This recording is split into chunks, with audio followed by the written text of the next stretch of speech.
So they could hear me, they just couldn't hear me because I was too quiet. Yeah, that's what it was. Alright, we'll play one more. Then it's bedtime for me. It's already bedtime for me, but... Guess you're going to bed, Big Cheese. Did you take your melly already? Yes, sir. Oh, boy. Man's about to just pass out on his keyboard. Yes, sir.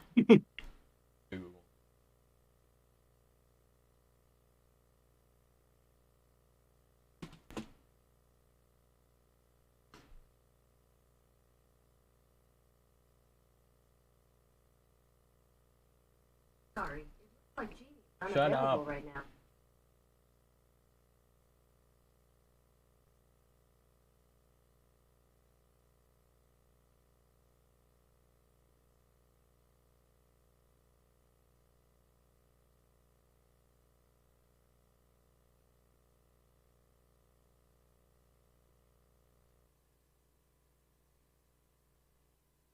Oh, shoot. Actually, I'm sorry. I have to take my dog out.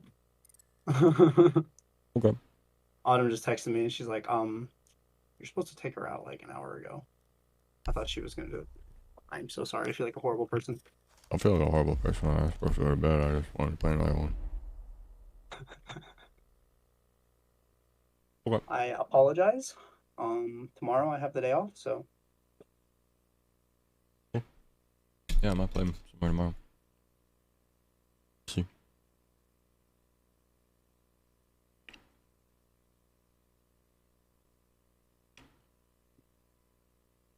well, have fun in bed.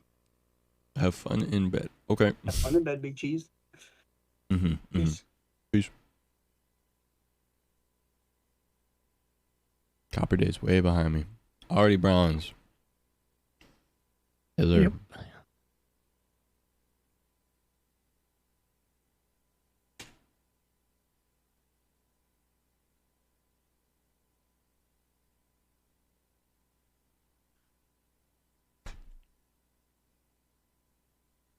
So what season is this then? Zacho season 5? I don't even know anymore. According to the old rules, at least. So I started season 2 when I got a bunch of like gear, which was like around end of 2019. I started season 3 when I got out of my parents' house.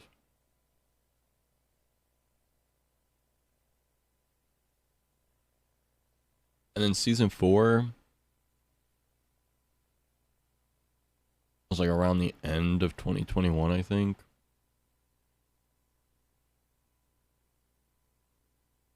I can't remember. Pretty sure I started it because I was like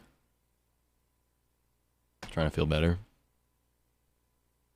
Because season 4 was like not supposed to start till I got partnered for whatever reason. That was like my whole thing. Right. That's why I stopped keeping track of it and stuff, because I was like, because I started season 4 to feel better about not achieving what season 3 was all about or some shit.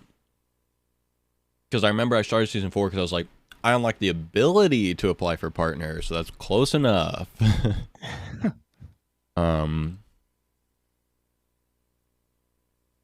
So, hello turtles. So I'm gonna say season 5 is what we're on. We're on season 5. If we're starting season 5 with this. And we're just trying to get a contract for season 6, so see how it goes. Well, I don't know why. The thing is, I set myself up for failure with season 3 because in season 2 started because I got a bunch of gear and I was like, this streaming feels different now. This is season 2. Season 3, I was like, I moved out of my parents' house. This is a big moment. This is season 3. Oh. And then I was like, season 4 won't start until I get partner. Like I decided ahead of time what season 4 was going to be instead of like just waiting for the feeling to come and then going, this is season 4. However, that's why season 5 is right, because I'm like, oh, this feels like season 5. Hell yeah. And now the years and the seasons coincide on accident now, I guess, but whatever. Some seasons suck. Sometimes the writers go on strike. Sometimes just weird things Bro, happen. season 3 and season 4 jumped the fucking shark, let me tell you what. Yeah. So you get new writers and you get back on track. That's right.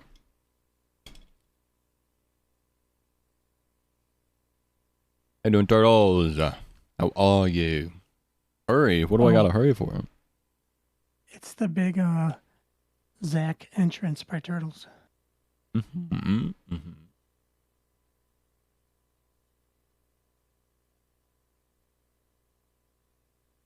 Sneeko is horrible. I want to watch this video. Hey Sneeko, does this outfit look familiar? This is the same thing I wore last time I took you over my knee and spanked your bottom with some discipline. And I'm happy to report that these are back in stock and a lot more at moistglobal.com. Last time I talked about you, I used you for a merchandise push as well, so might as well stick with tradition. I bet just seeing me in this attire again has just sent you on a full-blown Winter Soldier episode with your eyes rolling into the back of your skull as you're experiencing post-traumatic stress disorder, because the first video I made on you offended you to such a high degree that you have not stopped whining since. It's already been 3 months, can you believe that? How time flies. You started shit with me by insulting me and my girlfriend out of nowhere, so naturally I responded by making fun of you in return, and showcasing the reasons why I don't respect you. But unfortunately I failed to calculate just how much of a sensitive fucking loser you are, because this hurt your feelings to such a high degree it's become like an Armageddon in your brain. 3 months you have continued to melt down about this. The day after I posted my response, he went on stream and had a huge, unhinged tantrum and meltdown about the whole thing, and then he sent some of his views. What in the fuck? Bro looks like a GTA villain. What is he doing?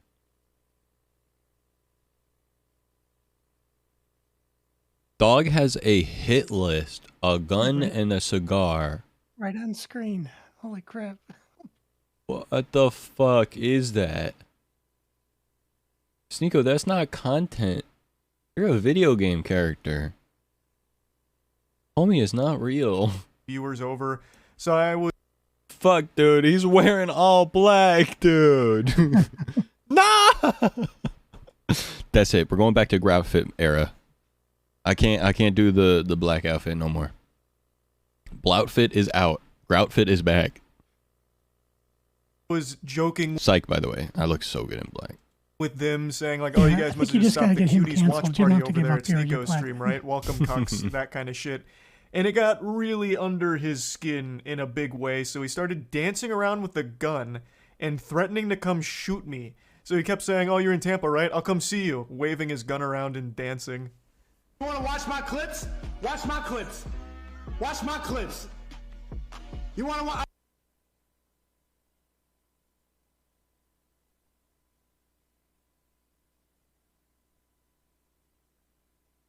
This is criminal behavior, right? Yeah, and this is just illegal.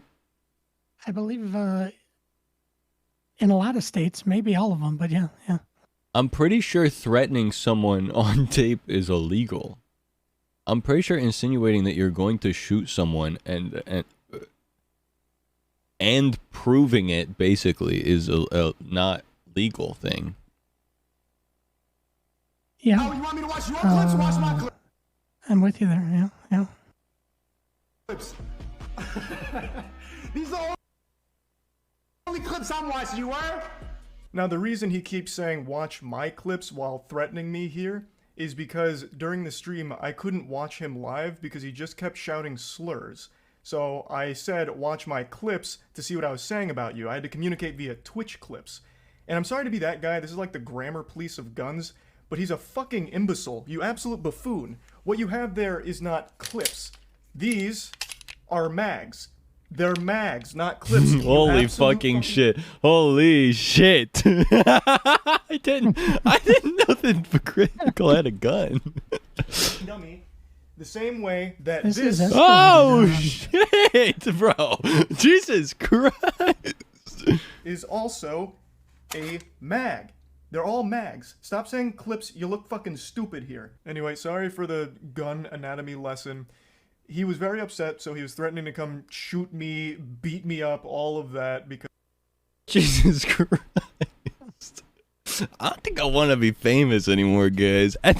You know what? I think web dev might be cool. Actually, I've decided. I don't want to get threatened with a fucking gun. I don't want to have to own a fucking like M4. What the fuck? Because I hurt his feelings, and it's been festering for quite some Then again, I guess I'm not a commentary YouTuber, so I should be fine. time now. 3 fucking months. You love to bitch Just about be how careful with everyone's anything you say right canceling now, you. I guess. Yeah. Everyone's cool, right? These soy boy NPC Bro, you're bots good. are You don't all gotta apologize. canceling I don't you. care, man. It's all you do. You treat the teenagers in your It's not like you just like bounced on a fucking date or something. Like you didn't ghost. You didn't fucking crawl out the window in the bathroom or no. You said, bro, I got something I gotta go do. It's cool. Yeah, man. It's chill. It's a date to me. Blair doesn't get to play games with me that much, so he's like fucking apologetic as shit. He's like, please play with me again sometime, please. Please, I swear I had so much fun, dude. I didn't want to have to leave. I had to, though. I had to. It's fine. I'm a normal, mature, adult human being, Blair. It's still like, whatever. Yeah. Lamau, I'm not. Gotta stop hanging out with the immature homies, you know what I'm saying? The The ones, wallet was still on the nightstand. It's all right. yeah, stop hanging with the homies that fucking leave you for dust and call you a bitch just because you had to go do something. I'm not them. Discord like they're your goddamn therapist. Just going in there to complain about the invisible boogeyman canceling you again, shaking your fist at the clouds. I also love that you treat this Discord server like it's your PR team, so you have them work on your responses on Twitter because you're not witty enough to come up with anything on your own. You have no ability to banter. You can't insult anyone. Anytime you're pushed, all you fall back on is one of 3 things: soy boy, bot, or NPC, and that's it. You never deviate from this path, which is ironic because you're like literally a sheep. You have 3 programmed responses. You're like the absolute worst character, side character in an MMO. It's pathetic. Sneeko has somehow become a character that calls people out for being characters, which is really weirdly ironic. Right? Like, Oh, the guy that calls guys out. imagine your whole character is calling people characters.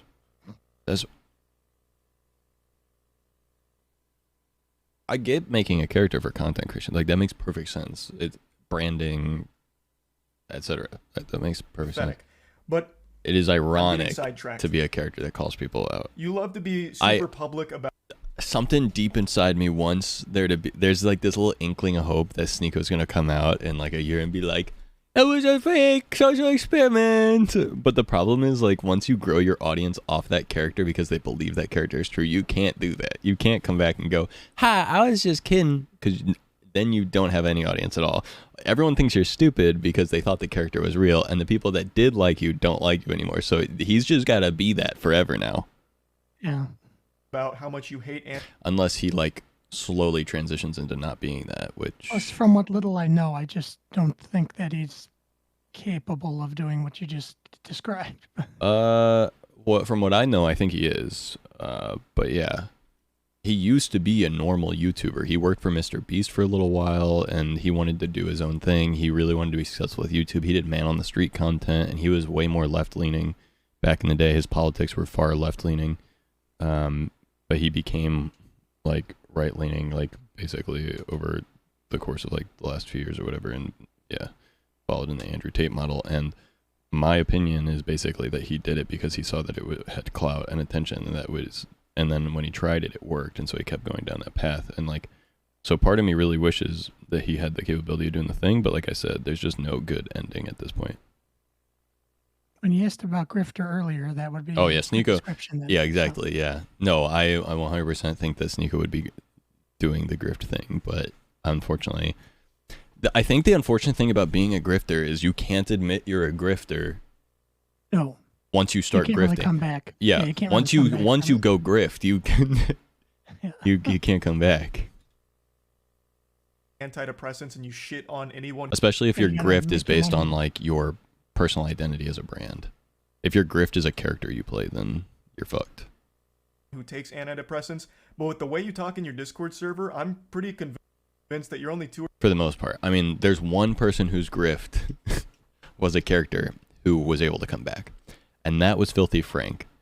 And that's because Filthy Frank put in all the video descriptions and shit that he was playing a character that was meant to portray a person that you should never be and is the worst things. So, like, Filthy Frank admitted from the beginning that he wasn't real and that he was a character and that everything he was doing was terrible. And so, like, he was able to come back from it because he said straight up, hey, this is bullshit, by the way, just so you know.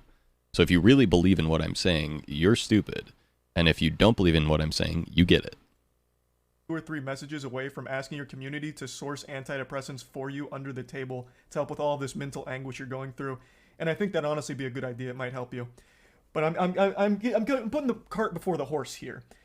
How did we get to this point? Well, I made that video about Sneeko, and I fully planned on that being the only time I ever talked about this asshole. I really did. All I wanted to do was highlight why I personally don't respect him. I know a lot of people criticize me for not tackling his points, and to that I say, bah humbug, this fucking goober didn't make any points. All he did was insult me and my girlfriend. He insulted me and my girlfriend because I made fun of one of his friend's blatantly fake stories. He resorted to childish name-calling like, I'm ugly, and I don't go outside. But Charlie, you don't go outside. I say, clueless as to what your real life looks like.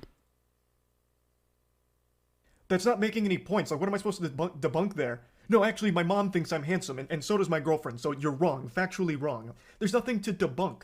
The whole point of the video was highlighting why I don't respect him. I'll go ahead and briefly give you a previously on Dragon Ball Z lore recap to bring you up to speed on the points I was making for why I think he is a pathetic piece of shit, and his opinion holds no value in my eyes. Is because he publicly defends Cuties as one of his favorite movies. Cuties was a Netflix film that used real child actresses in sexual situations, so they sexualized real children. A fact that Sneeko himself acknowledges, but writes off as being... What in the fuck? I don't even want to watch the rest of the video. That alone is like fucking... just actually disgusts me. Holy fuck. Yo. I forgot that's what that was. Yo, Yeah, in our turtle, what up? Yo. I'd only heard, I think Hassan mentioned it. I didn't look into it at all, obviously. But Yeah, now that he described it, I remember people talking about it, but holy shit. Okay, because it's realistic, because in the real world, children get sexualized. What? I'll say it again, regardless of what the What? intention of the film... Okay, yeah, anyone that respects anything Sneeko says ever is fucking insane, I think. Especially now that I've heard that. That's actually just fucking insane. Jesus Christ. I mean, I knew he was insane, but... Holy shit. Yo. I mean, everyone's really cool. Please don't fucking threaten me. I'm just a nobody. So, leave me alone. Yeah. Film was... Change the direction of the wind, but we they can missed adjust the our mark sails. because Yes, what ended sir. up happening is they sexualized the child actresses. That is a problem. Full stop. Even if the message was supposed to be the opposite, they still ended up contributing to the very problem they were speaking out against. I saw Cuties last night and it was pretty good. It's a pretty good movie. I went in ready to hate like everybody else. I saw the cover and I got clickbaited. So did you. You got clickbaited. The thing about Cuties is it's not an unrealistic film. Like, yes, it shows... What do you mean I got clickbaited? I wouldn't click that. What the f... children in a sexual way, but this is not unusual now. And the people What the fuck is he saying? who are really mad about this aren't Gen Z. Oh, I hate this. Imagine claiming children in sexual positions is clickbait. Yikes. Yeah, that's rough. what I'm saying. Hi, Becco. How are you? Dude, but Charlie just said like exactly what I fucking said. Like, what? It's not clickbait. How goes it? Going. Oh, well. Oh, pretty okay. Just in awe at how terrible some humans are, basically. Nothing personal in my personal life, just internet people. You admit that the children were sexualized. That is bad. Okay? That means the movie failed in its mission. I don't know what you don't get about that. But regardless, I'm not here to just keep hammering home the same points. Another thing that I talked about for a reason I don't respect him is because he battles with his own sexuality. He is very public about how he used to go to these swinger parties, I think he says 4 in total over the course of like 2 weeks, where he watched his girlfriend get fucked by other men. Even telling the story of how he was What up, Neptunes? How you doing? literally in the bed watching his girl get fucked by a different man, moaning intensely, and it was traumatizing. Yet he recommends that everyone should try it at some point for some reason. What?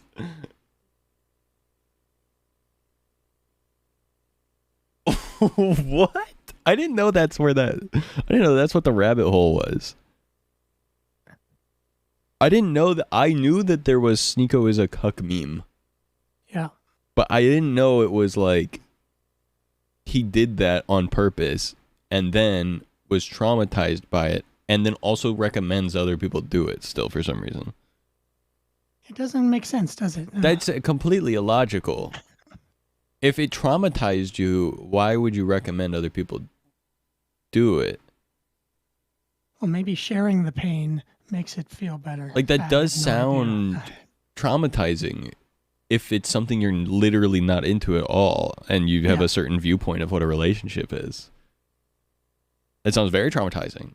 I mean, anything that you don't want consensually in a sexual manner is traumatizing. Gets better every time.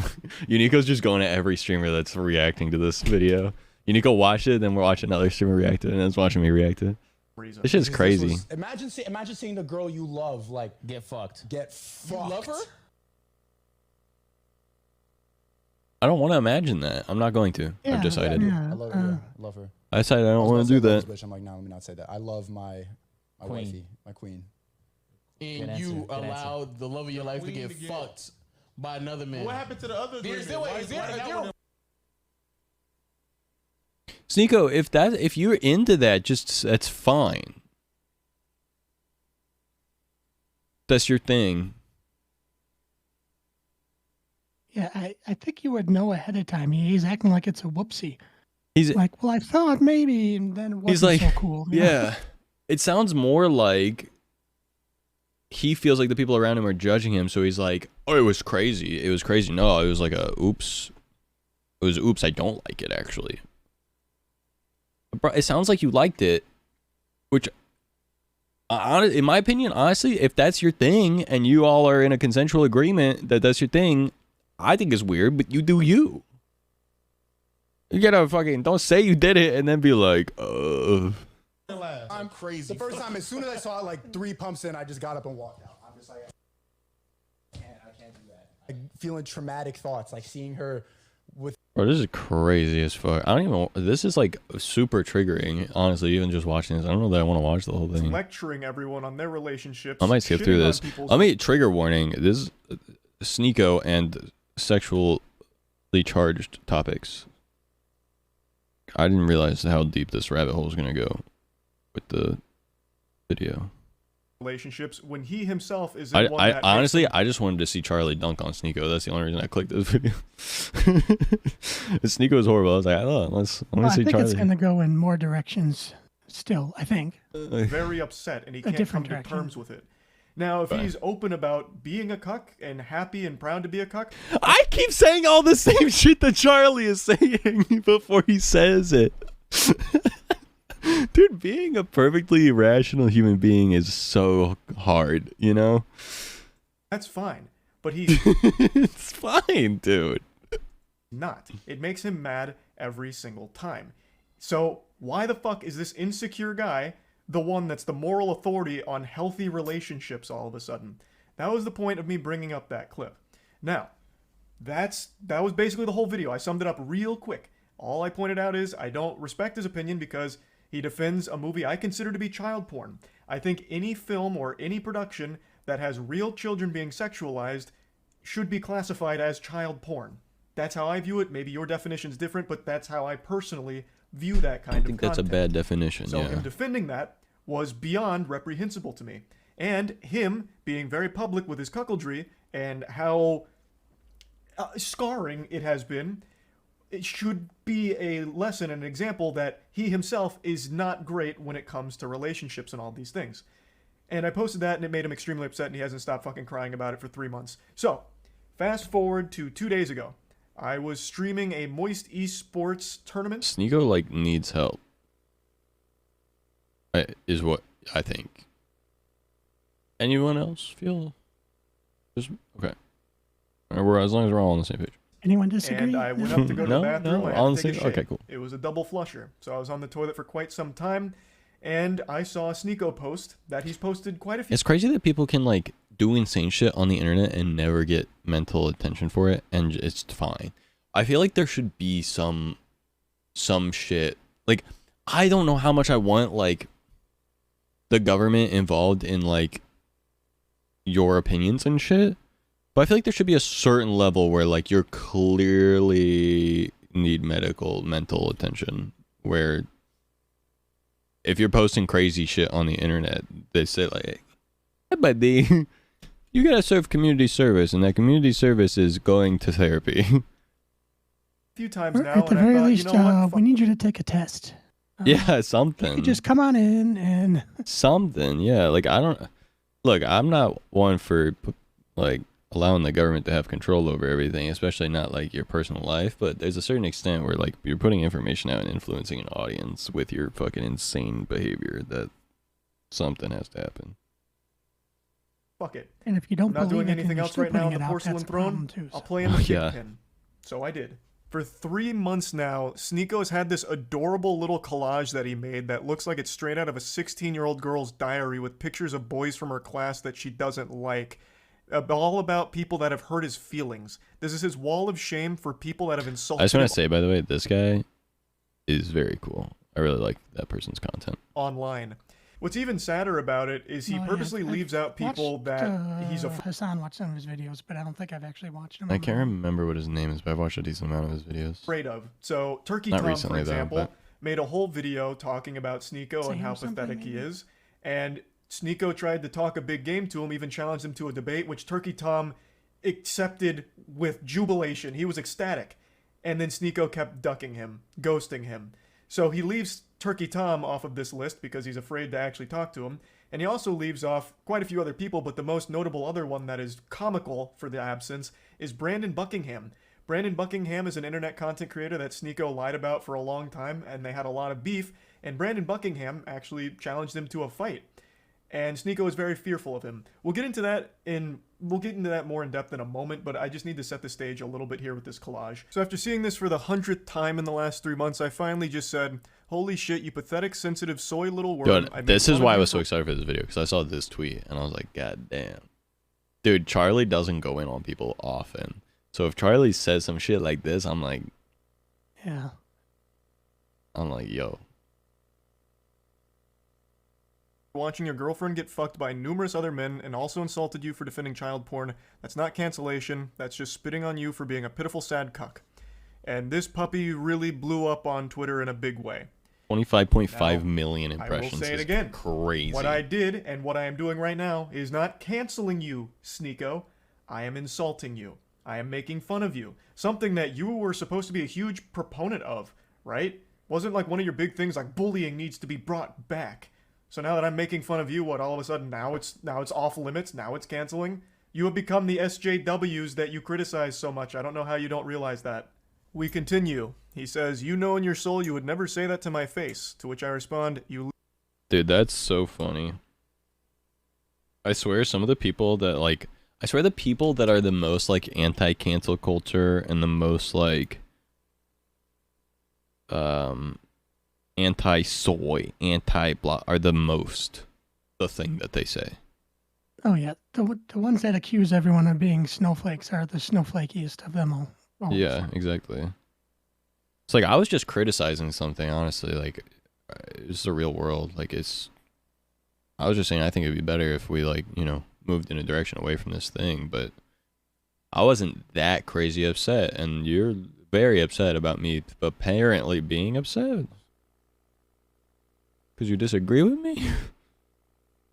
literally have a Okay. collage of people that hurt your feelings on the internet. You haven't stopped whining about me for months now, you goofy NPC.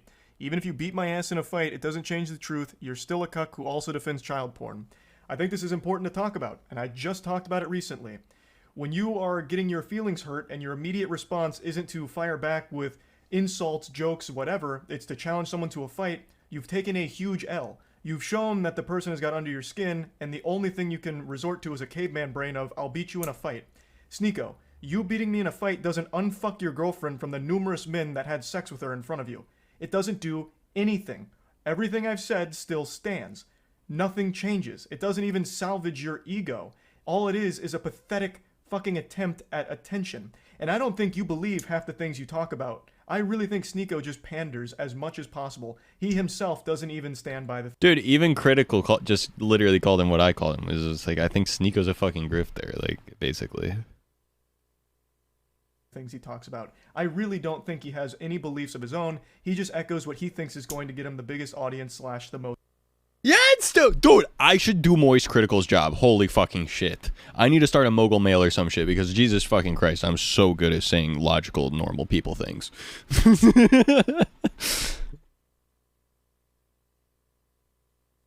Most money. That's what I think. So this puffing out his chest of challenge me to a fight is clearly attention. That's what it feels like. Because you don't have the same energy for Brandon Buckingham. Brandon Buckingham is more than willing to fight you any day of the week. But with him, you don't want to do that for some reason. Why? Do you not stand by your beliefs when it comes to Brandon Buckingham? He has said all the same things about you that I am saying about you. So why is he exempt? Why don't you want to fight him? That's so weird. This is what you said about Brandon Buckingham and fighting him. And then finally, when Brandon Buckingham is down to meet Sneeko, he's there to box him. They're both similar sizes. Sneeko would now rather just sit at home and tell jokes behind his computer. I'd rather sit at home and yell at a camera, tell jokes than, risk my manhood falling flat for Brandon Buckingham, if I lose the fight. So now it's suddenly cool to Bro just literally just said out loud, I'm a little bitch when it comes to this guy because he could actually beat my ass. Like, what? at home and keep it all online. The full video here from Willie Mack is an absolute masterpiece on laying out every pathetic thing that Sneeko has ever done, said, or everything ever. So I highly recommend checking it out. I'll put a link to it in the description. It's a banger. So, as you can see, the people he's confident in fighting are ones that he feels confident he'd win against. I'm 5'6". I think he's 6'1". So the height advantage he feels very confident with. Yeah, I mean, yeah. And he has every reason to. He would probably... Yeah, I mean, yeah. ...beat me in a fight. But like I said, that doesn't change anything. Everything I've said is still true. You are a cuck, self-admitted, and you have defended cuties publicly. Which, by more than just me, by many, is considered child porn. You're pathetic. Beating me in a fight doesn't change any of those facts. I've also been super vocal about how I don't want to fight. Like, I'm not afraid to say, like, I don't want to get hit in the head, right? Like, I'm afraid of taking headshots. It's probably a super normal fear to have, so I'm averse to going into a boxing match, especially one that's just a clout-driven spectacle like this. That'd be completely fucking worthless. And I've been super open about that, which I'm sure you know since you keep saying that you've watched my content, so you probably know that I was never going to accept a fight in the first place. Especially since you're, like, significantly taller than me, right? Like, it wouldn't make any sense. And even though you would probably beat me in a fight, you're certainly not beating me in, like, an aesthetic physique competition, because goddamn, I blow your ass out of the water. Look at this fucking anime character physique I'm rocking. Meanwhile, you're over here with that Abercrombie and Fitch from 1998. Now, What is that outfit? Wait, what is that? I mean, shit is cute, but what is it? Yeah, it almost looked like a corset at first. I'm not sure. Bro would be such a good, like, Bicon, to be honest. Like, what is he doing? Like, why is he being like this? Why are you being an alt-right pipeline nerd? Just be a Bicon, bro. You could, like, have just as much of a fucking audience there. And be normal. In Sneeko's credit, he did start going to the gym recently. Maybe I inspired him, and you know what? That's great. I'm glad I could have a positive impact on your life like that, Sneeko. Getting into the gym is a fantastic thing, and you're going to feel so much better. And I know you'll start seeing results soon as long as you keep at it. And then finally, our last exchange goes very similarly to the others. You're not special from the other 10 soy boys who say the same thing. If you got a problem, stop talking on the internet. Let's solve it. So I said, got your Discord still working on responses? Brother, I have no problem. You started it and I made fun of you in return. You're upset about publicly admitting to cuckoldry and get mad at me for bringing it up. You should be mad at your Mari, I miss you, asshole. Mari. I missed you today, you jackass. Why? Why did? Why Hi. Oh. What? What did I do? You said I miss you, Because you asshole. weren't here. Because I missed you. I was annoying Otto. I'm sorry. I know, and I missed Otto too, and that's why I called you an asshole.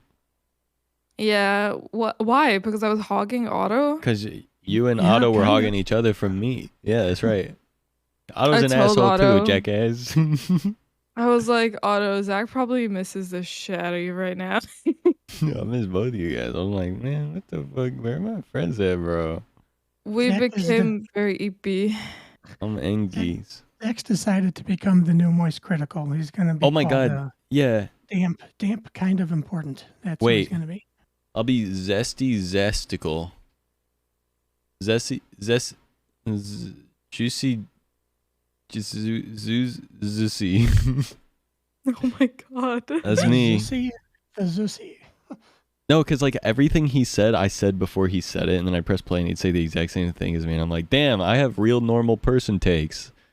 I should do this. Is that all it takes to do commentary? Is just be normal? Oh, you have too much animation in your voice. Oh, right, hold on. Okay, honest, I was looking at this new take. Hold on. Hey, what's up, you guys? I was looking at this new take by Sneeko, and honestly, he is a little bitch. If you want to be a cuck, that is okay. Fuck you, Sneeko. All right, so I can't even do it without a sound fake, dude. That's so not genuine for me to like just be like. That was like a 3 out of 10, I think. Hey, what is it up, could you be- guys? it could be My a name is character you do, but it couldn't actually be you, no. Yeah. Zach's normal voice is a bit unnerving me, XD. My normal voice is in this voice, or the voice where I'm like, hey, what's up, you guys? Ew. Hey, what is up, you guys? My name is Moist Critical. You sound like a 14-year-old on Valorant trying to impress you girls. Yeah, except their voice isn't that low, but yeah. Okay, what a weird flex. What can I say? I'm Zesty Zesticle. Zesty testy. Zesty Testy. That's me. Oh my god. I'm Zay Testy. Mari's like, I came back for this. Really. Capital Z, capital T. Zay. Real. Zay Testy. That's me. yourself I instead. did Have miss some it here though. Balls. Balls. Balls. Oh, I haven't said balls Oh. today. Whoa. That's why it was weird today. No, you said So balls it's- 5 times today. When? Very early. You said balls, balls, balls, balls, balls. No. And then, Well, we had- like not long after that, you said fuck you, fuck you, fuck you, fuck you, fuck you. No. All right. I think I said this to Otto. I think I have memory loss from like From staying up too stress. much recently, I From not think. It's from not sleeping. sleeping. It's not No. necessarily from stress. It could be stress, but it's mostly from not sleeping. I think it's mostly sleeping and a little bit of stress, and I think it's genuine memory loss. Hee. Your brain does need actual rest. Yeah. Like real That's sleep. weird. That's fucked up. That's fucked up, honestly. Oh, That's why all of us are so crazy. sorry. You didn't say balls, balls, balls, balls, balls at the start of today. What you actually said was bitch, bitch, bitch, bitch, bitch, bitch. For that. My sorry, I my meant it. my apologies. I thought you said balls, balls, balls, balls, balls, balls, but in fact you said bitch, bitch, bitch, bitch, bitch, bitch. And to Yeah, I be- did that. I mean, it was Um, probably a normal thing. where's the other part where you said fuck you, fuck you, fuck you, fuck you, fuck you? I didn't say fuck you today. That wasn't today. I can say it today. Look, you said balls at Well, 22 It o'clock. wasn't today for her, but it might have been today for us. Although it's past midnight. Fuck you, fuck you, fuck you. You're welcome. I swear you said fuck you, fuck you, fuck you, fuck you. I think you're just, I don't know, you have something in your head. Who told you those words? You're No, crazy. real. Here's where you said bitch, bitch, bitch, bitch, bitch, bitch, bitch, bitch, bitch after midnight. Yeah, I remember. What the hell did I say after that? What's wrong with me? What the fuck? Damn, I'm kind of fucked up, huh? Fuck you, fuck you, fuck you, fuck you, fuck you, fuck you, fuck Just you, a fuck you, lot. fuck you. Fuck you, fuck you, fuck you, fuck you. Oh yeah, no, my boss is a dickhead. Yeah. I don't. You are There's correct. just a lot. And I'm sure that they were just giving you a line to give to everybody. No, it was a lot of explanation. It's still It was a lot. It it's was still a lot. bullshit though. At least you can recognize that they're an asshole because whatever they said is absolutely bullshit. Mhm. Do you guys want to know like the abbreviated version? Yeah. I asked nicely. I was like, "Hey, can I get like a small raise in my salary? Uh, like especially with the social media stuff that you expect from me now. It's a lot more than I've been doing. And it's really hard to like do like minimum wage for survival. And he like started out with yeah. I just wanted to say no, Zaz, that's not too long. That's the longer TTS, so that's not too long. I don't know why that one probably got caught by like an auto mod on the karate bot thing. Maybe, I'm not sure. Fuck you didn't, but fuck me did. So I don't know. Damn, I don't know why fuck me didn't go through, but fuck you did, to be fair. unless it's because Unico's got the VIP badge right now. Maybe it bypasses something on Karate's thing. I don't know. I don't know everything about how Karate's code works because I didn't make it. I know it all. I know. I know nothing. Molly? No, I know nothing. It's okay. I know nothing. It's fine. Okay, so I watched it being made. tell us more. Yeah, so I asked and he said basically he basically I called him and I said I only have a few minutes. I have an appointment in a little bit.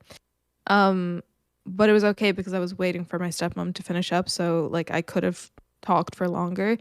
But he basically for 25 minutes he just fucking talked my ear off. He like initially he was like, "Yeah, it wouldn't be fair for everyone else. Like we hire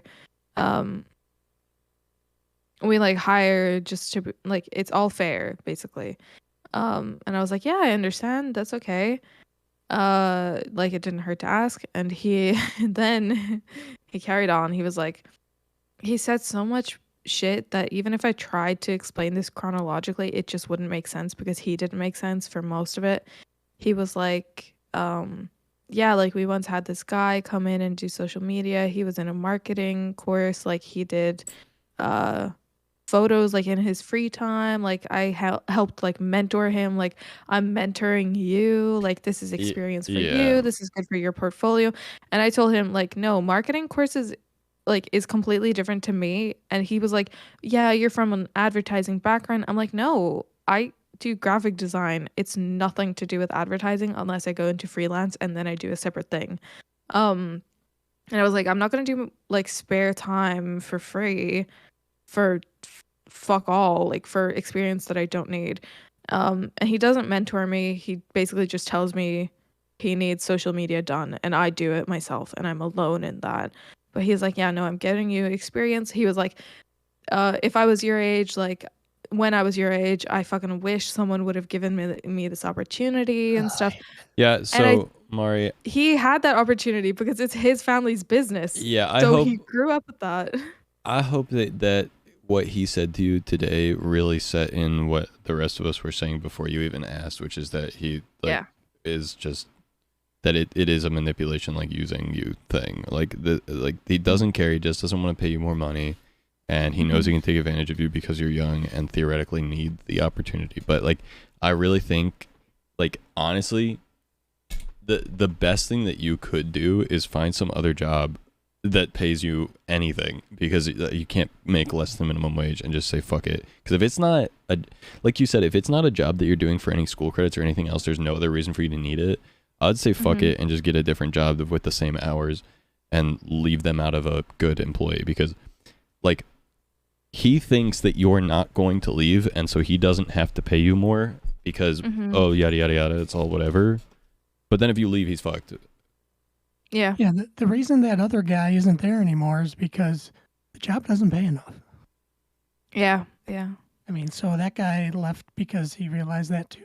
So He basically explained that there's been like multiple people in the past who have asked, and he said no to all of them. And he could have just left it at that. Like he genuinely could have said like, you know, like I want to see the like more work that you do. If you generate revenue for us, then we would definitely consider it, because right now I'm not really bringing sales. I'm bringing like consistency and actual views to the social media, like compared to like 0 before I came in.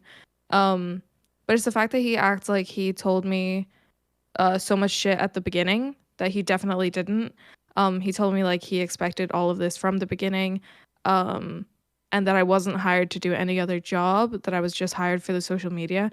And I told him no, like his parents are the ones that expect me to do every other fucking job, and they expect me to do it every single shift.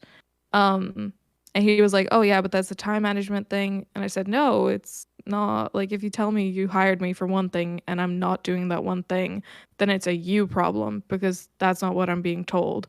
Like I'm the employee, you're supposed to fucking guide me or mentor me, as he says, but he's not doing shit. Yeah, that's But yeah, no, whack as fuck. he said a lot that was very manipulative, and I got really pissed off, and all I could say was just like hum along. He like ended up saying like, oh yeah, like what do you think care workers get paid? Like they get paid £10 an hour as well. Like they barely get above minimum wage. And I was like, okay, what the fuck does that have to do with this? It's wrong then too. I mean, you know. Yeah, like it's not right. And he brings up shit that is very just Also, out of the doesn't blue. that have to do with like government? Yeah, it definitely does. But he was like, yeah, no, like Just they a wipe different industry, they wipe a different- asses, and you're just taking pictures in the studio upstairs. Like it's not that bad. And I was like, okay, that's not what I'm saying. Like yeah, fucking homie is fucking just trying to say anything and everything to basically get to not pay you anything. Exactly. No, yeah, I definitely don't think it's a problem with me. I definitely think I'm working harder than I should be for fucking minimum wage. I don't think they communicate between each other, even though they're a fucking family and they call each other every single fucking day. And they run a business together, and I think it's a them problem. Almost just right everyone now works more than what minimum wage pays, basically. But yeah. yeah. Yeah, I do a lot more than like take pictures, edit, and run the social media account. I do a lot more that they expect me to do. Even though he fucking says I wasn't supposed to or whatever. Well, what they expect you to do now, but not what you were hired for, right? I would say, yeah. Yeah, he says I was hired for social media, but then as soon as I came in, they were like, oh yeah, no, you're going to split your time between these, and that's what you're doing. So he never said that I was hired exclusively for social media. I guess the next step really I would take is if you weren't going to leave the job, I'd be like, well, then you're reducing my workload. It's one or the other. You know what? He mentioned taking another day. He mentioned taking more hours. Because he was like, well, okay, if social media is going to be so much more energy and effort, like you're saying, then maybe that means taking on another day. And I said, okay, no, the fuck it doesn't. Yeah. Like I can't do that. I would literally be like, here's the deal. Either you pay me more for the work that I'm doing, or you take off work from me. It's one or the other. The point is, I'm not going to keep working this hard for what I'm making. So either you pay me more, or I'm not working harder, or I'm not working this hard, because I literally cannot handle doing both school and working this hard at the same time. It doesn't make sense. I'm not making enough money for it. If I was making more money, maybe it would make sense, because having more money would ease the other stresses in my life, like, food and living expenses. But since you're not giving me enough money to ease other stresses to make up for the stress that I have to do by working harder, I'm not going to work as hard. It's that simple. McDonald's would pay you more. Literally, that's what I'm saying. That's why I said, like, yeah. Mario, like, you should just go get a different job and say, fuck it. The issue that I'm running into though is that it took me so long to find this job because it was around the time that everyone was like moving back into uni. And even now it's kind of difficult because there's no like major holidays coming up or whatever. So I'll definitely look for different jobs, and I'll definitely even consider freelance graphic design, which would be kind of difficult because I'm burnt out, but it's like I'm considering everything else. And it says a lot because I talked to my mom even, and she is usually like, she's pretty much like, if you have a job, just stick to it. Like, it's money, you kind of just have to go along with it. Not that it's like when it's a bad job you go along with it, but it's like if it's just, you know, whatever, just go along with it. They said no, it's fine. But this time she was pissed off because we basically just like, he talked to me like I was a child. He said like, you're 21, like the minimum wage will raise as you get older, so maybe just stick around for that, which is a fucked up point to say, like stick around as you age at our company and then you'll get paid more. Yeah, he also just talked to me like, he's literally saying we value your effort and we also value the fact that you're dumb enough to get paid. Like, you're not dumb, Mari, by the way, but his thought process is basically right. His thought process is basically like, you're dumb enough to keep working for us and you'll keep giving us good work and we'll keep being able to pay you like no money and make profit off of your labor, and we can keep getting away with this, and you're not going to go find another job because you like it here, and you're not going to like, you know, and you're not going to keep fighting back because I can just say words and you'll give up. So yeah, blah, blah, blah. And like, assuming it just, minimum wage will get better. Don't let that be true anyway, because this guy's minimum obviously a wage stupid fucking prick. minimum wage is going to be raised in April by £1, which is like fine. But that still is going to be minimum wage. But it doesn't mean that they're giving you any value. They're not saying you're valuable. And oh yeah, no, he was fully like he told me to he told me fully that when he was interviewing for my position, he interviewed quote unquote more experienced people, which is bullshit. Like, I genuinely know it's bullshit. And he was like, I interviewed more experienced people, but I picked you. I thought you could go on this journey and gain experience. He was like, yeah, no, I've talked to people that could like run campaigns and like generate more money for us. Like, I wanted to give you this opportunity, which is like, he talks to me like I'm a fucking child that can be manipulated so fucking easy. I think he thinks I'm 16 years old and I this is my first job ever. And that this is so fucking important to me, but it's not. And I definitely like nodded along with him on the call to most of it just to get him off my fucking back for the 25 minutes. But like, no, I genuinely know that he was fucking talking out his fucking ass. So I would think that this is the best job that I could possibly get right now. Yeah. I definitely know like he knows I'm doing something for his fucking company, and he cannot afford to get a fucking specialist or to pay a social media manager what they deserve. That's right. And that's the core of it, is like, he either doesn't want to or can't afford. Either way, like, you either deserve more money or less work. Which if he can't afford more, like, that's one thing, but like, he just needs to take workload off of you at the very minimum, or like regardless. So it's one of the hard things to do is when you actually try to be a good worker and you do extra, then they start assuming that you will do extra and keep doing extra. Part of the problem with being so from now on, you just can't do anything additional that they try to have you do. You'd be like, yeah, no, I can't fit that into my day. Sorry. You know, if they try to give you anything else new. I would also just like slowly start working less, like, in general, like, start putting way less effort in. And if you start to get in trouble, just be like, oh, I'm sorry, I'm doing my best. Lamau. Yeah. It's really hard because I know, like I said, I didn't want this to taint their view of me as a worker, because it could mean they just treat me differently. And I definitely know it's done that and it's going to do that. It's just really fucking annoying that I know throughout his call, he went back on so much that he said. Like, he said he could hire like a social media specialist and, you know, pay them so much more to get so much more from their experience. But then at another point, he was like, yeah, money doesn't grow on trees. Like, we're a small business. We can't afford to pay you more. Yeah, that's the textbook Like, fucking manipulation where he's like, he fucking panicked and he was like, okay, I'm going to run through everything that I know. Like, yeah, no, he's like, okay, I can't afford more. But then he's like, no, I could afford more, but I didn't because I want to help you. Like, anything he can do and say to try and get you to like go along is what he'll do. Like, honestly, I'm such a fucking prick. I'd be like, oh, really? I thought you said you could hire specialists a little bit ago. Did you not say that? Because if that's the case, maybe you should. Maybe you should hire someone that does better work than me then. But if you can afford to hire them that can do better work than me, then that's interesting that you don't have enough money to put. What? Yeah. So pick one. Which one do you want? I don't care. Fire me. I don't give a fuck. I'm not very confrontational. No, I know, but that's exactly why too that he's getting away with it. By the way, like, as much as it sucks, the reason that like I was like, I did fight back on some of the things because some of the things he said were fucking blatantly untrue. By the way, I'm not shaming you for like doing anything wrong or anything. No, that's okay. I think mostly the part is like I got so fucking pissed.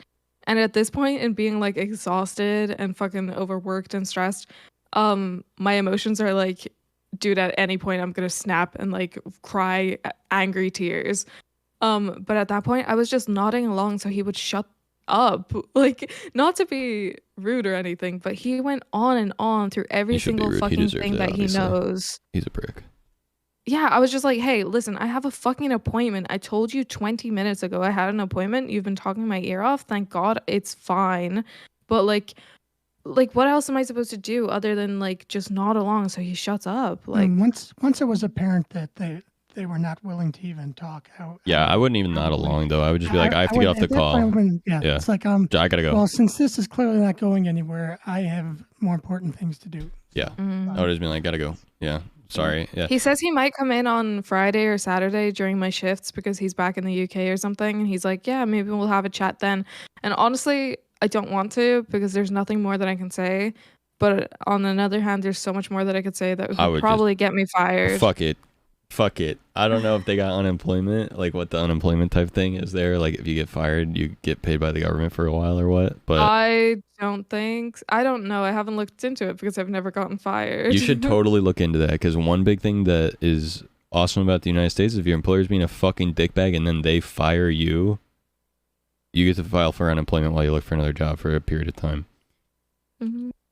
I have to look into it. Yeah. And unless this new conversation starts off with, well, I've been thinking it over and I was wrong. Yeah, don't bother talking. Yeah, in the United States, one bad thing about the unemployment situation is like the good thing is like you can basically call bosses on their bullshit, and then like if they fire you, well, you still get your money for doing nothing now for a while you look for a better job. On the other hand, the bad part about it is that the companies really don't want to fire you because of unemployment. Because if I remember correctly, basically the way it works is that the company has to pay your unemployment, so they're paying you for not working for them anymore, basically. I could be completely wrong on that because I've also never had to be in this situation, but they really don't want to fire you, so they try to like force you to quit by like fucking you over. But that's what I don't just make a fire. Fuck it. That's what I would do. I would say fuck it. It's like, motherfucker, I told you to fuck off, What's up, Snafu? Yeah. Not you, by the way. Not you. Motherfucker, I told you to fuck off. No, I'm just kidding. How you doing, homie? How was your stream? Were you doing Valorant rank grind? We're talking about employers being jackasses and fuck them, basically. Yes, sir. Thank you for the shout out, Cinder. Guys, can you go follow Snafu for me? Snafu's sick. Valorant grinder. But yeah, I would say fuck the boss, honestly. Like, don't do that. Okay, no, I won't do that. Don't do that. Bad advice. Figuratively. I'm saying, fuck. No, wait. I don't know how else to say that.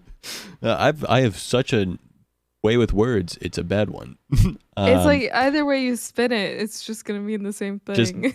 the boss should screw off, is what I'm saying, and you should not fucking. You already, based on what he said to you, I think it sounds like it opened your eyes to like fuck that guy. Oh yeah, I was talking to my mom and basically like I was laughing about this. Basically, when I was at my stepmom's, I ranted in Russian to her immediately.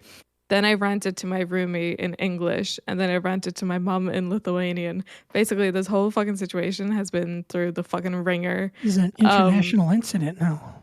Yeah, and it's fucking. I'm seething with anger still, and this was hours ago. But yeah, no, I told my mom like I'm so fucking glad this happened, and I asked because honestly, the worst thing that could have happened was not being told no. It was being told no and being fucking dragged through the goddamn mud as if I'm not doing any work. He basically made it look like I was just. He literally told me, he was like, "Yeah, I thought you were gonna do more. Like you should be doing more." Honestly, And then eventually he mentioned like, "Oh yeah, this is your first experience," and I'm like, "Yeah, this is my first fucking time doing this, but you're not doing anything to help me. So how are you gonna expect more?" So yeah, my eyes are opened. Like, I hate that guy. I also think that like honestly, him saying no is the worst thing that could happen. I actually think that him being a prick is ultimately better than him just saying no because it gives you the perspective. Well, now I know what of, he's like. like. Exactly, Yeah. it gives you that perspective of like, oh, I should deserve to not like work hard for this motherfucker because fuck that guy. I think it's just like the initial fucking shock of like how like he basically said this was like, "Oh yeah, welcome to the real world. Like once you get into the industry, it's gonna be just like this."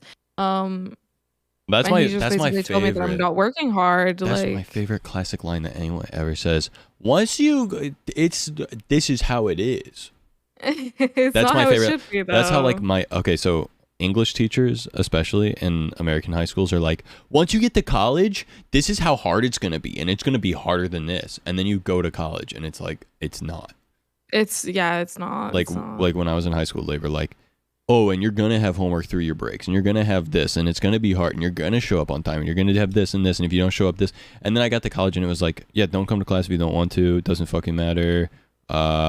By the way, guys, I'm canceling class today because the new episode of the show came out. I don't really want to watch, so just fucking do whatever. Yeah, no, deadass. Also, like, that project, I'm extending the date on it because I really don't feel like grading it right now. Like oh yeah, college was so fucking hard compared to fucking school for sure, dude. Yeah, no. Well, uni is fucking hard for me, but it's mostly like the workload and not the tutors themselves. They're like whatever. Well, it depends heavily on like what you're doing and like how far into it you are and shit. But like, yeah, stupid. The professors themselves are just like they're just vibing. Yeah. Anyway, thanks for letting me rant about my my boss. No problem. Your boss is That shit stupid. was- Stupid piece of shit asshole fuckhead. Dumbass. It's been a long day. It's been a long, long day. Unfortunately, nothing you said surprises me. No, unfortunately, yes. It surprised me that he was so fucking open about it. He was so Bro thought he was being sneaky. No, he convinced himself that like manipulating me was gonna be easy and that I wouldn't notice a fucking thing. And I think he still thinks that, and I think that's really funny. To be fair, he probably didn't even consciously think about it like that. To be fair, he probably just had an end goal in mind, which was to not pay you more, and so he was just fucking rambling. Now pay me more and keep me at the job, basically. It's like they look at it as their job. What their job is to keep everything down, the prices of everyone's work lower, make them look like they're doing their job instead of giving people what they're worth. Yeah. That's like their jobs to make They're- sure people don't get paid more. Their problem also is like if they pay you more, then other people will want to get paid more. There's a reason why like it's against company like shit to like talk about what you're making, because like if the person next to you is doing the same job as you but making way more money than you, then it gives you like an ability to have confrontation with them about what your pay is, and then that means that you can lower the like profit margin on your labor basically, and they don't want that because obviously they want to make more money. So yeah, and like companies and shit look at this as like a completely normal behavior, and like don't look at it as like morally objectionable, but like it is completely morally objectionable. Like, it's one thing to be like, yeah, I really don't have this much money to pay you, and if you don't want to accept this salary, that I get it.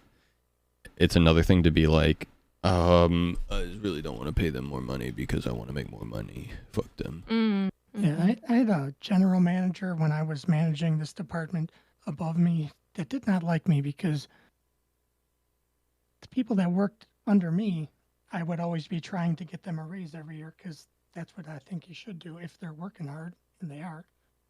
And I would literally tell them, because I'd get information from on high that no, we're not doing raises or whatever.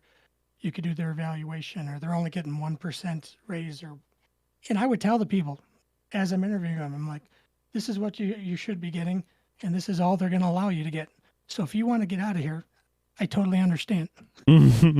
But they didn't like me so much at that job, but I'm sorry. It was really hard to just be an asshole all the time. So it's really hard to work in a scummy system as a not scummy person. Yeah. Well, you know what? Yeah, I agree. I'm not a very scummy person. I agree. I agree. I think yeah. most of the people in this community are pretty fucking not scummy. You're a little sus for other things, but it's not for that. So No, it's fine. I'm fine. Sussy balls, piss. I'm so normal. Sussy piss balls. No, no piss. Otto's the pisser now. True. That man's pisses for fucking hours. Oh my god. But most importantly, how many days till you leave for your trip? 5. Ooh. Yeah, it's not very It's Oh, very I mean, stressful awesome. right now. It's a lot. But as soon as that plane leaves, though, I'm sure you'll be just fine. Well, yeah, as soon as the plane leaves, there's nothing else I can do other than sit on the plane and wait. So I'll be trapped with, You gonna play acceptance. video games? Are you gonna listen to some YouTube or something, or what are you gonna I'll do? probably download a shit ton of videos. Yeah. As you should. Yeah. Hey guys, can I tell you something? Mhm. Creator Digest for my merch company partner guys. Wait, what the fuck? Where did it go? I was reading something for you. It was gonna be interesting, but now it is not interesting because what the fuck? Where did it go? No, I'm waiting. I'm not going anywhere until you find it. Google like summarized it in the notification for me, and I swear this is like not, the email does not say what the summary said. Google fucking translated it to different, what? Okay, well, I don't know. I guess there's joggers and gaming mousepad and classic mousepads now. Oh, that's very cool. Nice. And there's also stainless. How big are the mouse pads? There's stainless steel tumblers with straws and kiss cut stickers and acrylic keychains. Kiss cut stickers are awesome. Mm-hmm. And they got the dad hats and stuff, so I can put everything on this new thing, I think. Let's go. Because I was going through multiple companies at first. I have a big mouse pad, but how big are the ones that you can get? Let's see. Click the link. 18 by 16. That's good. Which Hi, is Ash. too smalling for me. But then again, you can see how big not big enough is for me, so. No, yours is so normal. Normal size. I gotta say that the one I have, I think is. Oh, I'm just gonna look up the order. Oh my god, they have a dad hat that's made by a brand called Otto. Oh my god. And it's a I vintage love Otto. it's a vintage wash dad hat. Just like Otto. Here, look, this is what it looks like. Oh, I like it. Wait, We should do a merch design stream. My mouse pad is 31.5 by 15.7. Okay. It's a weird number. how would a merch design stream work? We all come up with ideas and then just like sketch shit out and then try to figure out like if I should find someone to commission or like if someone has an idea for it or like work out how to do it. I think it's so hard to start with ideas because your stream has so fucking much lore that could be referenced that it's so difficult to narrow it down and even begin. You saying I'm hard to work for, Mari? You saying I'm difficult? No. Oh, you're saying I'm okay, I see what you're saying- saying. You're saying I could never be successful because I'm too confused. I'm saying I love you and I love your stream and I would love to make merch for I was you. trying to be a jackass. Like your boss. I know. Let's go You're just back. like my boss. No, you're awesome. I think merch would go hard, but it's difficult to start. Melee time merch. The thing is, yeah, I don't know how to make good branded merch. I have an idea for the melee. Hmm?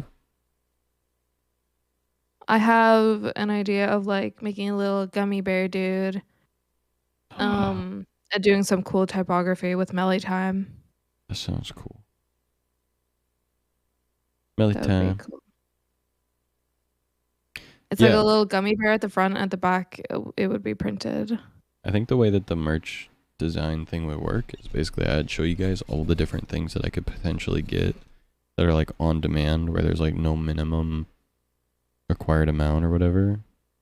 And then like figure out what things people are interested in and then come up with like 5 or 6 different like design ideas and then try and like actually figure out what they would look like or something and then like actually put them up. We were talking about like how I want to do it would be cool to make like some kind of limited time like subathon merch that just has like a bunch of like the subathon stuff on the front and then just like the names of all the people that gave like 5 gifted on the back or something. Yeah, that'd be Credits. cute. It's like a music tour thing, but it's a Yeah, exactly. subathon. No, exactly. It would be like That'd a be music awesome. thing. It would literally be like Make it look like a world tour. yes, exactly. That's yes. Wait. Yes, just like this. Human Just like this. designing. Look, just like this, right? But like instead of like tour like locations on the back, it's like people's usernames. Yep. That's like get it. exactly right. But then on the front, it would be like Some It- sort of subathon it'd be like design with it'd be like you're still live, and like what happened to the timer, or just like a timer in general, What did I miss? or it just says like X amount of days or something like that. fucking one of the messages is auto. Just a bunch of question marks or some shit. Yeah, just I don't know what it would be, but we would like get all the memes together, pick the best ones, throw them all on the front, and then put all the people's names on the back, and then it'd be a limited time, like you And know. then every subathon will have merch after this one. That's right. That would be very Ooh, the next subathon is actually called a merchathon, and the only There way you for the go. timer to go up is by buying a piece of the merchathon merch. That would be fucking awesome. Hello, hi Joey, how are you? Joey. Otto Every buys year. 700 shirts. Dance Gaming does do something cool every year because he had just started Horror Month like years ago for October, and he does commission new art every year, and he does merchandise and everything for it way ahead of time now leading into it, so it's like a thing he does. But he only does limited sales of it, so it always sells out too. Yeah, that's basically what I want to do. In the past, I just like haven't known like how do I commission art good, and how do I find like the art that I want to commission, and how do I like what agreements do I need to make, because obviously there are certain kind of agreements you need to make to sell a commissioned piece of art. Joey, why you sad? All that. Yeah, Joey, what the fuck? Did you light yourself on fire again? Joey, what happened? What did you do this time? Trudge? Are you just feeling like generally unhappy? TSM? Hit my line again, please. By the way, guys, they did see my response. They reacted to it. Oh, okay. Good, TSM saw my they heart reacted. And I don't know if it means anything. Good. But they Well, but they saw it. It at least means they don't think that you're a piece of crap, so that's good. They did heart react, which means TSM loves me, which means me and TSM soon, coming soon, they love me. TSM is in love with me. TSM Zach has a kind of a ring to it, doesn't it? You know what I'm saying? Shit, oh Did my you say god. TSM is in love with me? That's right. They heart reacted to me in the DMs. You kidding me? They slid into my DMs and they heart reacted to me. Are you fucking hello? They love me. They slid in there first. They slid in my DMs and they're in love with me. Never mind. My bad. My fault. Got sunburnt. That sucks. Oh, wait. How do you get sunburnt from welding? Well, it's still exposure. I mean, What? Heat and light. But Thank it's you. not a sun. Well, what do you think? I got a question, Mari. What do you think the sun is? Big ball. Of big balls. lava. It's close. It's pretty I'm close. kidding. Basically, big ball of fire. Dumb. Hi. So like huge ball of fire very far away gives you a sunburn. Tiny ball of fire very close also gives sunburn. Yes. But they're not the same thing. They are basically. Okay, Oh. then I'll come up with another name. He just got burnt then. How about that? Does that make you feel better? I mean, Yeah. Well, no, but that's No. the burn is already a thing. So he got what's the thing called? Torch burned? No, that's still a thing. No, he just got sunburned from torch. It's not the sun. Well, you know. It's not the sun. It's If like you calling saw, an Adam's if you saw, apple if you a saw Adam's someone, if you apple. saw someone with red skin and it was like peeling, would you not go, "Oh, you got a sunburn"? No, I'd say they're a snake. Say, he'd be like, Feeling. That's fucked up. You see somebody, you just go, "You're a fucking snake." I'm hot enough to admit UV light. Yep. This buffalo Are you dip on the inside shedding so your hard. entire I'm outer jealous. Eat it all. I cannot help you with that because I am the type of person to eat a party bag of Doritos in one go. The worst is when you get the fucking welding sunburn on your eyeball. What the fuck are you talking about? sounds pretty bad, yeah. Like if Don't you look, glasses exist? Yeah, but if you look at a welding arc, you can get sunburn, or sorry, not sunburn on Mhm. your eyeball, You can get sun into burn.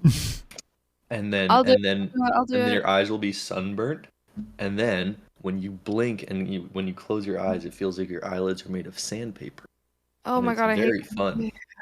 Have you had that before? Surely Yeah. not.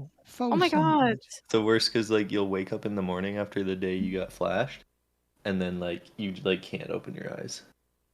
You're stupid for doing that, by the way. Okay, you're You stupid for were- many reasons.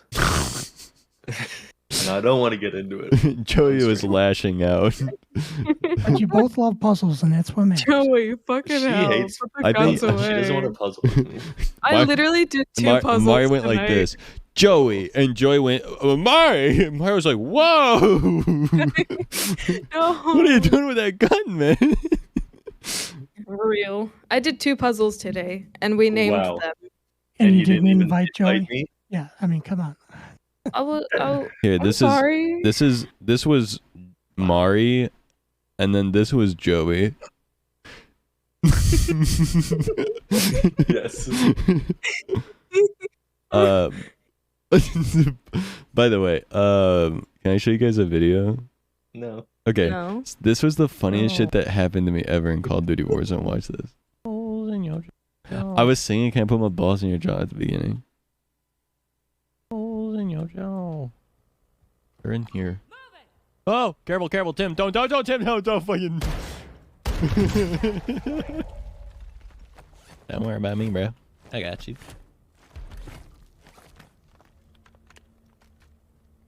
I'm coming. This guy's hemlock. We got. Oh my god! Oh my god! Oh my god!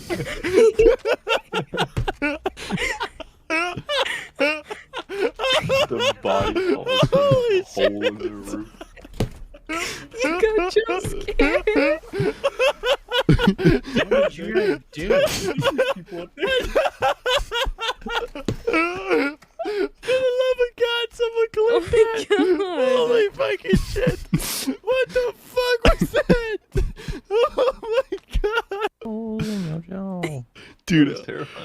if you listen carefully right around here, the dude, you can hear him tumbling down the hole in the ceiling, and it sounds like a Family Guy clip where he's like falling down the stairs forever.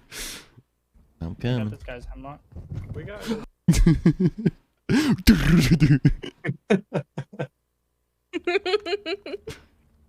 I'm We got coming. this guy's hemlock. We got it.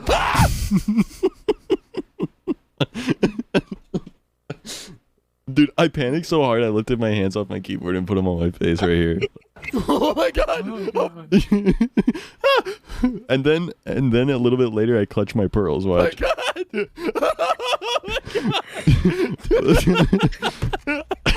Look like right here. I fucking clutch. I'm fucked, dude. Oh my god! It's the maniacal laughing immediately and then the tears. Dude, I still think it's so funny. Less so the guy dropping down and more so me fucking freaking out about it. I was just like, the last thing I was expecting during Warzone was a dead guy falling down a hole. This was not a teammate or anything. This was some random guy that just fucking died and fell down the well. It's fucked up. Poor guy. You're right, Badge. I love being able to react to my clips. God! Oh my god! Joey, Yes. I cannot puzzle right now. Fucked up. It's 6 You're a.m. so fucked up. You are fucking fucked up. My bad. I also love how I laugh so hard that you can see my head on the hand cam as I like fucking fall forward. What did you guys do? People up there.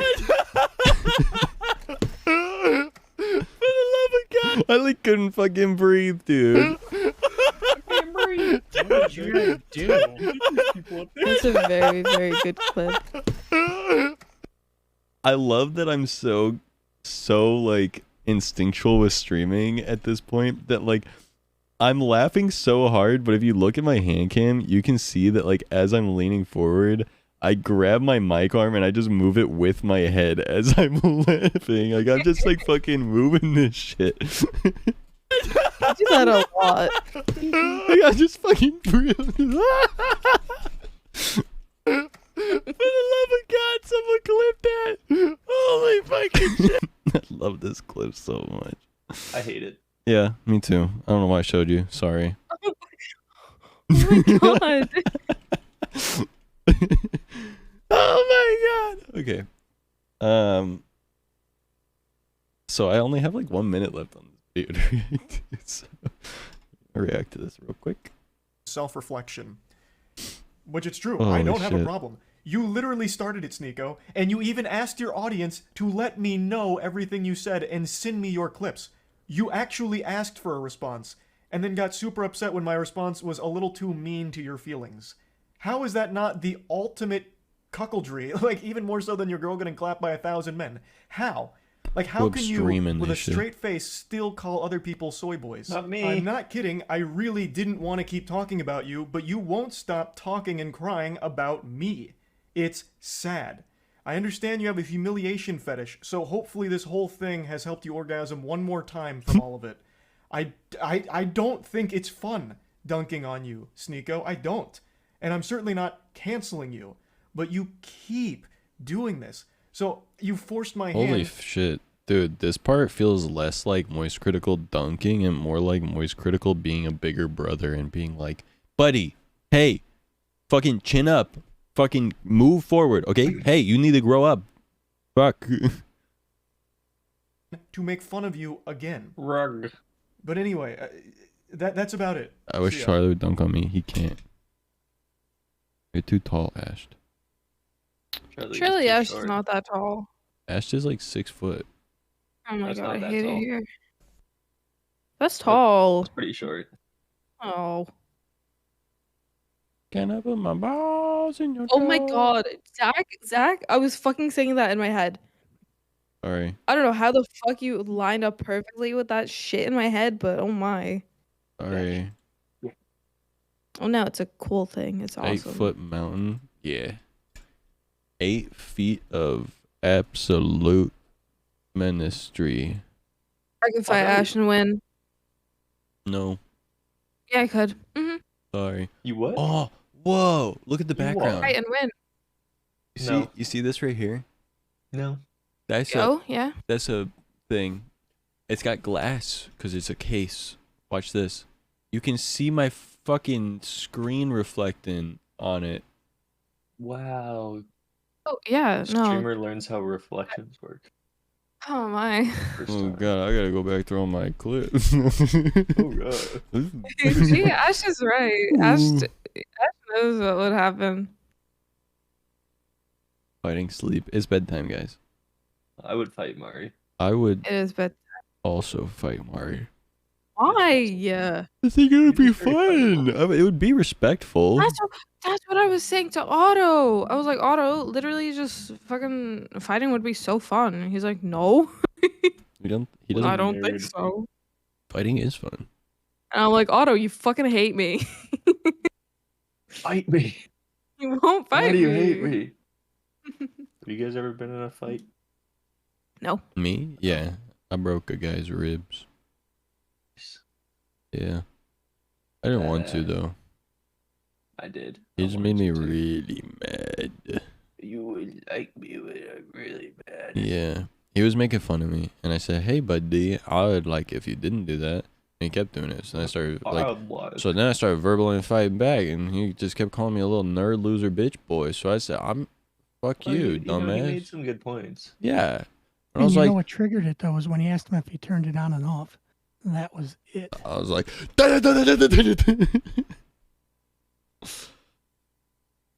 mean, Joey, have you been in a fight? Been there. Yeah. Was it fun? Been in a few. Oh boy. What? Was it fun? Yeah, they're good. They're always good. Did you win? Well, you know, you win some, you lose some. Okay, L, loser, get out of here. What are you doing here? What the fuck's wrong with you? L ratio? I will fight you. No, you won't. Yeah. I will. The only time I've ever I will gotten fly to, like, whatever weird ass part of the world you live in.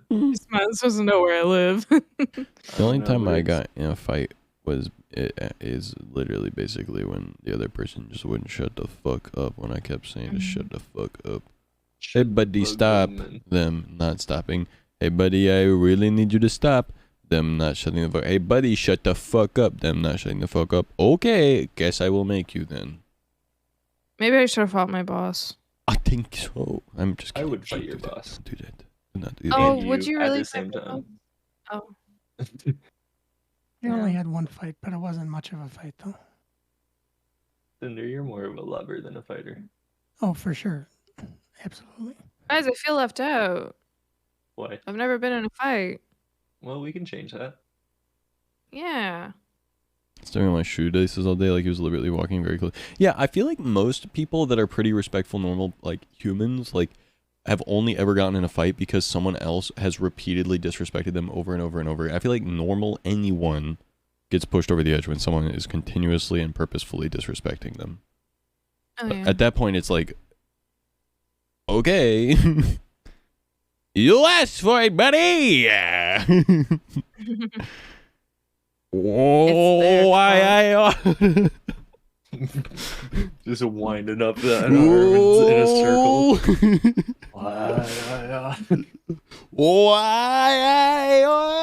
Think. All right, wise guy. Their get over head here.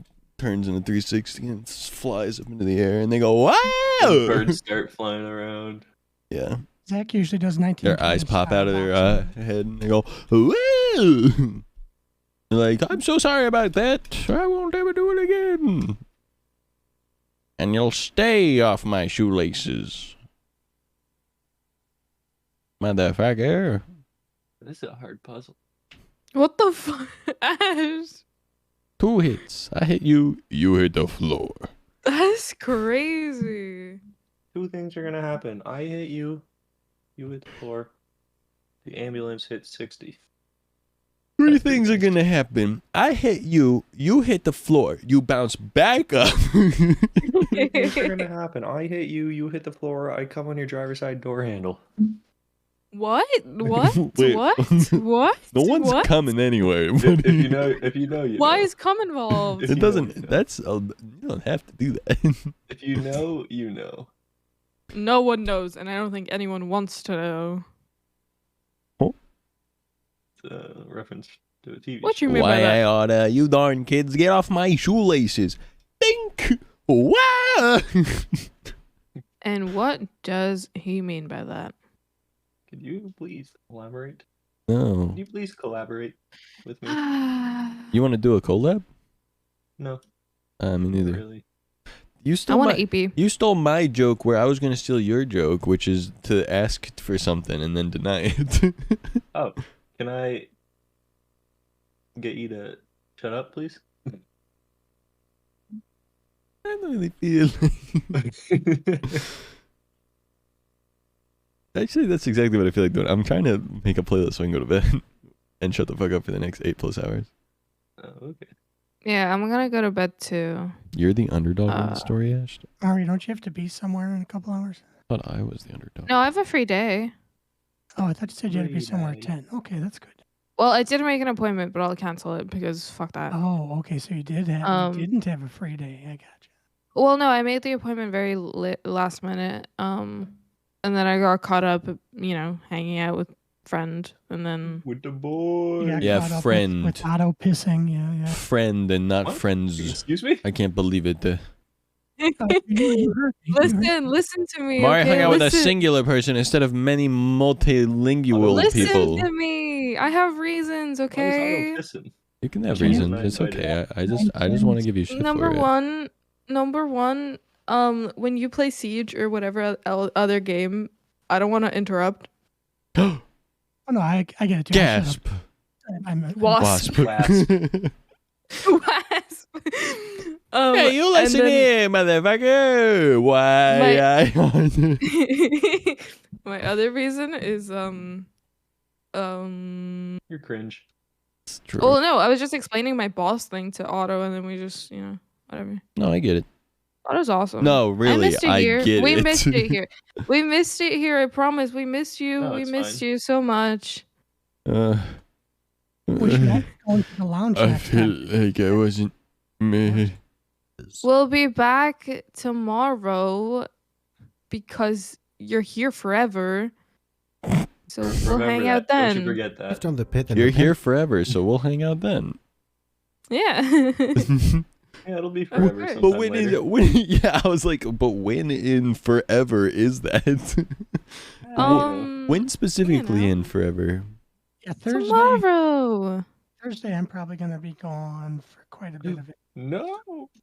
If you I don't think Ottifer is driving home soon, but that's not confirmed. Really? Already? That is still to be confirmed. Well, he said maybe tomorrow, possibly, but it's not confirmed and it's not 100%. So don't So get we your are hopes up. unsure. It's not Yeah. confirmed yet. I miss Otto. You just spent all day with him. He's EP right now. Jagaz. What the Speaking fuck? of- Why are you so mad at me? I'm not. I'm messing around. Speaking of missing people, though, I miss my girlfriend. I'm really trying to go to bed now so I can hang out with her. Jagaz. Man.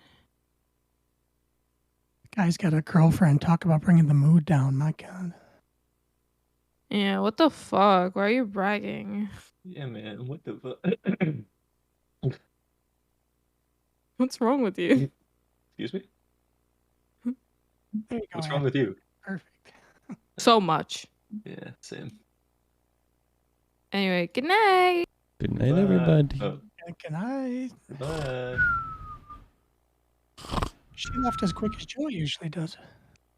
Oh. Of course I come fast. Hello. Welcome to the Oh, animal you said stream. left. We're gonna go through. We're Yeah, gonna meet a bunch yeah, of I animals. didn't really This see. is a for those of you Okay. who don't know. Good This night, is an y'all. animal sanctuary led Bye. out I in love the you. boonies. I feel like Bindi Bye. right now. Okay, yeah, Bye. to meet all these animals, Bye. meet them, and then he's gonna try their Yeah, favorite guys. foods, and he's gonna Yes, rank yeah. them because that's See what ya. YouTubers do. Tier list. Don't say it like that. You said it like it's beneath you, all right? So I can't just get a tiny microphone and hold it up to an animal. And become famous. Have Go do check it some. out. You know, you have a more highly viewed YouTube video than I do. That means that I'm more famous than Ludwig. Well. So, boys, are you guys ready to meet some animals today? Let's meet some animals.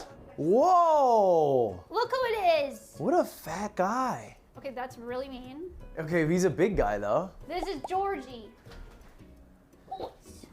I don't even do that anymore. I've moved on from that. Is it true that you could lick a frog and become gay? No. Okay. No. All right. But there are frogs that like produce natural hallucinogens. In Colorado river toads, if you lick them, you can get high. Okay. And maybe from that experience you leave curious. This is the second largest frog in the world. Oh, he's backing that ass up. He does not fuck with He me. doesn't like you. What was that Try about? again. Okay, hold up. Man, Hi, Ludwig, Georgie. He hates you. Oh Hi. my God, Ludwig. Hi. You're with me forever now. Okay, give me the frog. He hates Why does he hate me He so doesn't much? like you. How does he know? The hands are gloved up. He can sense your bad vibes. We're gonna start off really strong here today. Oh, dude, what is that? Is that a frozen rat? It's not frozen. Dude, what is that? No. I can't eat that, bro. I can't eat. Don't Okay, take it out with the forceps. Don't look at this. Oh my God. You're squeamish or you don't want to see it?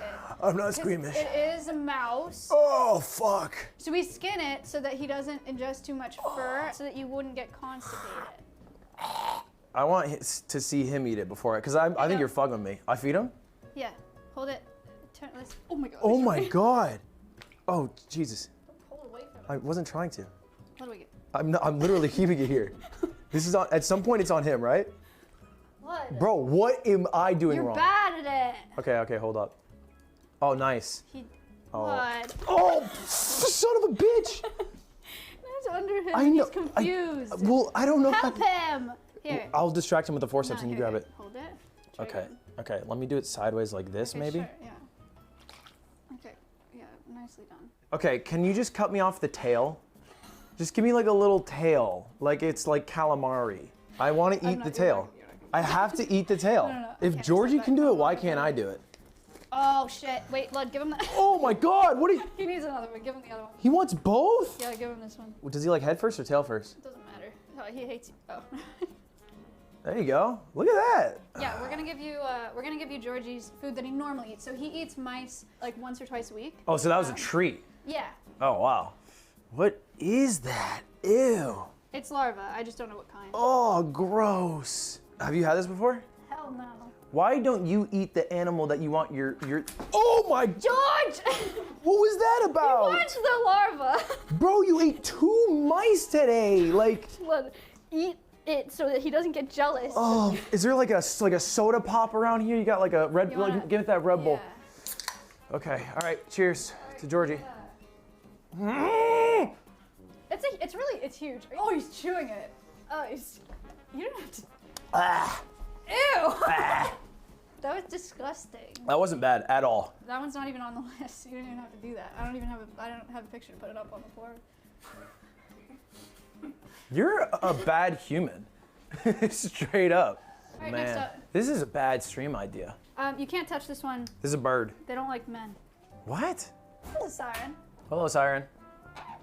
Oh. She talks. Hi, Birdie. She sings happy birthday. It's really good. You want to hear it? Yeah, I would love to. Siren, can you sing happy birthday? That's the whole thing? That's it? Can you spin? Oh, look at that. Wow. You can see it right now with her tail feathers. She's missing a bunch of them, and so she has no breaks in the sky when she's flying. But also, she was born in captivity, and she's always been a pet parrot. So if you released her, it'd be like releasing Coots, which would be like really tragic. Coots would not have an issue. Hi, Birdie. Coots would die. Coots would actually run that shit in like 2 years tops. Yeah. So Lud's gonna try Siren's food. Okay. I'll show them what that is. It's the pellet. It's formulated for them. It's the equivalent of dog kibble for parrots. Here, you feed her and I'll feed me. Okay, you wanna turn around? Cheers to our health, Siren. Here you go. Oh. I'm trying to follow in the ritual. That's hard. That's firm. That's not bad. It tastes like crackling oat bran without the sugar. What? Oh, spin? Good job. Can you spin? Spin. Good job. The pellets, 0 taste. Honestly, we couldn't rank it, but I think the larva was A tier, and I would put the pellet B tier. It was mid, average. Average is C, mate. Yeah, I could see an argument then for C.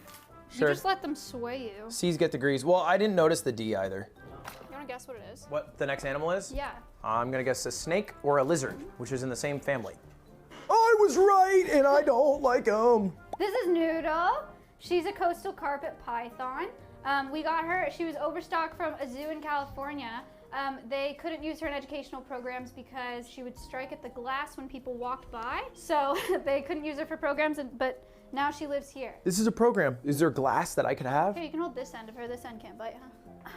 She's about 8 feet long. Oh. Ew. What? Oh. Don't make that face when you're holding her. That's really mean. I'm just gonna do this. Oh my god. Okay, you're too tall.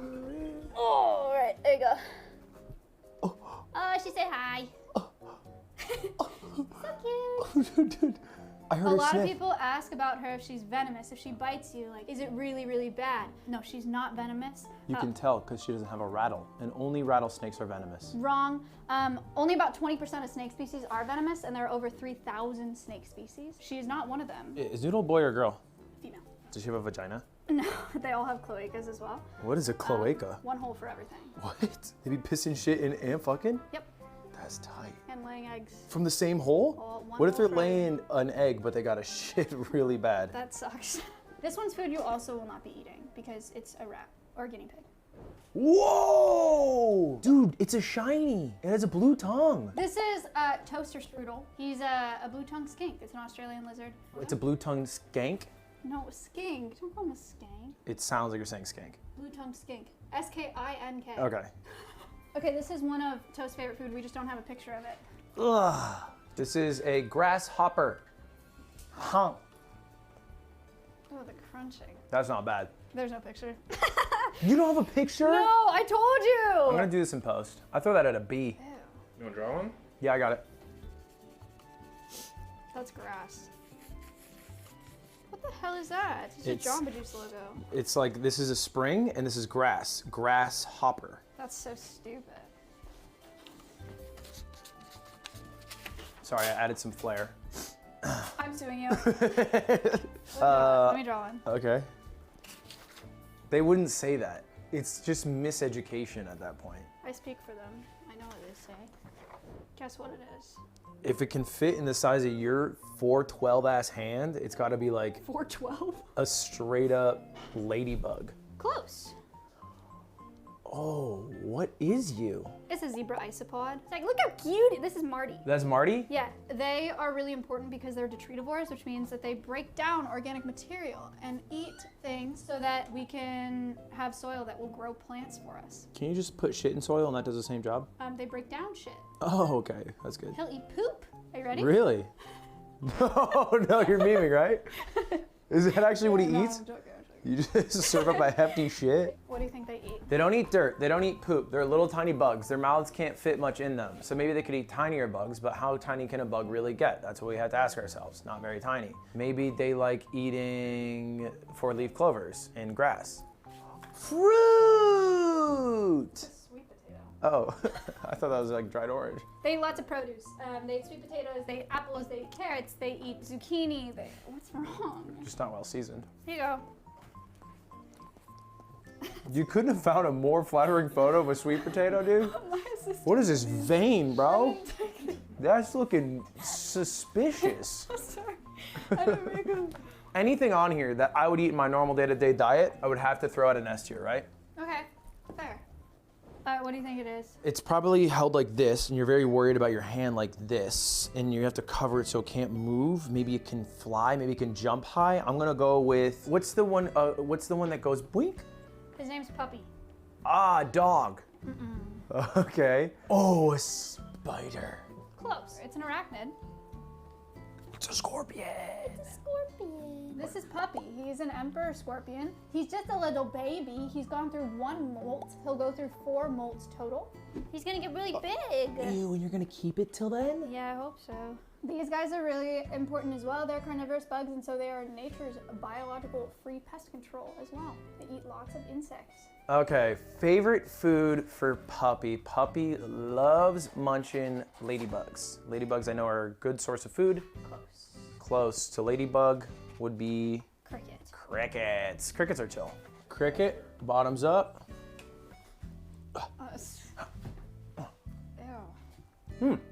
That has like a little heat to it, no? Does it? It's spiced a little. I gotta throw that at an A tier. That was young. That was young. Have you never had it? Crickets? Yeah. No. Eat one up. Just have one. You didn't even taste it. I You took it just like a you pill. took it like a pill. I didn't want to chew it. It would have been really gross if I chewed it. Okay, that's gotta be. I think it's a cockroach, but it could be a spider with how big. No, I think it's a cockroach. Cockroaches are huge and gross. He's actually kind of cute. Her name's Barbara. Her name? Excuse me. How do you know it's a woman? Because the males have more prominent bumps on their head. You want to hold her? Yeah, I'd like to. Yay, friends! What's that little bug on her? There's like 2 little bugs. Mites. They just clean up the cockroaches. What, and the mites get like fed off that? Yeah, they're buddies. Like the more mites you have, the more So high roller you are? everybody stop it. Everybody's saying ew, everybody's, okay, I'm leaving, stop it. They're very important because these are also detritivores, and so they break down soils so that we can have food in order to grow the foods that we eat. I fuck with these bugs. I don't fuck with them when I see them in my house. Okay, what do you think their favorite food is though? I'm imagining if I'm a roach right now for a moment. Right. And I'm like, oh, I'm so hungry. It's been such a long day. Yeah. I'm like, give me watermelon. They would like watermelon, but they really like apple. Okay, that's not bad. I'm sorry, I should have given you hand sanitizer. All right, what do you think? Ew. These were F in tier. with the roaches before, and That's they my didn't Aspen finish Gold them. impression. So Led finished for them. Wait, what? That's not true. I wouldn't mind eating with them. Apple is S tier. Hooray! Oh, This is I ate you. What? That's a larva, no? No, this is a millipede. This is Hank the tank. Oh, look at his little eyeballs. Look at he's looking around, his little legs. Chat, these are also detritivores. Detritivores mean they eat shit. Yeah, they break down soils so that we can grow things in them. What do you think Hank's favorite food is? The hungry caterpillar is a little different, but I'm gonna go hungry caterpillar here, and it's either leaf or like maybe like a cuke. That is an excellent guess. He might fuck with a cuke. Zucchini. Oh, zucchini. I don't know about raw zucchini, actually. That seems kind of gross. Sorry. Where are millipedes from? Is this a U.S. bug? I think so. The largest millipedes from Africa. They get like. Yeah. I mean, there's millipedes all over the world. But Is there racism like between millipedes and centipedes? No, I don't think so. I don't think that they know. This is. You smells thousand-leg freak! Oh my god. I imagine a centipede would say. All right, I'm gonna put it back. Does he get big? No, I think this is about as big as he's gonna get. Zucchini, right below cockroach. Or no, not cockroach, cricket. You need to try one thing. Okay. And I should have had you try it when we had toaster strudel out, the lizard. Uh-huh. I also have his other favorite food. What is this? It's wet cat food. I have that all the time. Okay. Bring it over. Ew, no. Oh my god! Oh my, I can't do that one. That's the worst one. That's the worst. That's so bad. It tastes like pate, like That's a low quality that's pate. disgusting. If I'm being honest, it's like a C tier because it's pretty low qual. If the meat quality was higher, it could easily be A. So we have 4 chickens here. Why do we have chickens? It's an exotic animal sanctuary because To eat egg. I use them to teach people about the poultry industry, about food labels, about stuff like that. Chickens! Are they scary? Will they escape? No. Do they like it in here? Yeah. Look, these chickens are trained. Check it out. Sit. No. Buddy. Hey, buddy.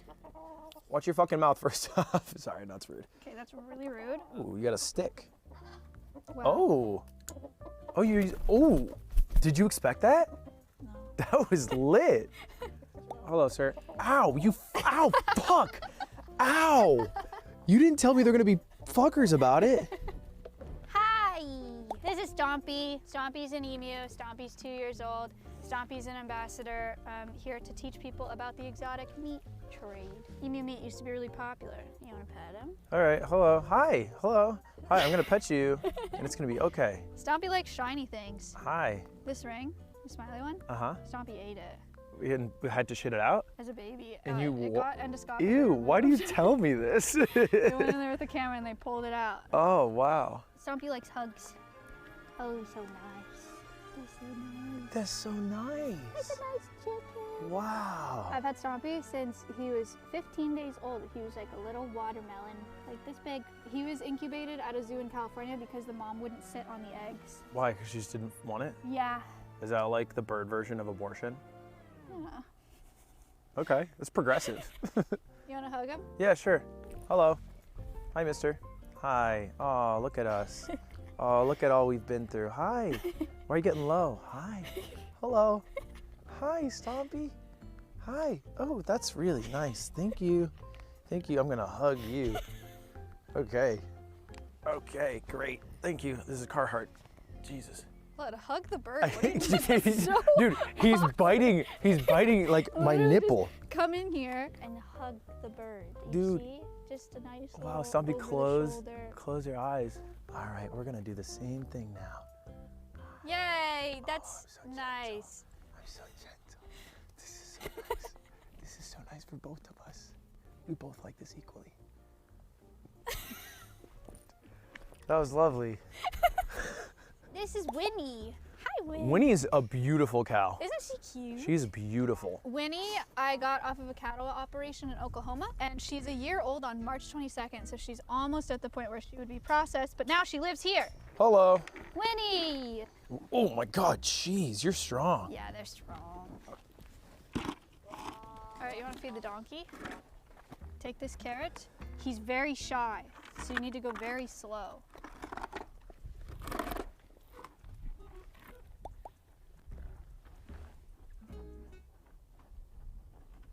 Yeah, way to go, Lud. Oh, that... Psst. Hey. This is a carrot. How would you like it? Oh, God. Stompy, you are obviously not a part of this. It's okay, buddy. This is just a carrot. It's really yummy. It's a little further up my hand though. Those are my digits. Nice. Wow, Yummy, yummy. friends. Yay, good job. What do you got for me now, bitch? What? Okay, so we're gonna go to the nut house right now. You gotta stop calling it that. Could give people the wrong idea. That's where we go to nut. Yeah, so that's the idea I was worried about. Here we are. This is where we prep our diet and nutrition. Look at this. A chinchilla. Dude, that is like a big rat with a lot of extra skin. Oh, we have them as ambassadors for the fur trade. It takes, guess how many of these it takes to make a fur coat? They make fur coats out of these fuckers? Chinchilla fur. You gotta be like 25. 120. No. Yeah. They almost got poached out of existence in the wild in Peru, and now they're protected, so they're doing a lot better. But we have them to teach people about the fur trade. So what is the nut house all about? Where we prep our diets and. You're just chefing up meals? Mm-hmm. It's like the kitchen. Kinda. Why are the chinchillas in the kitchen? Because they have to be inside. Oh. And we don't have space in the studio. That's Chip. Who's Chip? Is Chip a rat? Chip's always a rat. It's a good pattern. Chips was gonna be a feeder rat for snakes. We also have another one in here, and now they live here. And That's why I get frozen rats, because it'd be kind of fucked up to like, we have a pet rat, and then it's like we're also feeding rats. Yeah, we have the rats to talk about rodenticide use, like when you give something rat poison and how it affects other wildlife, like up the... Oh, because they'd be eating the rats that have the rat poison. So you should do old fashioned. Hello. So we have the crows. They were blown out of their nests as babies, so they were wild birds at first. They were raised by people. They don't know how to take care of themselves in the wild. Oh shit, they be eating, that's some good food. Yeah, the It's a well-balanced breakfast. are omnivorous, so they eat a bunch of stuff. There's some mouse skin in here. That's from the mouse that Georgie ate this morning. Scrambled eggs, tomato, squashes, strawberries, blackberries, lettuce. If I had an In-N-Out burger, would they just go to town? They would love that. They would love that shit. Probably. Why not? Egg is his favorite. Hello, here's egg. Yummy! Oh, nice.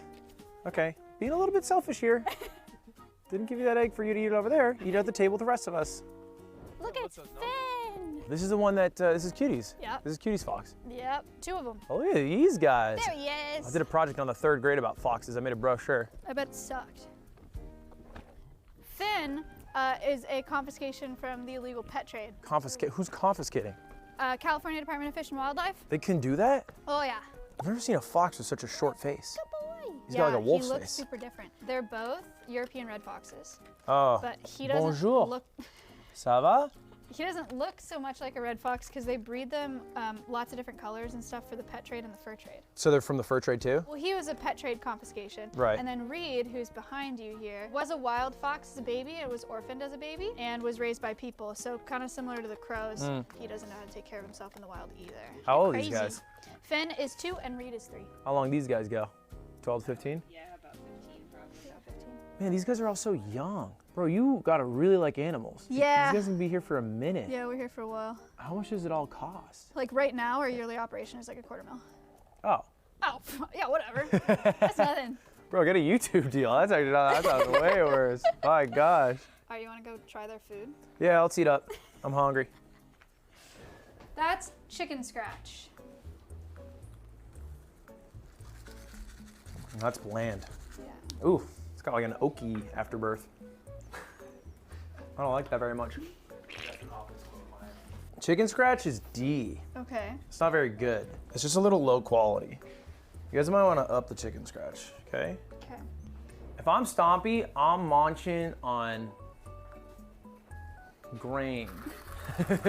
This is formulated emu diet. I actually haven't tried this one. It To our looks health? like rabbit food. Oh. It also looks like rabbit shit. Oof, that is very fibrous. Tastes like Timothy. Hey, actually. Can I try the ring? No. It's a D, I think. I didn't like that. What would you put that? I would put, yeah, I'd put it there. It's not F. Here's the donkey food. This actually smells great. That one's good. It smells actually is really, it smells like molasses. good. It is molasses. I got a nose on me. I ate so much of this when I was a kid. You got neglected growing up? What's going on? No, I just liked it. Yeah, but like you're a kid. How are you getting your hand? Your I grew parent? up on a farm. You did? Yeah. Pretty good. That is good. I'll throw that B. That's a B tier. Then that house, chinchilla food, looks like this. It's just Timothy pellets, pretty much. So much grain, dude. Sorry. Yuck. She also ate glue. What? Yeah, I did.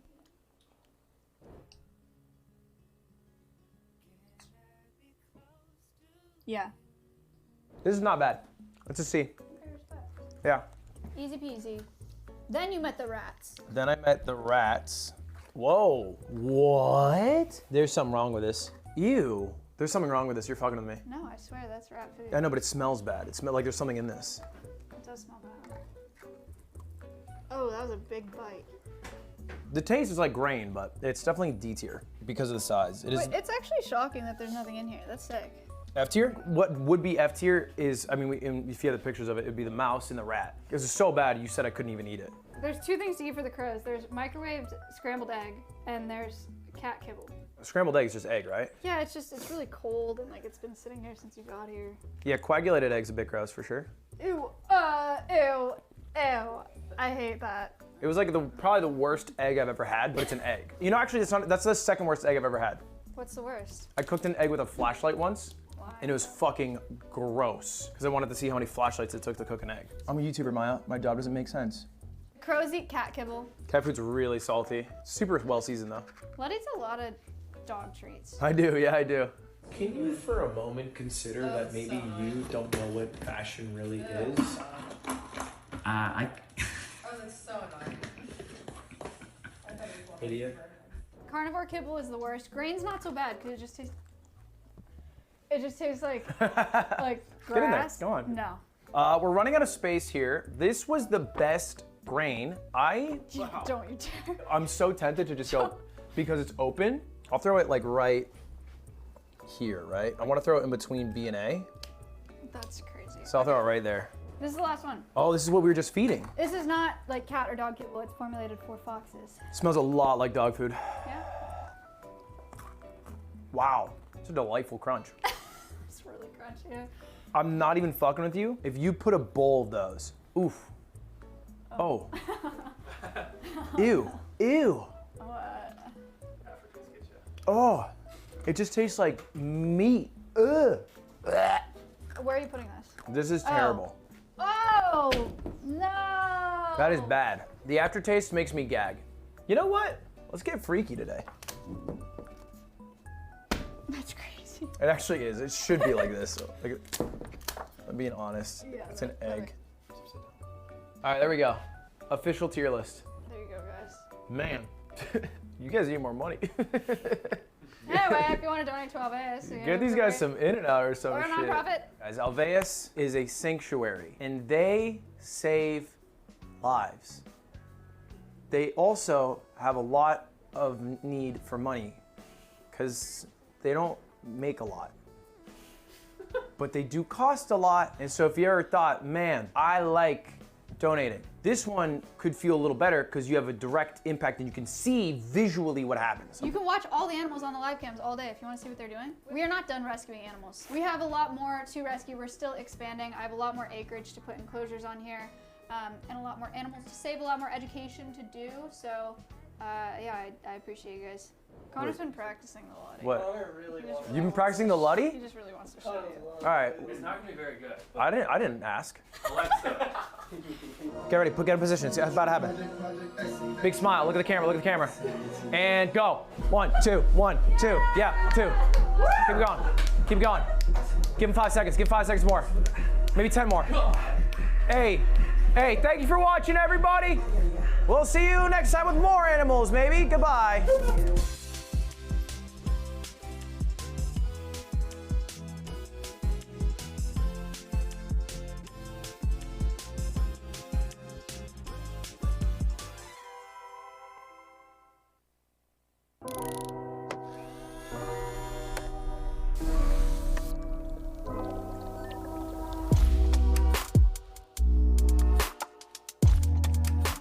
Hello and welcome to Tuesday Newsday, your #1 resource for the entire week's worth of VR news. So this week I came across something extremely interesting. A very little known project that is promising a full body tracked, full force feedback suit for VR that people can just build at home for cheap. And at least from what I'm seeing, this puts anything I've ever used to shame and is probably the closest thing I've ever seen to a true Ready Player One immersion rig. And really, I have a feeling that this episode is just going to prove one thing. No matter what you think, the future of virtual reality is likely going to be a whole lot weirder than any of us can possibly imagine. But that's not it. Bone Lab goes multiplayer, Apple's headset seems to be coming way sooner than we all thought, and Mark Zuckerberg sorta silently buries the metaverse. All that and so much more. This is a fun one, so let's just get right into the news. So I'm pretty much 24/7 always on the lookout for new VR devices that can change the way I use virtual reality. Whether that's new VR headsets or gloves or suits or treadmills, I'm always looking for devices that can make VR more immersive and useful. And I've tried lots and lots of things over the years. Some of it's great, some of it not so much. But I don't think I was quite prepared for the rabbit hole that one YouTube comment would send me down, leading to me discovering probably the most interesting VR project I've ever seen. This is the wildly unknown exit suit, named as such because it's a suit designed for the user to exit reality into a new virtual world. And that sounds exactly like my cup of tea. So there's very little public information on the exit suit, and what information there is spread pretty thinly. So when I first came across it, I thought it was just some performative stage prop for a show or something, but I was entirely wrong. And after doing a ton of digging, I learned that this is a full VR immersion rig, akin to some Ready Player One setup, and not the movie one, instead the far superior book version of an immersion rig. It's designed to provide full body tracking, essentially this thing doubling as a motion capture setup, also with full force feedback on each limb so you can feel the resistance of things in your surroundings. The creator even stating that in their demo software you can feel the resistance of a stream as you walk through it. And the rig provides full locomotion capability, similar to something like a Catwalk C. But that's not even the really surprising part. Most really interesting VR hardware is designed for some enterprise application. It all costs way too much and isn't even sold to consumers. But this isn't some multi-$1,000 enterprise rig. This thing is designed and built by and for VR enthusiasts. In fact, you're incentivized to just build your own. This entire thing is all open source hardware. The creator even having videos showing how you can assemble one yourself in under 2 hours. But let's just back up a bit, because how this thing works is probably one of the most interesting things I've seen in VR design. So the exit suit looks pretty wild. I mean, it looks more like a skeleton than a VR accessory, but that's because that's exactly what this is. The exit suit is an exoskeleton. It's a supportive structure that goes around the body with a pretty interesting core philosophy. Essentially, the exoskeleton becomes your virtual skeleton, and your physical self and virtual self in a way are able to interact with each other because of this physical representation of skeletal input. And it all starts by using the position data of the user's real hips via the exit suit's pelvis. And by starting at the hips, a spine is constructed, and off the movements of the spine and hips, the position of the legs can be easily extrapolated. It's kind of genius. Another huge benefit here is that in addition to physical support, allowing you to pretty much fly or walk around or jump in any direction, the spine acts as a real spine. It doesn't allow you to bend backwards. And so, like I said, by bringing in a physical exoskeleton that wraps around the body, not only is your body constrained by the suit when applicable, but your real body movements are translated into VR by the suit skeleton. It's a two-way information path between the virtual world and the physical, and it's a kind of human-centric design that I really dig. But the real genius part of this isn't even in the design necessarily. Yeah, this whole Da Vinci look is cool, but the really cool part is that all over the place I see hashtag open source hardware regarding this thing. And then on top of that, in the very few comments on YouTube and Instagram, the owners of this project are legit responding and just handing out the design plans, which sounds awesome, but the real plan of the exit suit is just way cooler than I could have ever imagined. Open source VR hardware is amazing, and it's something I will always cover and I love to cover, but it's not always the easiest thing to get into, especially if you don't have a 3D printer or know how to solder. This, on the other hand, takes an entirely different approach. The idea is to just take the exit suit plans that they plan on publishing to any service that is able to make cuts of wood, or I guess just do it yourself. And after you have the wood cut, doesn't matter how you get it done, you just put it together like IKEA furniture. So I did reach out on Instagram asking for more information, but I haven't heard anything back yet, but I think it goes without saying that I am incredibly intrigued. This whole project makes sense in so many ways, but has gotten so little attention. The exit suit sort of solves a lot of unsolvable problems for VR. Force feedback, full body tracking and inputs, locomotion, even distribution and shipping for large devices. Believe me, I learned from Catwalk, shipping a 200 or 300 pound treadmill across the world may cost just as much as having a wood shop cut 20 pieces of wood. I don't know, like I said, I'm interested, and while I know this is not for everyone, I mean, this is kind of ridiculous, this is something I think we might just be seeing more of on the channel. But of course, we'll have to do some more investigation. Still, I think something like this shows full well that while the minimum viable product of a VR headset won't be anything more than a functional HMD that straps onto your face and makes watching movies and playing Beat Saber better, that's just the bare minimum of VR, the furthest end of virtual reality and immersion is a whole lot more interesting than anybody credits. And I definitely hope to see more from Exit Suit, and if you do want to go down the same rabbit hole that I did, the links are down below in the description. I think we should give him some attention, you know what I mean? But don't go anywhere yet, because we still got a whole lot to get through regarding this week's VR news. But first, I think it's time for a meme break!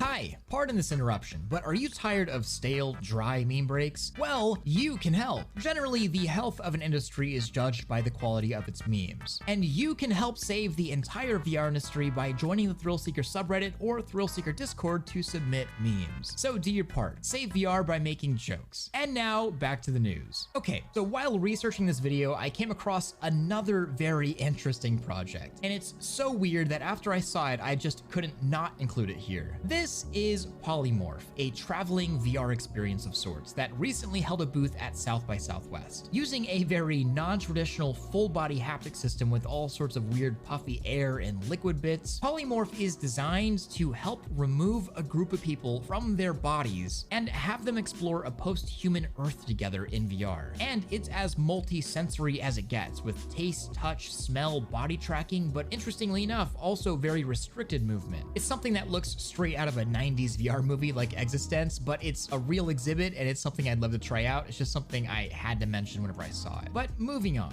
how many times have you heard Apple's VR headset is shipping this year? Probably about every year for the past 5 years, it seems. But 2023 just might actually be different. And really, whether you care about Apple or not, their entrance into the VR market is obviously going to be a pretty massive deal. And I don't think it's too crazy to say that we're likely going to look back at the XR industry and see a clear pre and post Apple XR world, even if the effects of Apple's headset don't really set in for a few years. And funnily enough, maybe everyone was right, because this device was actually supposed to ship a few years back. It's just been delayed every single year. And according to a report from a former Apple engineer, the design team at Apple actually wants to delay the headset again, but this time for multiple years, waiting until they can achieve a glasses-like form factor. But Apple CEO Tim Cook has put immense pressure on the team to just ship a product. And rumor has it that the green light has been given, that this year at the WWDC in June, whatever this obscure Apple VR or AR device is will be revealed, and it could be shipping as soon as this summer. So I guess we'll just have to see. There's always been so much conflicting data regarding this headset, but it'll be interesting either way. Apple really is primed to do some really exciting things in VR. I mean, as much as I dislike their narrow and walled garden ecosystem, it does allow for some very tight hardware and software integrations. And it's also true that whatever Apple does, pretty much every company just follows suit. So even if you hate Apple's ecosystem, it's still worth keeping an eye on. Shoot, even just their reality kit systems are years ahead of just about every other mixed reality software package out there. So like I said, it'll be very interesting.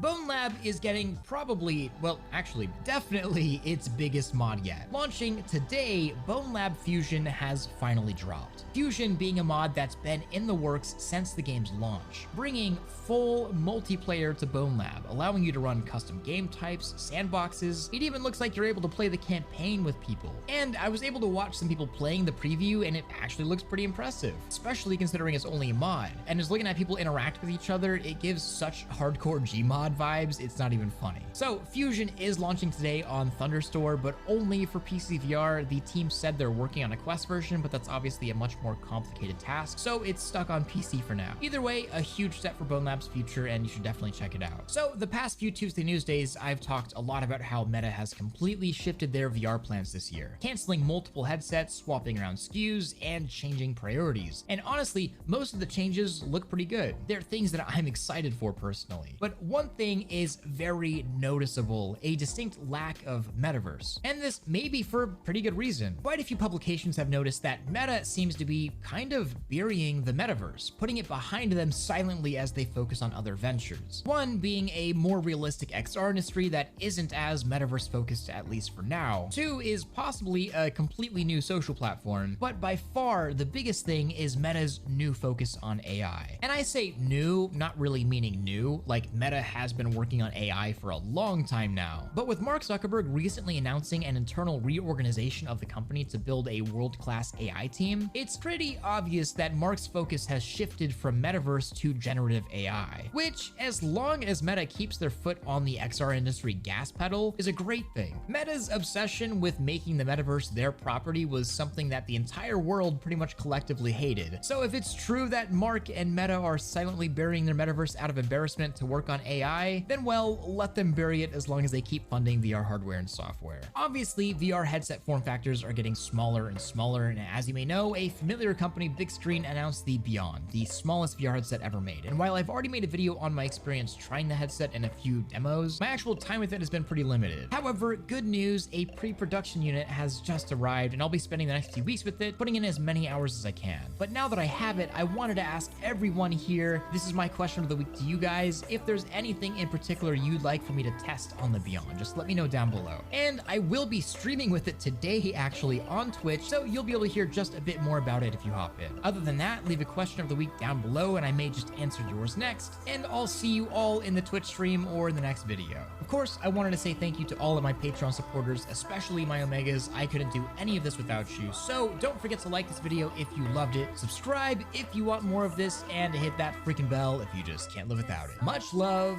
Real out.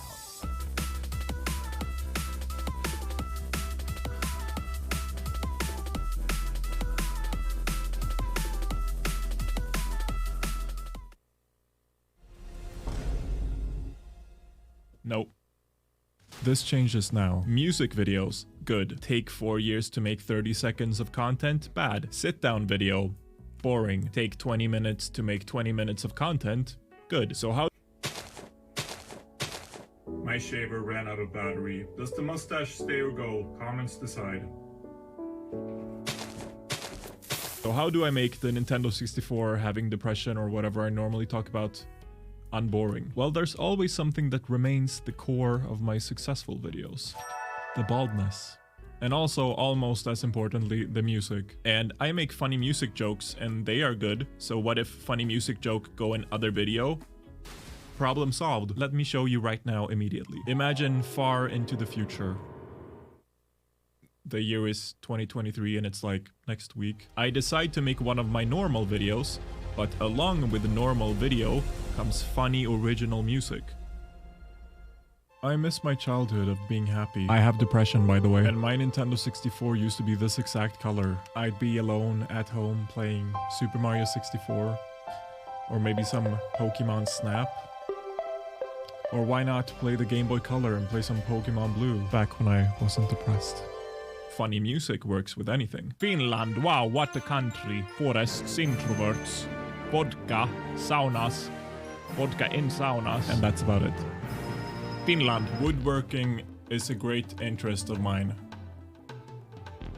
Today we will be carving frogs. Twitter.com. Space. But in the 80s. Even great ads like this one. Try my video course on how to become a YouTuber who actually gets views, the way I did it, with every single secret I learned along the way. Become a YouTuber who people actually enjoy watching. SethEverman.com/course. And of course, memes.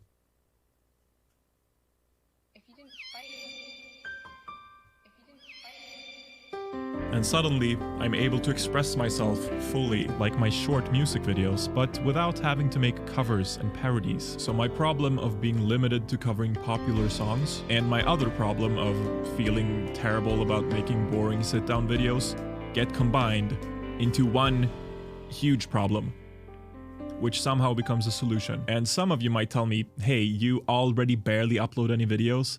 Doesn't this just make the videos even harder to create?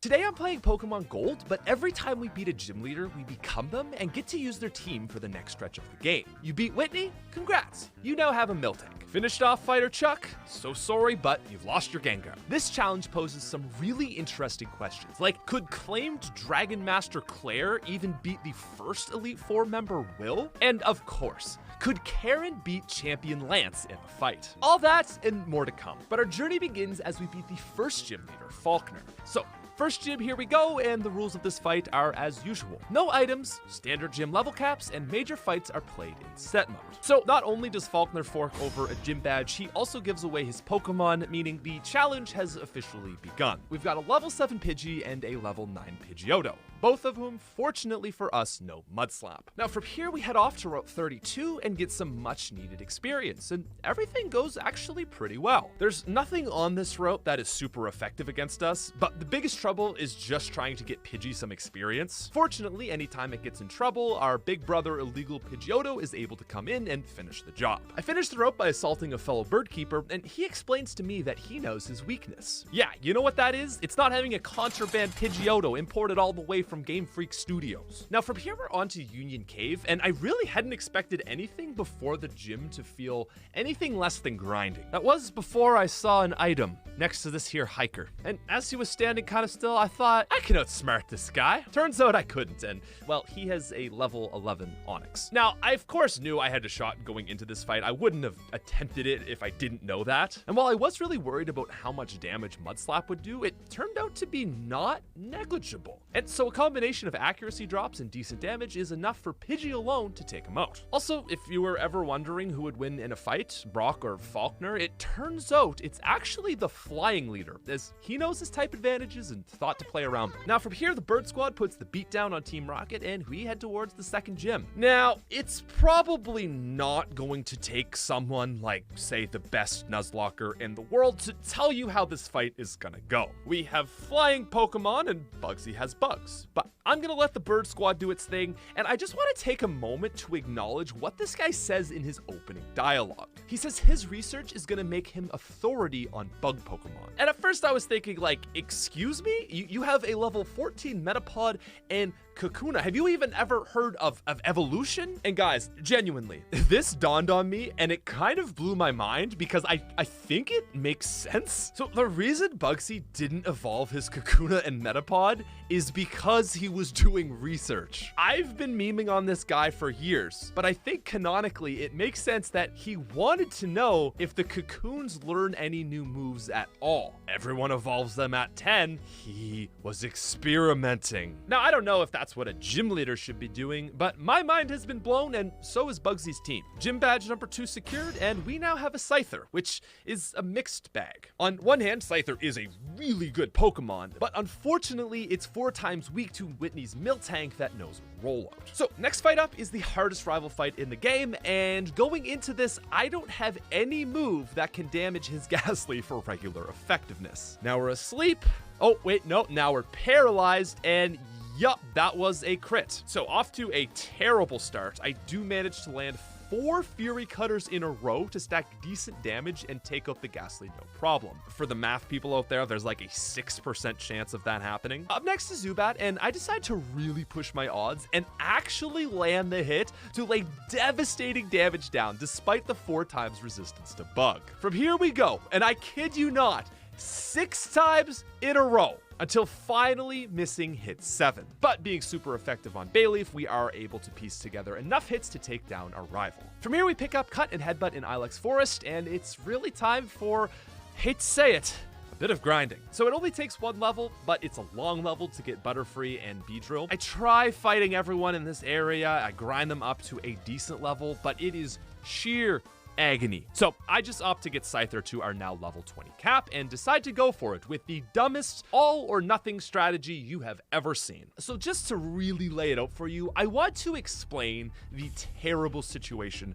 that we are in. First of all, our team is pure male and Whitney's female Miltank knows Attract. It's a classic trap we've all found ourselves in once or twice. What's worse is all 3 of our Pokemon are weak to Rock, 2 of them being 4 times weak. So looking at our options here, I just choose the ballsy play. We could try Sleep Strats on the Miltank, but if we miss, it will one-shot Butterfree and then double in power and one-shot the rest of our team. No, the best decision is to channel our inner Totodile Rage Cheese and build up Fury Cutters while hoping Clefairy doesn't bitch slap us back to Azalea Town. So we lead with Scyther and the fight starts with a crit double slap, but I hit back with a crit Fury Cutter, taking our total to 3. In Gen 2, this move has a base power of 10, doubling each time it's used. It also has a small yet very real 5% chance to miss. Now, genuinely being unsure whether Miltank will just one-shot us or not, I am knowing it's now or never. So we go for Fury Cutter and land it to take Miltank into the red. Fortunately for us, a crit roll us leaves us with 6 HP.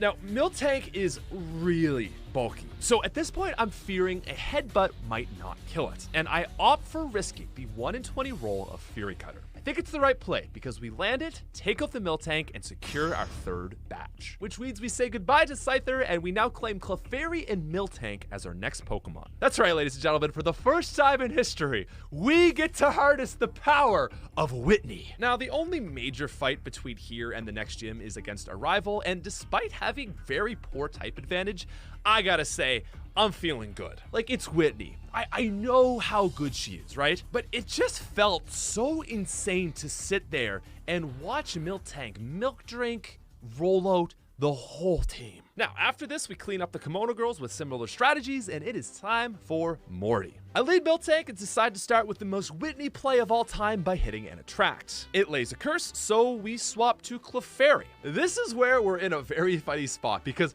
neither of us can do anything, but we do have the move Metronome. And after 2 duds, we managed to get a Zap Cannon off, so that's a win for us. Now, Haunter is up next and also decides to go for Curse. Can I just say, like, this gym is so weird? Because from here, I just go back to Miltank, it now can't hit me, and we go for a rollout before it decides to kill itself with yet another curse. This gym is so weird. Anyway, Gengar is out next, and this is our make or break. Really the only scary Pokemon in this fight. Now, crazy enough, Miltank outspeeds his Gengar, and we're able to take it down in 3 shots, as it opts to start with me. Look. And from here, rollout be rolling out, and it's dirty enough to one-shot Haunter and secure us our next badge. You know, in some ways I feel bad, because that was just so easy, but at the same time, that's Whitney for you. Now, the next stretch of the game gives us some decent XP, and I'm feeling very confident for Chuck. Like, Gengar can learn all 3 elemental punches, and despite this, I say, you know what, it's fine, let's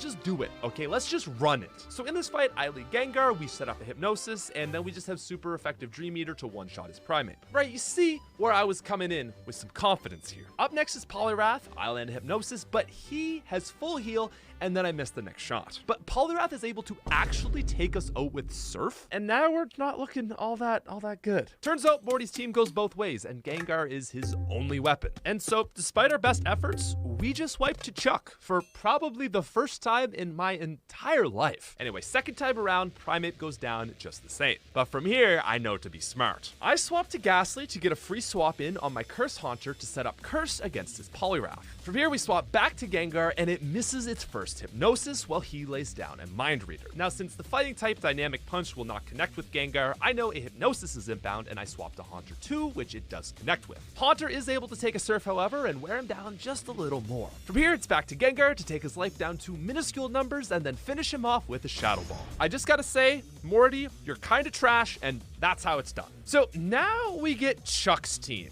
which feels like a massive drop-off going from 4 Pokemon down to 2, but I guess in another way, like, at least it's 2 good Pokemon, and this time I know to be a little bit smarter. I also need to mention that since we're playing by level cap, Price has to be Gym Leader 6 and Jasmine will be 7. And while it would be nice to use Ice against Dragons, Steel against Ice type, and Fighting against Steel, such is life. Let's not fear too much, however, because going into this next fight, we do have fighters against Ice. So, we lead Primate, now level 31, and don't think for a second we didn't give this lad some new tricks. This time, Thunder Punch from the department store was not slept on, and it takes Seal down in 2. Next, we land a devastating hit on Dugong to bring it into the red before karate chopping it back to SeaWorld. I don't know, is that a lame line?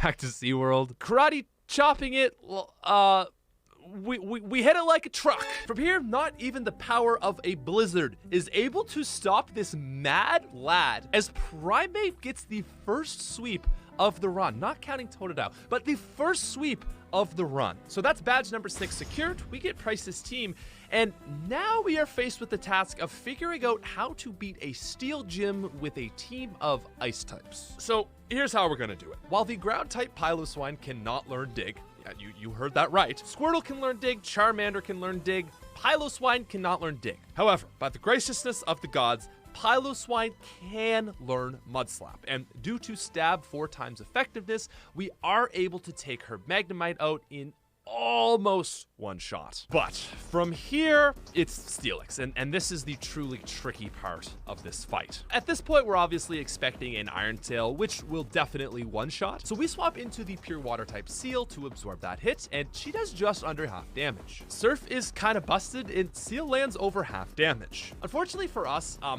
always thought this was crazy. Steelix actually knows Sunny Day and goes for the setup here. It is ironic since like this would just make fire types better against it, but in our specific scenario, it does save it. Sunny Day nerfs us badly, but we are able to hit a crit to take it into red. Fortunately from here, Jasmine Hyper Potions. Now while that Iron Tail is dishing out Stab 100 base power moves, it fortunately only has 75% accuracy. And so with 8 HP left, Seal ducks, dives, jukes, and dodges his way through Iron Tail to get the kill on Steelix. And I just gotta say, I am so proud of our boy. What a great job he did. From here, we send out Piloswine to clean up and get a nice one-shot to finish the fight. So it's here where we get Jasmine. And for this next section of the fight, I'm actually very glad that we chose to do the game in this order. First of all, these Magnemites come with Thunderbolt pre-installed. And on top of that, since they're level 30, it only takes a level of grinding to get them to Magneton. Like,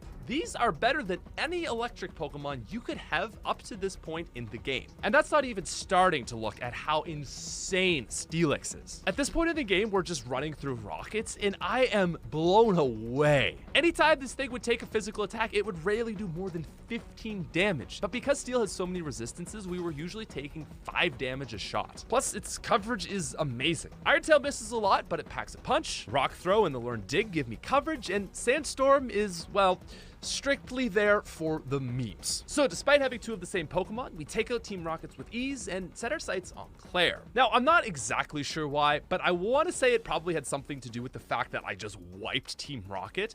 I was going into this fight very confident. Some may even say overconfident. So we start this fight using Magneton and launch a Thunder Wave followed by a Supersonic onto her Surf Dragonair. But it still manages to get Surf off and take us out. Next we go to Steelix and land a non-killing Iron Tail, followed by it taking itself out with Surf and yeah, we wiped. Like, we wiped hard. Like, so hard, there is no chance of winning with this current Team Hark. So from here we get to grinding, which mostly means using rare candies. Listen, a select few of you may have a problem with rare candies, but we need to normalize it. Grinding is boring, and when you're running your own self-imposed challenge run, just do what you want. Do what is fun. So we get our team to level 40, and I put Sunny Day back on Steelix. I never actually used the move Sandstorm. I just installed it because I thought it was funny. I think you can all bear with me. But with all that done and wishing I had an Ice Team, we head back to Claire for round 2. So we once again lead Magneton and go for the Thunder Wave Supersonic. Things start off great with a double para activation from Dragonair, and then we swap to Steelix. This time Dragonair connects, but by hitting itself in the face, and we're able to get off a Sunny Day. This is an incredible start, and it's the start we needed to even have a chance to win. From here, it hits itself in the face again, before Steelix joins in on the action and lands an Iron Tail right on the nose. Now, Kingdra is out next, and if you can believe it, Claire goes for cheese strats with Smokescreen onto our Magneton. Did you see this? Like, Claire is cheeser number 1. For now, anyway. But fortunately, the third does not connect, and we hit our paralysis. Now, slower than us, we're able to hit a half-damage Thunderbolt before her Surf lands devastating damage. We miss and die, but our next Magneton is able to take it out. Dragonair number 2 comes out, and pulling a play right out of Claire's pocket, we go for Thunder Wave. We in fact swap Thunder Waves, despite my Magneton being electric type, and from here, I elect for a Supersonic. From here, Steelix comes back out, and there's nothing her Dragonair can do. Didn't you know, Claire? Steelix is the dominant Serpentine creature of the Johto region. Her last Dragonair does have Ice Beam, but it's hardly a dent, as we avoid freeze and land 2 more hits to secure our 8th and final badge. From here, we are now Claire, and this is actually a bit of a mixed bag. The road to the Elite Four is actually very easy. Her Dragonairs have 3 of the same moves, but one has Surf, another has Thunderbolt, and the last has Ice Beam, so we have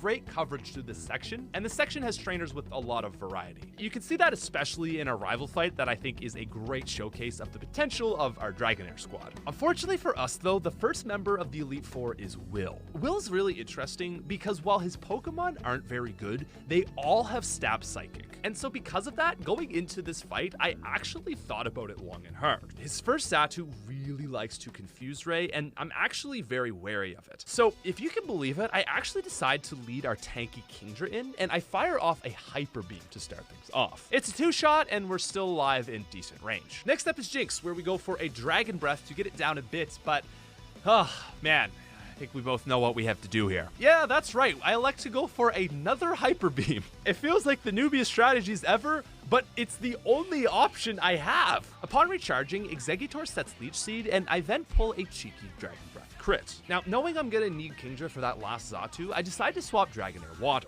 It's not enough to take it out, but we're able to then move to Dragonair Electric to finish it off. And the reason we did this is because the very tanky Slowbro is up next. And while it's not off 30% Dragon Breath, we actually get our first para from a 10% Thunderbolt. From here, it does some stat boosting, we take it down quite a bit, but it unfortunately lands a crit Psychic. Dragonair Ice is able to seal the deal, however, and now it's down to Xatu. So, this is a very tricky spot. We know Xatu can two-shot us with Psychic. There's a 100% chance that Xatu can outspeed Kingdra, which only has 8 HP, because it has Quick Attack. So this is a very tight space. Xatu leads Psychic, taking us down into one-shot range, and we actually go for a Thunder Wave. See, the thought process here is that we're giving it a 50% chance to not attack, but also allowing us to for sure get one shot in. We dish out a very spicy Ice Beam, but it unfortunately does not para and it takes us out. From here, it is just Kingdra left with 8 HP, and again,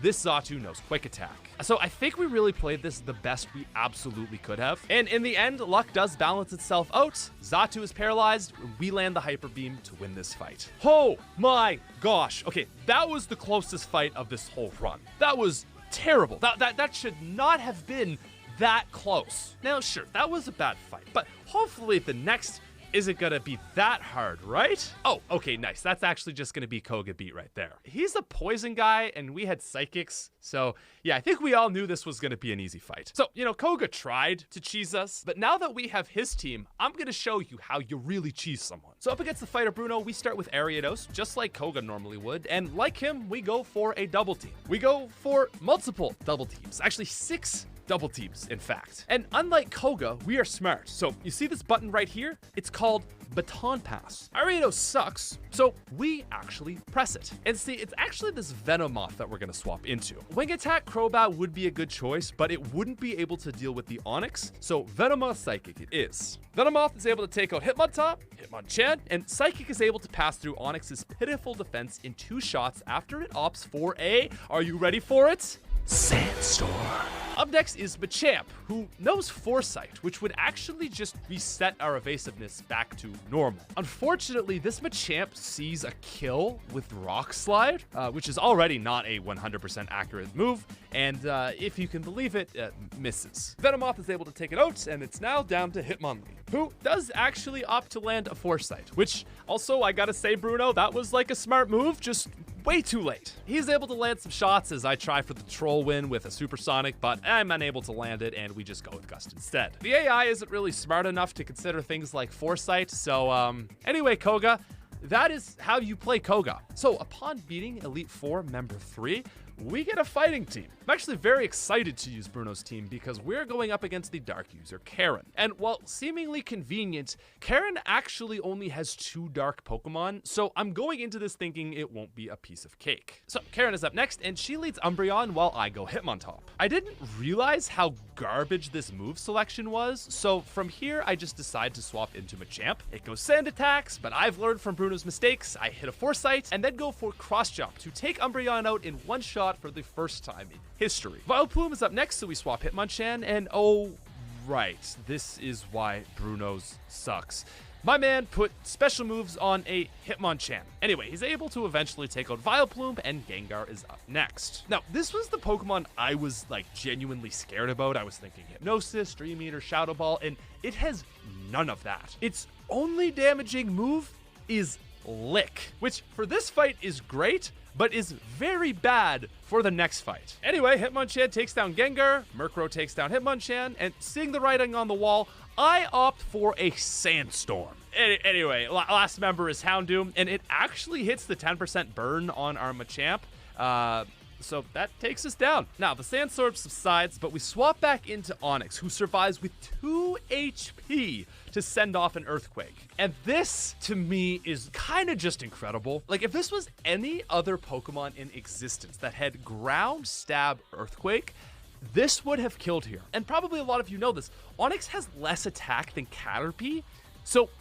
we don't kill it, and she heals. Anyway, it's not a massive issue as Hitmonlee is able to play cleanup crew, but I'm just truly impressed at how bad Onyx is. So I always thought that Karen was like pretty good, but now having her team in our hand, I'm looking at her like she may be the worst Elite Four member. Gengar should be her best Pokemon, but it's riddled with garbage moves. And in our case, Houndoom, her other only good Pokemon, has no place in a Lance fight. So it's at this point I was knowing I can't win this fight with where we're at. But being like, you know, not an AI, I thought there might be some chance I would have of just going into this fight as is. And yeah, despite my best effort, this is how it went. Like, what the fuck? What do I do with this?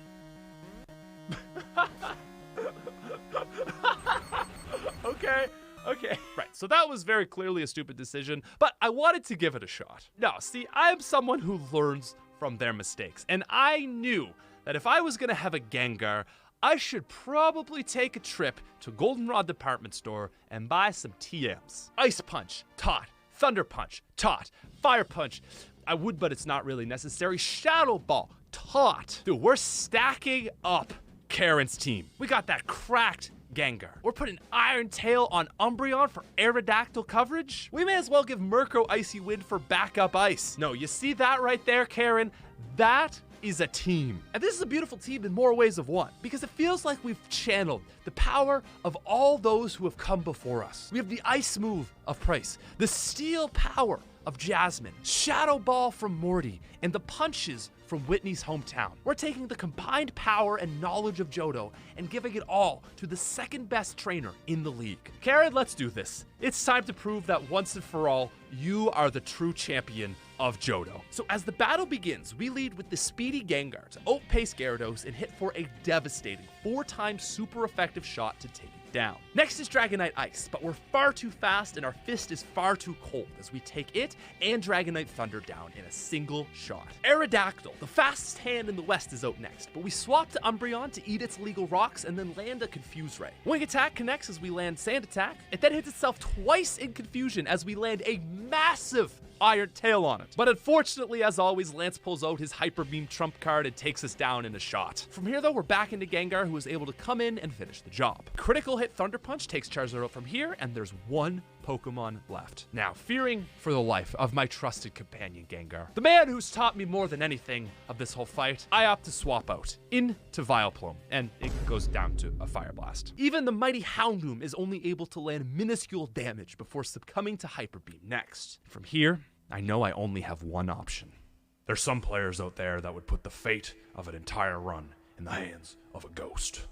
But me, I'm not that player. There's also some out there that think they can speak down on Gen 2 Murkrow. Sure, everyone respects Haunch Crow, but in a game where you can't evolve, it's pretty easy to look down on what most view to be a sad bird locked away in Kanto. But me, well, I've been here for a long time, and most players, well, they don't know the whole story. You see, they don't know what Murkrow is capable of. They say you can judge a lot of a man or a bird when you gaze into his eyes. Some even call that the window of the soul.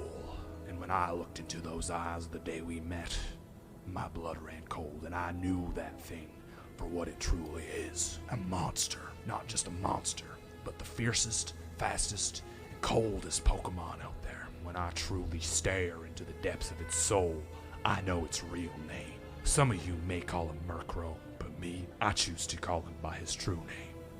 Dragon Slayer. Okay, I don't know how to proceed after that moment. And not only was it a dub, but that was such a fun run. So many neat interactions, so many questions answered. Guys, thank you for watching. Anyway, if you did enjoy, please subscribe. And I'll see you in the next one. Familiar because you've been hearing about them since the 90s when they tried to make SpaghettiOs look healthy. In general, electrolytes are responsible for helping your brain fire off messages between neurons, helping your cells produce energy, and regulating the amount of fluids in your body. When it comes to exercise, they also help regulate the contraction of all your muscles, meaning that if you lose too many electrolytes, your body physically can't send off the electrical charges it needs to flex your muscles anymore. And it turns out that when you exercise a lot, you lose a lot of electrolytes in your sweat. You see, since a large percentage of your body is water, water, and electrolytes are polar charged molecules, they move around really easily in your watery bloodstream, and they end up getting squeezed out the other end of your pores when you're getting sweaty with your best bros. The idea of drinking a sports drink instead of just water is that when you're exercising intensely for long periods of time, you're losing so much water that you're actually washing the electrolytes straight out of your system, and you're gonna start feeling tired and sluggish without those things. But how much are you really losing here? A few drops of Gatorade on the brow isn't gonna be needing a 20 ounce of Gatorade and hundreds of milligrams of electrolytes, right? Well, not so fast. Of course, all exercise and water loss is gonna be totally dependent on your body, your exercise routine, your environment, but in the case of serious athletes, we're not talking about a little sprinkle. In Carl Gisolfi's article, Water Requirements During Exercise in the Heat, he notes that while exercising in the heat, the body can lose as much as 3 to 4 liters of water every hour. That is almost a gallon, and you can lose more than that over the course of several hours. A gallon of water lost is over 8 pounds of body weight that you just sweated right out of your system, which if it sounds like a lot, it is. This is why you see boxers trying to sweat off the pounds before a weigh-in, because water weight actually makes a massive difference. Unfortunately, you just can't sweat it out forever. As soon as you start to lose more than 2% of your total body weight in water, you actively start to experience symptoms of dehydration, including headaches, nausea, cramping, and fatigue, because your body is shutting down without the ability to regulate and contract your muscles. For a 150-pound person, this means that losing more than 3 pounds of water, or just over 1 liter, can cause your whole game to suffer. And thus, you can really start to see why the sports drink market is such a thriving business. People working hard jobs all day are losing water and electrolytes constantly, and those things need to be replaced. On the flip side, if you're like me and just popping into the gym to hit the old stride machine for 20 to 30 minutes a couple days a week, chances are you don't need to be refueling with sports beverages because you're not losing enough water and electrolytes. You can stick to the water, save some money, just stop being posers about it. Knowing all of this, do Logan's stats here line up? Yeah, kinda. If anything, he's underselling Prime in this category, which seems incredibly sussy for a guy like him. He says Prime has 825 milligrams of electrolytes, but according to my calculation, it should be 835. 700 milligrams of potassium, 124 of magnesium, and 10 of sodium or salt. Gatorade, meanwhile, is exactly what he says it is. 270 milligrams of sodium and 80 of potassium for a grand total of 350. To recap, well, yes, some of the comparisons were biased in Logan's favor. When I normalize the data, Prime still won. Am I gonna have to give the dub to Logan? Ugh. No, not yet. Maybe the difference isn't nutritional here. Maybe it's all taste-based. Maybe the flavor of these things sucks. To know for sure, I bought every flavor of Prime, and then I bought every other sports drink on the market with similar flavors. In total, we had 52 drinks spanning Prime's 7 core flavors, though, to be fair, some categories were more contested than others. We then set up a series of blind taste tests to see which brand would come out on top. All right, Josiah, thanks for joining me here on Food Theory. We have a selection of basically every sports beverage that I can find at like the 3 local grocery stores, and I need you to go down the line and just tell me which is your favorite and what is your least favorite, please. Okay. Okay? Wow. That one tasted a bit saltier, actually, than these other two. My top was B. And my least favorite was D. C was my second favorite. Whoa! Okay. You just picked Prime. Here we go. Ooh, that one has a good aftertaste. That's really fruity. Ooh, actually the aftertaste sucks. This one's bad. That one's about the same, but a little fruitier. C's the best one. As a true American, I need my high fructose corn syrup. So. You, sir, just picked Prime.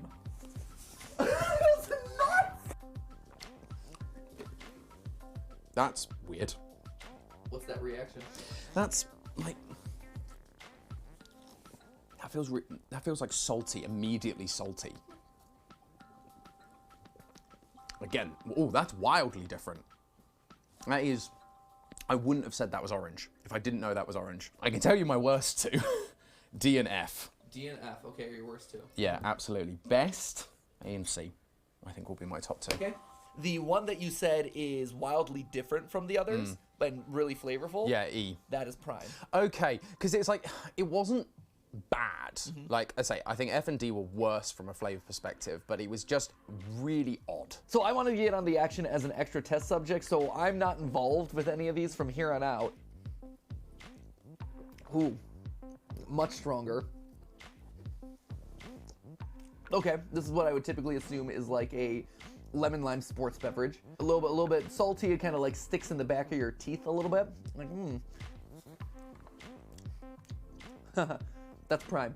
I can almost guarantee, based on how these flavor profiles have broken down, the thing that always has the densest, strongest flavor seems like it's always Prime. My favorite is F. That would in fact be Prime. I knew it! I knew it!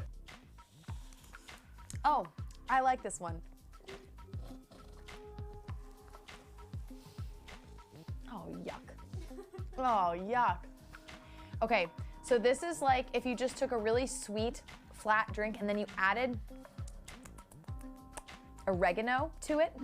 So there's a slightly herbal flavor on the back, and I don't mean herbal like something nice that you'd want to drink. I mean like something that you'd add to spaghetti sauce. It was close for the one that I hated the most. I think I've got to go with G. It is a unique moment when I feel like I'm drinking part of like maybe my own stomach acid in a sports drink.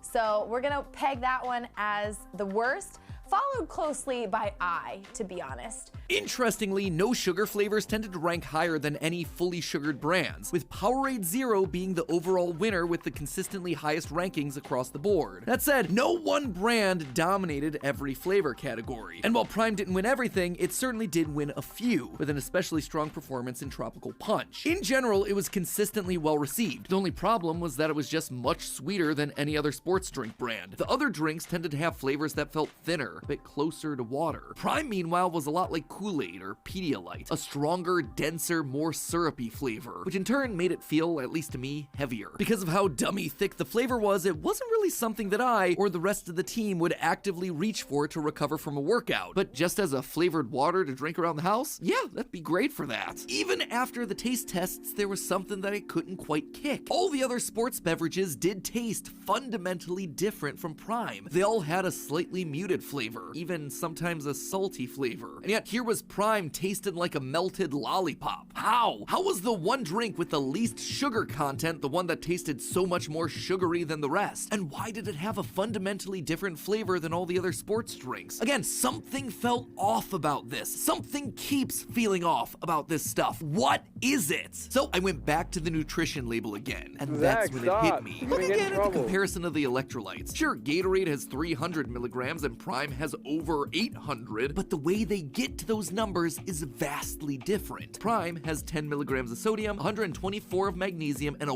whopping 700 milligrams of potassium. Gatorade, meanwhile, has 80 milligrams of potassium and 270 milligrams of sodium. The ratio here is almost completely reversed. That is why you're getting a salty flavor from all these other sports beverages. Logan's Prime has 70 times as much potassium as sodium. Gatorade, meanwhile, has a ton of sodium and a teeny tiny amount of potassium. Powerade, same ratios as Gatorade. So I had to keep looking. Body Armor, another top contender in our taste test, is closer to Prime. BioSteel, the one with the juice boxes, came in with a completely different ratio than all the others with equal amounts of potassium and sodium. So that then brings us to what's probably the biggest question in all of this. What is the proper ratio for all these electrolytes? Is this the thing that's been nagging me about Prime all along? Well, it's important to note that each electrolyte is responsible for something different. Sodium, which we get mostly from common table salt, is the most prevalent, and it basically exists in all the spaces outside and around your cells to help you regulate blood pH and your overall water levels. How much you're peeing out, how much your kidneys are filtering out, things like that. Potassium, on the other hand, works inside your cells to help produce ATP, the little energy molecules that help power your body. Potassium also works in your heart to make sure it's pumping normally. Too much or too little potassium, and you could start having heart problems and irregular rhythms. Calcium and magnesium play smaller but still important roles in your muscle contraction and brain function, keeping you mentally and physically sharp. So at the end of the day, it kind of seems like they're all important in their own right. So which ratio is the one we're aiming for in a sports drink? Well, remember the whole premise of a sports drink. It's to replace the electrolytes that you lose during exercise. That means that we don't need to worry about every electrolyte in the body. We only need to focus on the ones that we're losing during said exercise. And we're not losing them all at the same rate here either. The average person's sweat ratio of electrolytes electrolytes is 220 milligrams of sodium for every 63 grams of potassium, 16 of calcium, and 8 of magnesium. That means that you're losing nearly 3.5 times more sodium at any given time than any other electrolytes. And if you're doing the type of exercise that needs a sports drink, you need to find one that replaces sodium before worrying about anything else. Looking back at the ratios that we found across our sports drinks, it now comes down to which formula replenishes your electrolytes at the ratio closest to the sweat that you're losing. Knowing that, let's look at Prime. Sure, it has a ton of electrolytes, but none of them are the ones that you need to be replacing. Prime is giving you a ton of potassium. This thing is practically a banana, but you don't really need potassium in the middle of strenuous exercise. At least you don't need it nearly as much as you need sodium. In your sweat, you lose sodium to potassium at a ratio of 3.5 to 1. But with Prime, you're giving your body 0.014 milligrams of sodium to 1 milligram of potassium. You are essentially completely missing the one electrolyte that your body needs the most while sporting. What about the other sports drinks on the block? Well, Body Armor's ratio is 0.05. It's actually very similar to Prime. BioSteel is at least a 1-to-1 ratio with the same sodium and potassium content. I suspect that they're all sacrificing the sodium because it keeps these drinks tasting sweeter. More sodium means a saltier flavor like the traditional sports beverage of Gatorade. Speaking of Gatorade, Gatorade and Powerade both have astonishingly different ratios than these newer competitors, with Gatorade at a ratio of 3.4 sodium to potassium and Powerade at the very top of the scale with 4.1 milligrams of sodium to potassium, both coming in shockingly close to the actual ratios of real life sweat. This, in turn, makes them infinitely more effective than the other three options at actually doing what they say they're doing, replacing what your body loses during exercise. Don't get me wrong, feel free to sprinkle your coconut water on whatever you want. It's great that a lot of these new sports beverages don't have the dyes and preservatives and all the added sugars, but at the end of the day, the reason they're tasting so much sweeter than the Gatorades of the world is that they're missing the main ingredients that sports drinks need to be having: salt in the form of electrolytes. For really bottling and feeding you back your own sweat, Gatorade has made their drinks taste remarkably good over the years. But the thing is, at some point if you're sweating salt, the only way to get it back into your body is to drink it, not paper over it with a bunch of other filler electrolytes that you don't need. What's the conclusion here? Honestly, that the definition of sports drinks and rehydration beverages are just too broad and ill-defined. If you're looking to replace sweat in your body, you need something with more sodium, something that Prime does not deliver on. That said, it's not like Logan is pulling a scam here or anything. He is delivering on exactly what he says he is: a drink full of electrolytes, more than any other sports drink in the space. But electrolytes aren't equivalent. They don't function the same. The formulation of Prime is fundamentally delivering a different product than the Gatorades and Powerades of the world, which in turn allows it to taste less salty while still competing in the same broad category. My personal concern is that other brands, seeing the threat to its consumers, might change their more scientifically accurate formulations to better compete with the increasing threat and better taste of Prime, something that I suspect will end up being a net negative for the entire sports drink market. Honestly, there's no comparison. You know what, Logan? For the first time, I think we can actually agree. But hey, that's just a theory. A food theory. Bottoms up.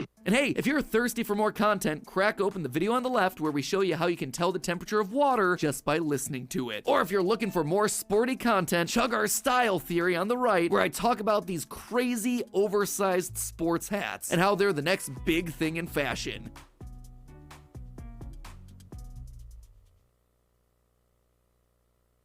Flying in a stolen airplane, Colton's mission was to escape the United States into Canada. But as he quickly glanced at the gauges, oh my god, the plane's running out of gas. But he couldn't land at the airport. There'd be federal agents there waiting to arrest his ass. So he finds a flat patch within the mountains, lines up the plane, puts down the flaps, prays to God, and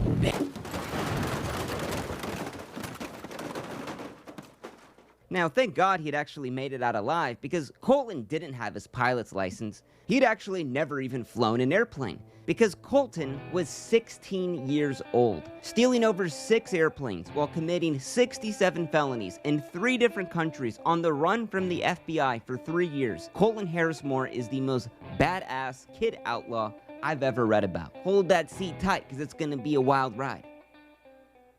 Now, Colton Harris Moore was never the cool kid in school. The bullies picked on him, nobody talked to him, and all he wanted was what the other kids had: a clean pair of shoes, a simple haircut, and parents who just gave a shit. But his mom was an alcoholic, his dad never paid the child support, he lived in a trailer park and was forced to scrounge for food. But one day, as the bullies were picking a fight with Colton, the new kid in class stands up to all of them. A kid that had just got out of a 2-year sentence from juvenile hall, Harley Ironwing Davidson. Now, just like Colt, Harley's dad was out of the picture, his mom was a junkie, but Harley had the trappings of wealthy parents. A new pair of shoes, a laptop, and hell, even an iPod. You see, Harley at the age of 16 had served 2 years for residential burglary, and they were all stolen. Now, Colton had stolen food from the neighbors, but to have everything a kid in the early 2000s would want for free, it was enticing, and Harley was going to teach him. Meeting at the cul-de-sac at midnight, Harley shows him how to pick a lock, find the hidden spare keys, and lays down some basic rules. Don't rob somebody's house if you know who lives there, don't turn on the lights, if you ever get caught or spotted, just run, and never feel guilty. As per Harley's own words, remember, this ain't hurting nobody, everything I've stolen is insured. They'll just reimburse it through their insurance and get something even better. Wise words from someone who's clearly dealt with an insurance company. Breaking into dozens of homes over the courses of weeks, Colton's thrill was being able to just eat a good meal, play some video games, and take the spare change you found as lunch money. Now, Colton knew this was bad, but then again, he wasn't hungry anymore, and life was good. But you gotta ask, where were the police in all of this with kids robbing dozens of homes? Well, the San Juan Islands, where they're from, has extreme wealth division. 1 in 3 homes in the area are vacation homes, meaning that's a lot of empty houses all year round. The perfect place for residential burglary. But for Colton back at home, life was actually getting worse. His mom is now physically addicted to alcohol. He had tried to check her in the rehab. She said no. He had brought AA handbooks for her. She burned them in front of his face, and Child Protective Services were called dozens of times after physical fights broke out between the two. All he wanted was his mom to get her act together so he could be a normal kid and not force to scrounge for food. But no. She would throw him out in the streets to survive on his own, and he would set up a tent in the middle of the forest, and there you go, at the age of 15. Now, as the neighbors noticed their fridges being raided of frozen pizza and tendies, the murmurs of a mysterious boy who only broke in just to eat spread fast across the island. But other neighbors noticed a lot more than just frozen tendies gone missing. At the crack of dawn, the FBI bust down the door at his mom's house. They had a warrant in hand for Colton Harrismore, and it wasn't for stealing frozen tendies, but for committing identity theft. His mom was shocked. No way it could have been sweet little Colt. He didn't even live at the house anymore. The FBI called BS on that, searched the home, and yeah, Colt really didn't live there. Now, tracking a scent with bloodhounds, they go deep into the woods and come across a tent stuffed at the brim. And as they unzip the door with their pistols drawn out, piles of stuff falls out. We're talking laptops, boxes of jewelry, telescopes, credit cards, driver's licenses, checkbooks, and it all linked back to Colt. But Colt himself was nowhere to be found. Once the trail had gone cold, the feds wrapped it up and called it a day. He was still hiding in that forest. Now, the next morning, a handwritten note shows up on his mom's doorstep. Cops are here. Everything's on lockdown. I'm leaving for Weeachee, won't be back. Cops want to play, huh? Well, it's no little game. It is war. Colt had watched the whole thing go down from far away. Now, although the sheriffs there locally had no resources to actually catch him, the FBI now would bring in professional manhunters, made multiple warrants for his arrest, and placed wanted posters all over town. And Colton knew he couldn't go back home. He was truly on his own. And for a town that didn't have a lot going on, everyone was focused on trying to catch him. Now, he started stealing cars and boats and purchased lockpicks and night vision goggles with the stolen credit cards. He would hide out in the empty homes when the FBI helicopters were overhead. The police had pulled up to several homes he was in the middle of breaking into and managed to escape every time. Homeowners came back to seeing Colt just chilling on their couch, only to vanish out the door the next without a trace. And the local newspaper was listing burglaries by the day for months. So to outrun the FBI with professional manhunters for months at the age of 15, I'm not going to condone it, but that's impressive. But if we're as smart as we think Colt is, he had one nasty habit: leaving the lights on. And when residents noticed the lights on in the one neighbor's house who was gone on vacation, they called the cops. Now, dozens of officers surrounded the home. Without the sirens and lights, he couldn't run this time, and he had been caught red-handed. Now, at the age of 16, any charges Colton would face would not show up on his record as an adult. Theoretically, he could still turn his life around. And while his mom often made excuses for his criminal behavior, this time, the kid was going to have to face the music. So Colt pleaded guilty to 3 counts of residential burglary, and with this history of evading the FBI for months at a time, sentenced to 3 years at a maximum security juvenile jail. And the entire town could sleep at night. Now, while in juvenile jail, Colton once again was the weird kid. Kids pushed him around, stole his commissary money, but these weren't just kids this time. They were full-on gang members. I'm a wigger, so go figure. So he isolates himself and filled his days reading about flying airplanes and focused on his schoolwork. His grades got better. He did as he was told. He had planned to get a college degree once he got out, and it seemed that with some structure, he was actually going to change for the better. So in 10 months of this good behavior, he was transferred into a fenceless group home, the kid that had outrun the FBI. But now with the freedom to wear the clothes he wanted and be around kids who weren't in there for violent assault charges, Colt was flourishing. And although he still had 2 years left in his sentence, it felt like he was given another chance at life. As the guards did their midnight body count, they noticed the window unlocked. The bed was empty. Colton was missing. He had escaped with an hour head start. Now, front page news striking fear into the locals. Residents were furious. The kid they'd spent all of this time trying to catch, and to think that he wouldn't escape. I mean, come on. His mom went to the press and pleaded for him to turn himself in, and Colt was left with 2 choices. Now, escaping from juvenile jail could add up to 4 years on top of your sentence, but the police were so desperate to catch him because of the whole goose chase, they publicly said they would only give him an additional 28 days if he turned himself in. So he'd get out at 19, start his life with nothing on his record, or hide his identity with the warrant out for his arrest for the rest of his life. And as a 17-year-old kid now, with his brain not fully developed, the kid kept running. So with the heat on his mom's house, Colt thought maybe his old friend Harley Ironwing Davidson could give him a place to hide out, maybe even some help. But soon he found out that Harley was now in prison. He had tried to steal a 1,000-pound safe from his mom's church. So with nowhere to go, Colt began breaking into homes, purchasing the lockpicks, the night vision goggles with stolen credit cards, all to make his burglaries even easier. And for 3 months, Colt is breaking into dozens of homes, and the police have no idea where he's at. Until the police were in pursuit of a Mercedes-Benz driving 100 miles an hour down the road. Now, the car veered off in the parking lot, crashed into a tree, and when police pulled up, it looked as if the driver had jumped out of the car while it was moving and ran off into the forest. Now, inside the car, they found a backpack that was filled with the stolen credit cards, driver's licenses, night vision goggles, and a digital camera that had these photos on it. It was Colton Harris Moore with that goddamn Mona Lisa smile. Soon the image was on wanted posters all over the county. Now, throughout that summer, hundreds of residents called 911 with encounters and sightings of Colt. He even had encounters with the police, but every time he kept getting away. But how was that possible? You might ask. It's estimated that 80% of all burglaries are committed by people on drugs. But Colt, he was sober. Every house he broke into always had the alcohol untouched. He didn't have a car, so they couldn't pull him over. He lived off of the grid, and most importantly, the kid was young and healthy. But as the legend of Colton Harris Moore grew with his Facebook fan page at 15,000 members, the town was on edge. The gun shop sold out of ammos and shotguns, security cameras were placed everywhere, and residents assumed every crime in the town was Colt's fault. I mean, a 17-year-old burglar with nothing left to lose? Yeah, that's gonna keep you up at night. Stalking the local airport on the Orcas Islands for days, Colt was hiding out in the forest, watching the takeoffs and landings. He knew when the staff worked, where they would be at, and took action. Before sunrise, he walked up to a brand new Cessna 182 Skyline. He had flown this plane in video games hundreds of times. He had knew roughly how to fly it, maybe even how to start it. He found the keys on the seat, read the owner's manual, rolled the plane out to the runway, and without much thought, started the engine and took off.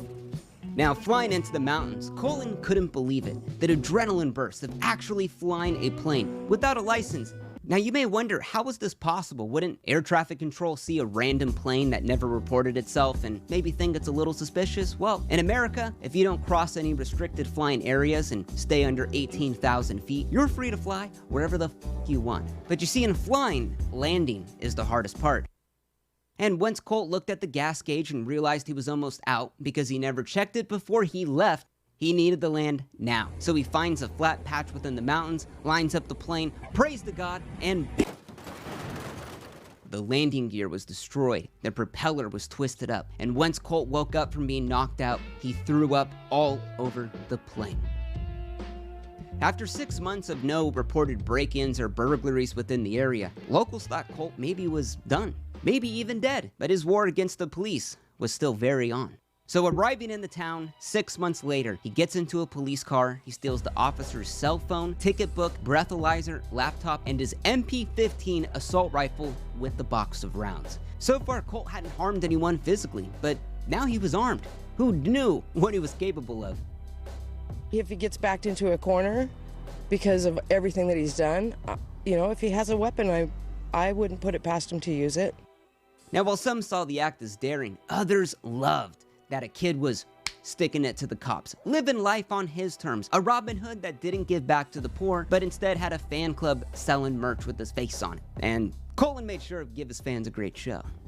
So on September 8th, he steals a $250,000 boat and heads towards the Friday Harbor. There, he stalks the local airport and steals $1 million airplane. This time, he made sure it was filled with gas and crash lands it all the way back on the Orcas Islands. Now, the police knew he was there on the Orcas Islands, maybe at the airport or the dock. Somehow, he gets through the police barricade, steals a twin-engine boat, goes full speed all the way up towards Canada, and illegally crosses the border. So over the course of a week, he commits some more burglaries, steals a couple more cars, and road trips all the way across to Creston, Canada, literally the middle of North America. There, he steals an Escalade and heads down the Bonnevers Ferry in Idaho. Mind you, this is a kid doing all of this. Now, the one smart thing Colt never did was fill his car up with gas at a gas station. You know, they have security cameras, they track the cars, easily the police could see where you are probably going. So if a car ran out of gas that Colt stole, he would just leave it there, break into another one, and steal that until he got to his next spot. Pretty smart kid, honestly. A day later, he steals another airplane and flies all the way from Idaho back to Granite Falls, Washington, where he actually lands the plane safely in the middle of the mountains. Now, pretty soon, the local hometown once again had a huge burst in burglaries. He's doing the usual, living in the empty vacation homes, eating stolen tendies, and also bringing a ton of heat. You see, aircraft theft is one of the rarest forms of theft in the world. Now, rumors at the time were that it was some rogue pilot who had stolen the plane to go on a quick trip to impress some girl he was seeing, but they couldn't be any more wrong. It was a kid. Now, even with the police swarming his hometown, Colt starts breaking into grocery stores, stealing thousands of dollars in cash, and leaving footprints with the tagging, "See ya." Now, he's doing all of this barefoot, and the media christened him with the name the Barefoot Bandit. A stolen airplane and grocery store burglary, complete with telltale chalk outlines of bare feet, has folks on Washington State's San Juan Islands worried the burglar known as the Barefoot Bandit has returned. At first I thought it was a joke. Police think the burglary is the handiwork Colton Harris Moore. The teen is suspected of stealing airplanes, boats, and luxury cars and breaking into dozens of homes and businesses in the area, only to disappear into the woods without a trace. Now, people fell in love with Colt. He had a huge fan base. Mind you, it's 2010, the recession's still on, bankers got bailed out, corporations got billions, the common man was kind of screwed out of all of it. So in rejection of all of that, Colt took life into his own hands and was living life on his own terms, outsmarting not only the police and the DHS and the FBI, but the government itself. Though by now, city officials on the island informed all of the residents that there were now dozens of armed bounty hunters stalking the forest looking for Colt, creeping in their backyards, searching in the empty homes, but Colt was already long gone. On the morning of May 30th, 2010, a letter shows up on the front doorstep of an Oregon animal hospital. Drove by, had some extra cash. Please use this money for the care of the animals. Colton Harris Moore, aka the Barefoot Bandit. For his legion of Facebook fans, I gotta say, that's a smooth move. I mean, who could hate a kid that was from a rough home who just loved some animals? But what it really implied was, you can't catch me. Because Colt had stolen a full-on racing boat and drove all the way towards Oregon, where he had talked over the phone with some attorneys about selling the rights to his life story for a potential movie. But people knew the story just couldn't end well. We're talking stolen planes, stolen guns, stolen boats. So another attorney's office comes forward and makes a deal with Colt. Now you see, an anonymous donor said that if Colt turns himself in, Colt would get $50,000 and the attorney's office would represent him at court, all for free. But that deal was to expire within 5 days. We're talking about a fugitive collecting his own bounty. Unheard of. But 5 days later, not a word from Colt, and that anonymous donor is still to this day unknown. Now, the FBI was showing up to his mom's house every day, searching the home, warning her that harboring a fugitive, it's a felony. But all she wanted to know was her son even alive? And she would fall deeper into the pit of alcoholism.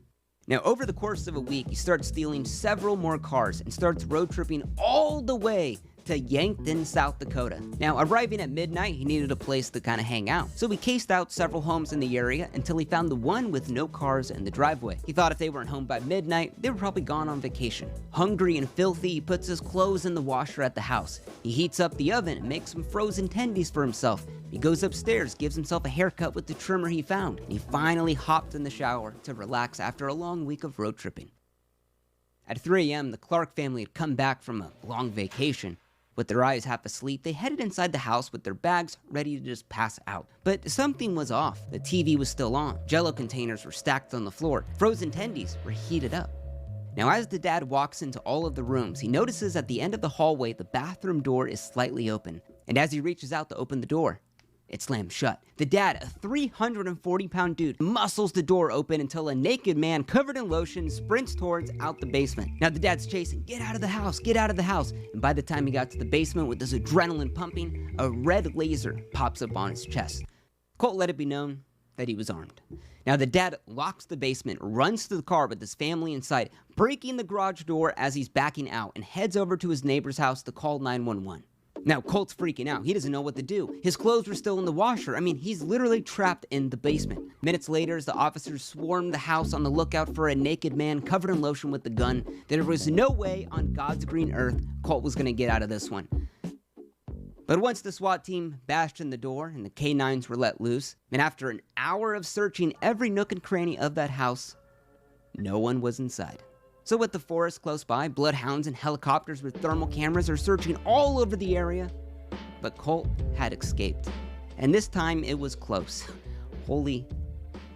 Now you see, Colt had smashed the washer to grab open his clothes, spilling gallons of water into the basement, grabbed his bag, and because he was so skinny, slipped out of the basement window, broke into the neighbor's house, and stole their car keys and dipped out real fast. And after the Clark family was shown a mugshot of Colton, they confirmed that the naked man with the gun covered in lotion was Colton Harris Moore. Now, while the FBI didn't know exactly where he was headed or where he was, they had a rough idea. Colt loved to steal near small airports. Now, within the week, Homeland Security held meetings with every private plane owner in all of the surrounding states, warning them of the Barefoot Bandit. They told the pilots to lock their planes, make sure they were safe, don't leave the keys on the seat. And Colt actually knew about these meetings because he had saw Homeland Security going around. Now, for a week, Colton was waiting out in the forest near the Monroe County Airport, reading the magazines he took, surviving off the food he stole, and he was waiting to find the perfect plane to escape the country. Now, Colt knew his limits. He would only steal planes that he had flown in video games, which is insane to think about. And on the 4th of July, that moment happened. During the sunrise, Colt snuck into the hangar and rolled out a brand new Cessna 400, about a $700,000 plane, with the keys on the seat. He made sure to fill it up with gas, went through the pilot's checklist, started the engine, took off in the plane, and headed down south. Happy 4th of July. Now, doing the math, the Cessna 400 should be able to go all the way to Cuba on one tank of gas, if there was no crazy winds. Now, Cuba's got its benefits, there's no extradition treaty, and even though Colt didn't speak Spanish, he'd figure it out. But instead of Cuba, he had actually flown towards the Bermuda Triangle, and of course started to run out of gas and needed to land ASAP. Now, flying over water is dangerous. There is no emergency landing, but luckily, Colt was near some islands. So in between the sand and the palm trees, he finds a patch of land, lines up the planes, puts down the flaps, prays to God, and he lands. As the wheels touched the ground, they got stuck in the wet sand, absolutely destroying the aircraft. And it would set off the emergency locator transmitter. He managed to keep it level somehow. As you can see, the nose is in the grass. He got out of that plane reportedly uninjured and headed into the island. Because within seconds, it had sent a SOS signal to the US Coast Guards via GPS. And Colt knew he needed to get the hell out of there. Now, when the US Coast Guard received the signal, they contacted the owner of the Cessna 400, Mr. Miller, to see if they actually needed the help in the Bahamas. Was it real? Was it a false alarm? Now, imagine yourself owning a $700,000 plane in Indiana, but today it's the 4th of July, you're relaxing, but you get a call from the US Coast Guard about your plane crashing in the Bahamas. You would be freaked out. Now, this came as a shock because remember when Homeland Security held those meetings with all of the private plane owners, warning them of this kid plane thief? Well, the owner of that plane, Mr. Miller, wasn't there. And after the staff at the hangar confirmed the Cessna 400 wasn't there anymore, the US Coast Guard and Bahamian Defense Force were told the craft was stolen, and most likely it was Colton Harris Moore in the 5th plane he had stolen. Now, within minutes of the crash landing, Colton walked barefoot into the jungle and towards the first site of civilization. Now, he had actually picked a really good time to come to the Bahamas. It was 4th of July weekend. Tourists are everywhere. So a random white kid in the city, it makes sense. So as Colt broke into some cars and some homes, he had survived squatting in the empty vacation homes plastered all across the island. But as the week went on, the military locked down all of the airports. Police were brought in from other islands, and wanted posters were placed all across of Colt's face. Bahamas police have been searching for the fugitive for days since his stolen plane was found ditched offshore, but he'd been staying a step ahead of the manhunt. Colby Curry said Harris Moore had a beer in his bar Tuesday night. He just looked like an average guy, just came in to get a drink. He didn't really look like no one terrifying to look at. Still, the FBI's wanted poster warns Harris Moore could be dangerous. Bahamas police have promised to intensify their hunt for him. The island was small, but where else could he go? An island hop away, it was the party on the bluff. Music blasting, tiki torches, cheap liquor, tourists partying all on the harbor. But from the ocean, a boat glides in towards the dock, and a white boy yells, "Did you hear about the plane I crashed?" Music cuts, and a local replies, "Who are you?" "Colton Harris." Holy hell, this was the kid from the wanted posters, armed and dangerous, stolen planes all over the world. But the local just played it cool. He asked Colt why he was so far from home. "Too many cops, so where are your cops?" Then the local replied, "Well, we don't really have that many cops." "Well, call them. I'm bored. I want to get chased." And as the man thought it was a joke, started laughing, "Call the cops. I want to get chased for real. Call them." And as the local pulled out his phone, Colt started up his engine and screamed, "I'm gone. Read about me on the internet," and took off towards the bay. And all the locals could think was, what the was that? Now, as Colt was flying across the bay towards the light over at the harbor island filled with hotels and docks, it was the perfect place to go to hide out from the cops, and also maybe to find a better boat. Colt grabbed his pistol, a bag, and sprinted towards the hotel. But then a security guard starts chasing after him.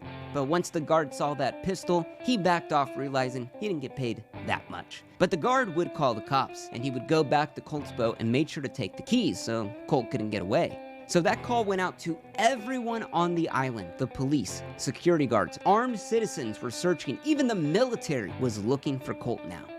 So with the weapons drawn, search teams are combing the island for the next few hours. Police are patrolling all of the harbors. There was no way Colt was gonna get out.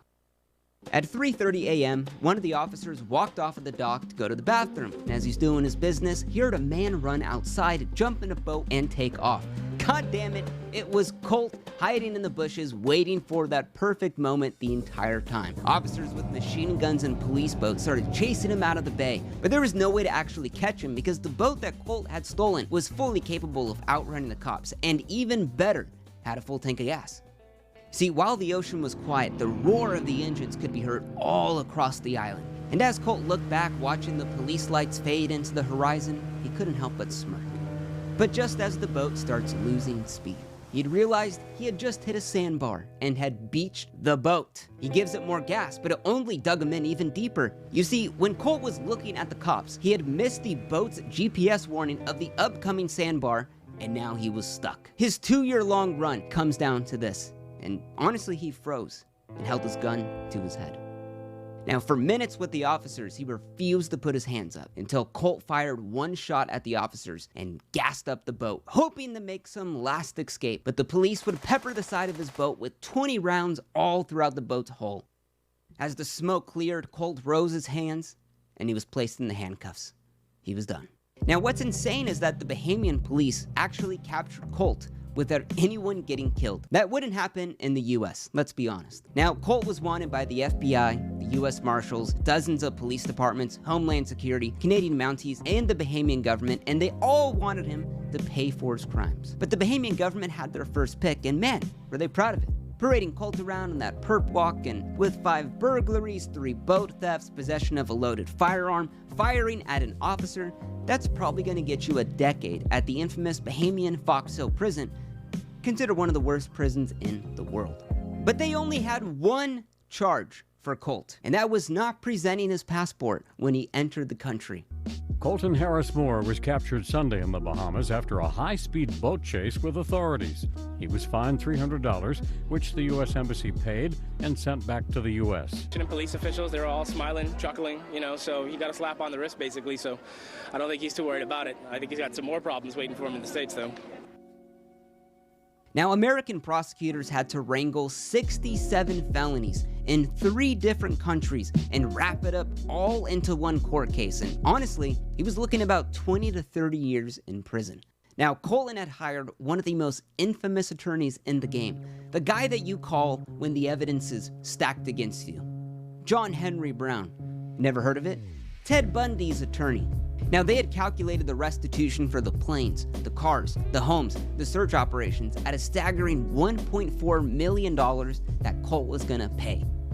Now, remember that whole movie deal he was trying to set up, selling his life story? Well, the courts mandated that to pay back all of the victims, he was gonna sell the rights to his life story for a potential movie to Fox Entertainment for $1 million. And then let's say that the victims are paid back in full one day, he still could never make money from anything about his life story. We're talking books, t-shirts, video games, anything. And while this may seem harsh, the courts wanted it to be known that crime doesn't pay. Now, Attorney Brown's specialty isn't defending the crimes, but rather why they happen. Now, they showed that Colt's home life really was that bad. His mom never fed him, his dad never paid the child support, his mom drank during her pregnancy and diagnosed with fetal alcohol syndrome, and Colt said he was gonna go to college after this and he was gonna get his life together. And the court felt sympathy for Colt, including the judge, stating, "I think this case is a tragedy, but also a triumph of human spirit. I sympathize with the defendant for his terrible upbringing that he had. It was a tragedy he had to steal food, to endure an alcoholic and abusive mother. But nevertheless, the sentence is 6 years. I wish him well." Now, a decade later and out of prison, we don't know much about Colt, about what he's up to today. Now, from the few interviews he's given, he spoke about hating the moniker the Barefoot Bandit, and he wishes to move on from that. And now, I actually contacted Colt to honestly hear his side of the story. What has he been up to? What is he doing? But I got no response. I called him, emailed him, even visited him in Washington. Friends say that he changed his number and he went off of the grid and no one knows where he's really at. The star would come after entering the level for the first time, an action that still incurred an A press. Second, the half A press is useful here because it allows Mario to kick, which in turn lets him fall down with backwards momentum. This sets things up for spawning displacement. There is one major issue though. The previous spawning displacement was achieved on the pit and the pendulums, which is directly above and very much above Get a Hand. Despite that, Mario has barely enough speed to land on the lowest of the spinners. If Mario were to kick the wall and get this star, he'd be way short of the spinners. This one was solved by DS273.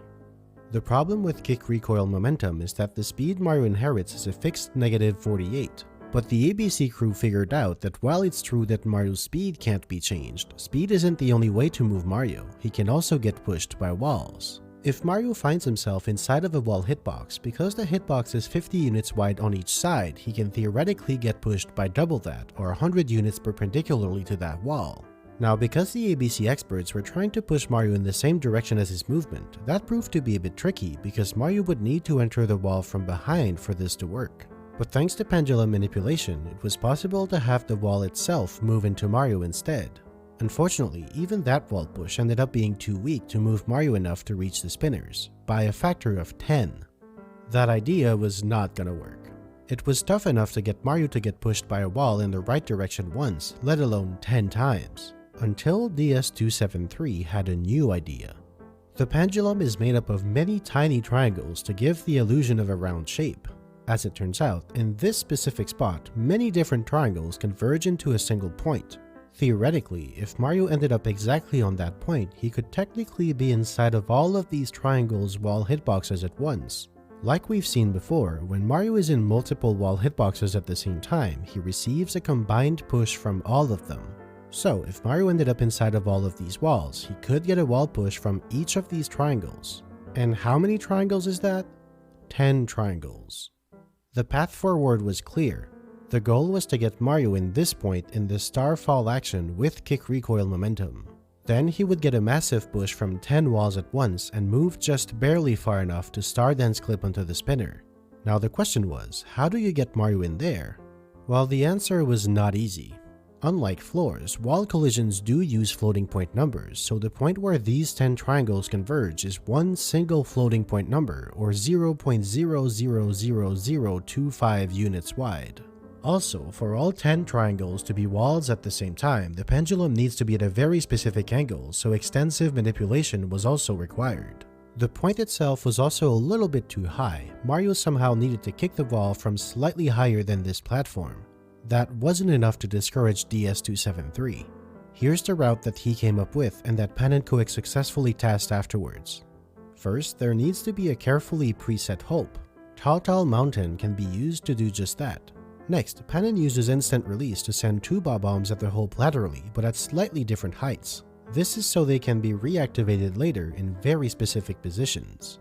Then, after climbing up to the turning hand, Pan manipulates the pendulum for 18 minutes until it starts making full rotations. He reactivates the first bob-bomb which he wants to grab. Since he has to hold A to kick later on, he can't just grab it normally, so he has to use the ledge to dive grab it instead. He grabs it slightly bloated, which gives Mario a weak backwards push. Then, he reactivates the second bob-bomb so that it snaps to Mario's position and explodes, pushing him through the wall. He normally wouldn't be able to stand in there, but here he can for 2 reasons. First, objects like bob-bombs can push Mario into positions that he normally wouldn't be able to reach by himself, like inside ceilings or out of bounds. We've seen this twice before in Stomp on the Thwomp.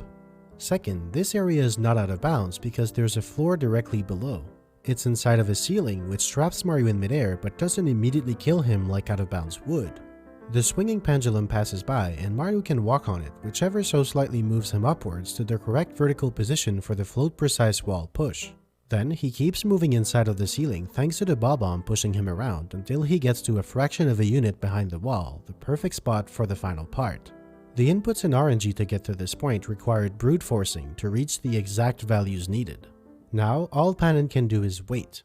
When the pendulum is about to turn into the exact angle that yields the float precise 10 triangle overlap, Mario kicks and starts moving backwards.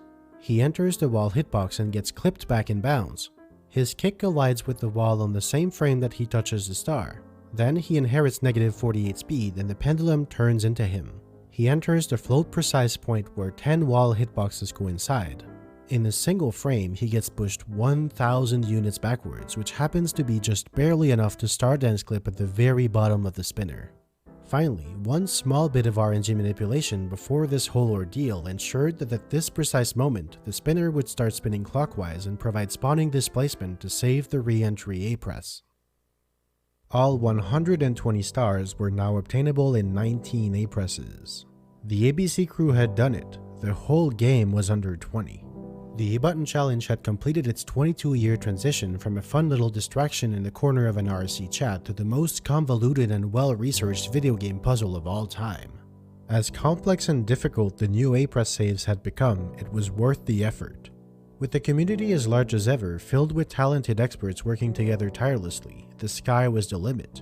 But despite so many technical advancements, no discovery that came after this ever directly helped. The A-Press count remained frozen at 19. Months became years. Ultimately, still sitting at 7 A-Presses by itself, TikTok Clock had 1. In 2022, the A-Press count is still 19.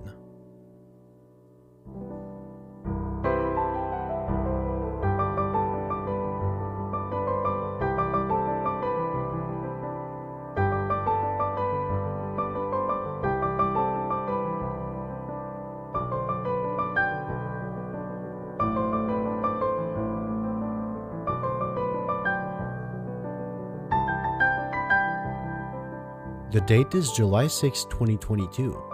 The ABC community finally unveils not 1, not 2, but 3 A-Press saves at the same time, all of them in TikTok Clock. Of the hundreds of A-Presses once needed to collect all the stars, only 16 remain.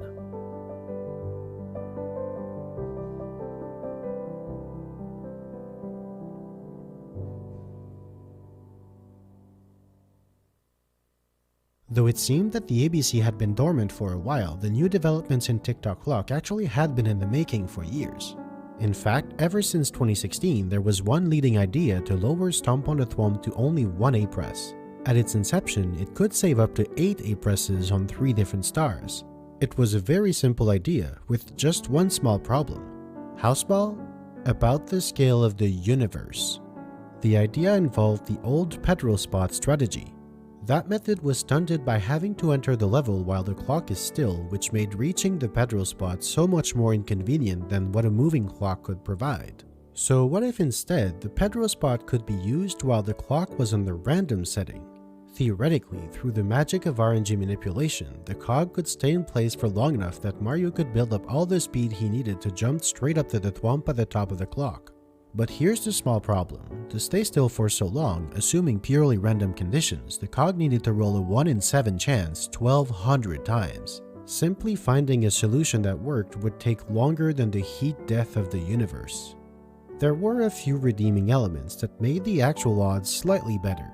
Eversange made a detailed analysis of the probabilities with a more optimistic outlook and found that the odds were much better than Patentcook's initial calculation.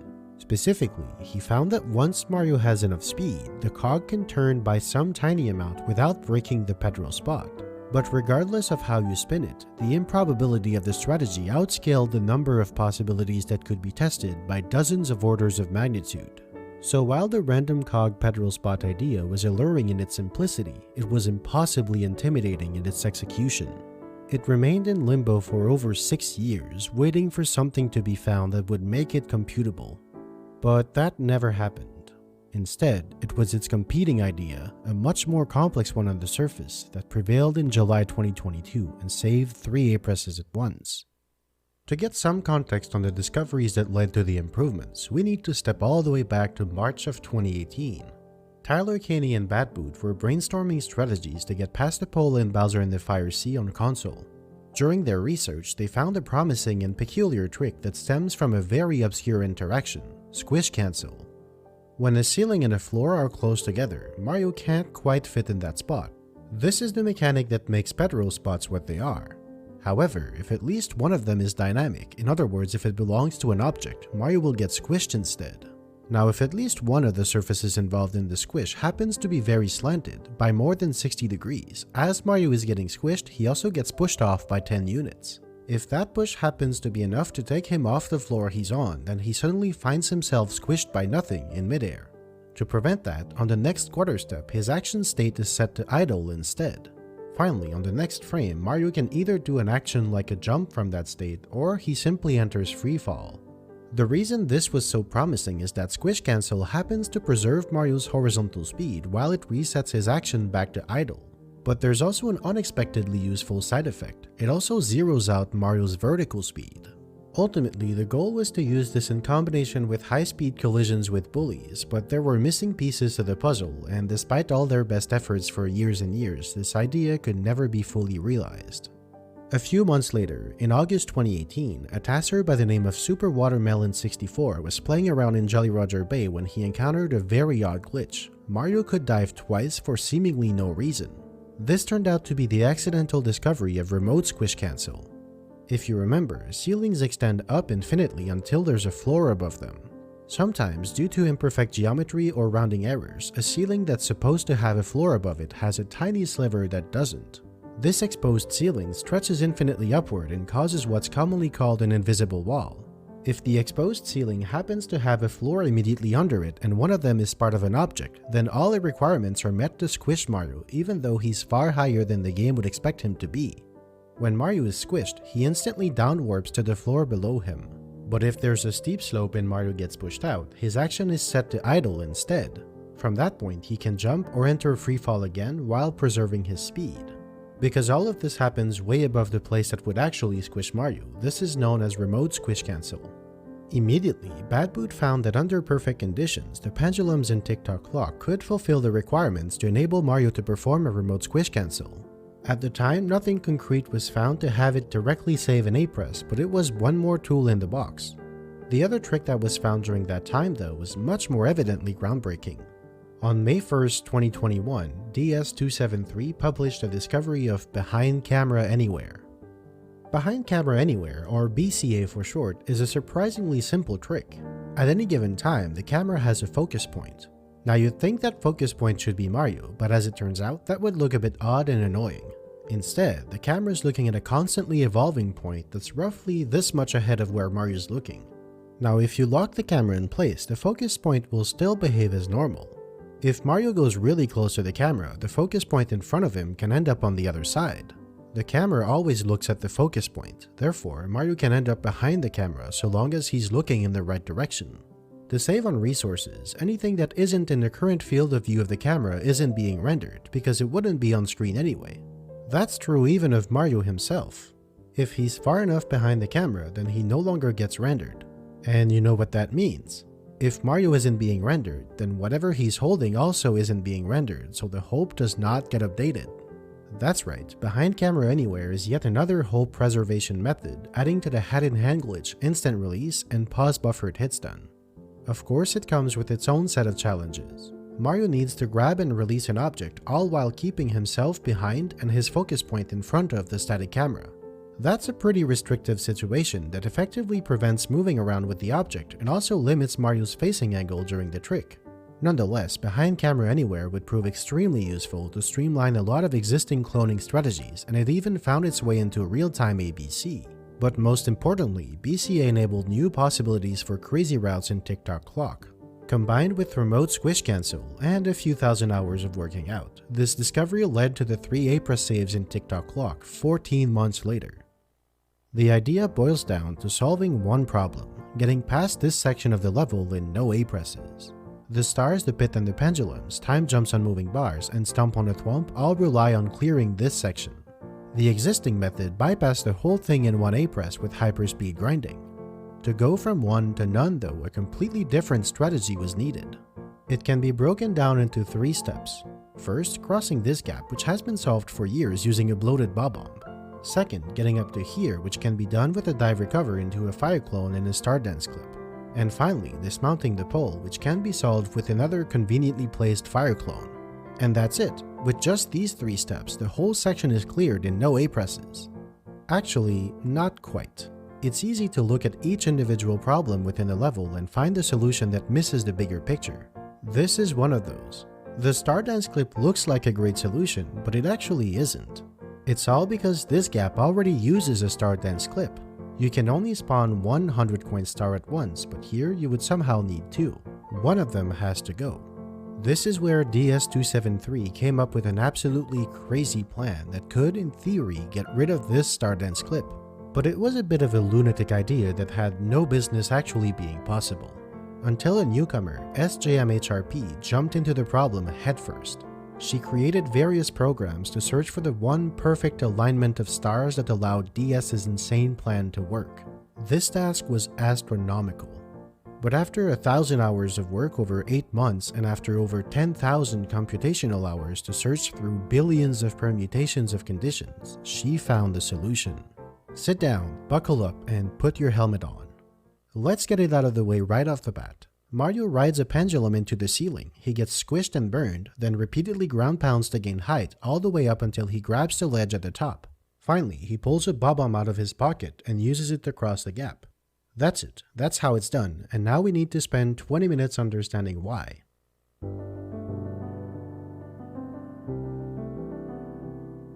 The first step of this ordeal is to manipulate the pendulum. It needs to reach a very specific state, so a total of 61 minutes of manipulation is required to do so. After this much manipulation, it's now spinning so fast that it does 50 full rotations per swing. But it's not just the speed that's important, it's also the exact angles that the pendulum will be taking at various times a couple dozen frames apart. Next, Mario rides the pendulum up into the ceiling. Normally, he should get squished, but there's a 10-unit gap where Mario is stuck in the ceiling without being squished. So long as Mario keeps walking, he stays stuck in that ceiling. If he stops walking, he falls down. So after a few minutes of waiting for the pendulum to reach the correct state, Mario falls back down and gets carried up into the ceiling. This happens because collisions are processed in the order of walls, floors, and ceilings. Mario snaps up to the pendulum before the ceiling has anything to say about it. Also, Mario doesn't take damage because he goes from being lightly squished straight to being fully inside of the ceiling in a single frame. Now, Mario shouldn't be able to move around in here, but the pendulum provides a floor for him to stand on. But to be able to reach the higher section, Mario needs a fire bounce from a fire clone. For now, we'll skip explaining why Mario clips inside the pendulum and how the clone got there. We'll get back to that later. After more precise midair walking and waiting, the conditions are finally perfect for the magic trick. Mario turns until he faces out. He ever so slightly enters the back of the wall hitbox, clipping him back out. Then he ground pounds. As the pendulum rotates, it enters a position where, because of imperfect geometry, an exposed ceiling squishes Mario, cancelling the ground pound and resetting his vertical speed back to 0.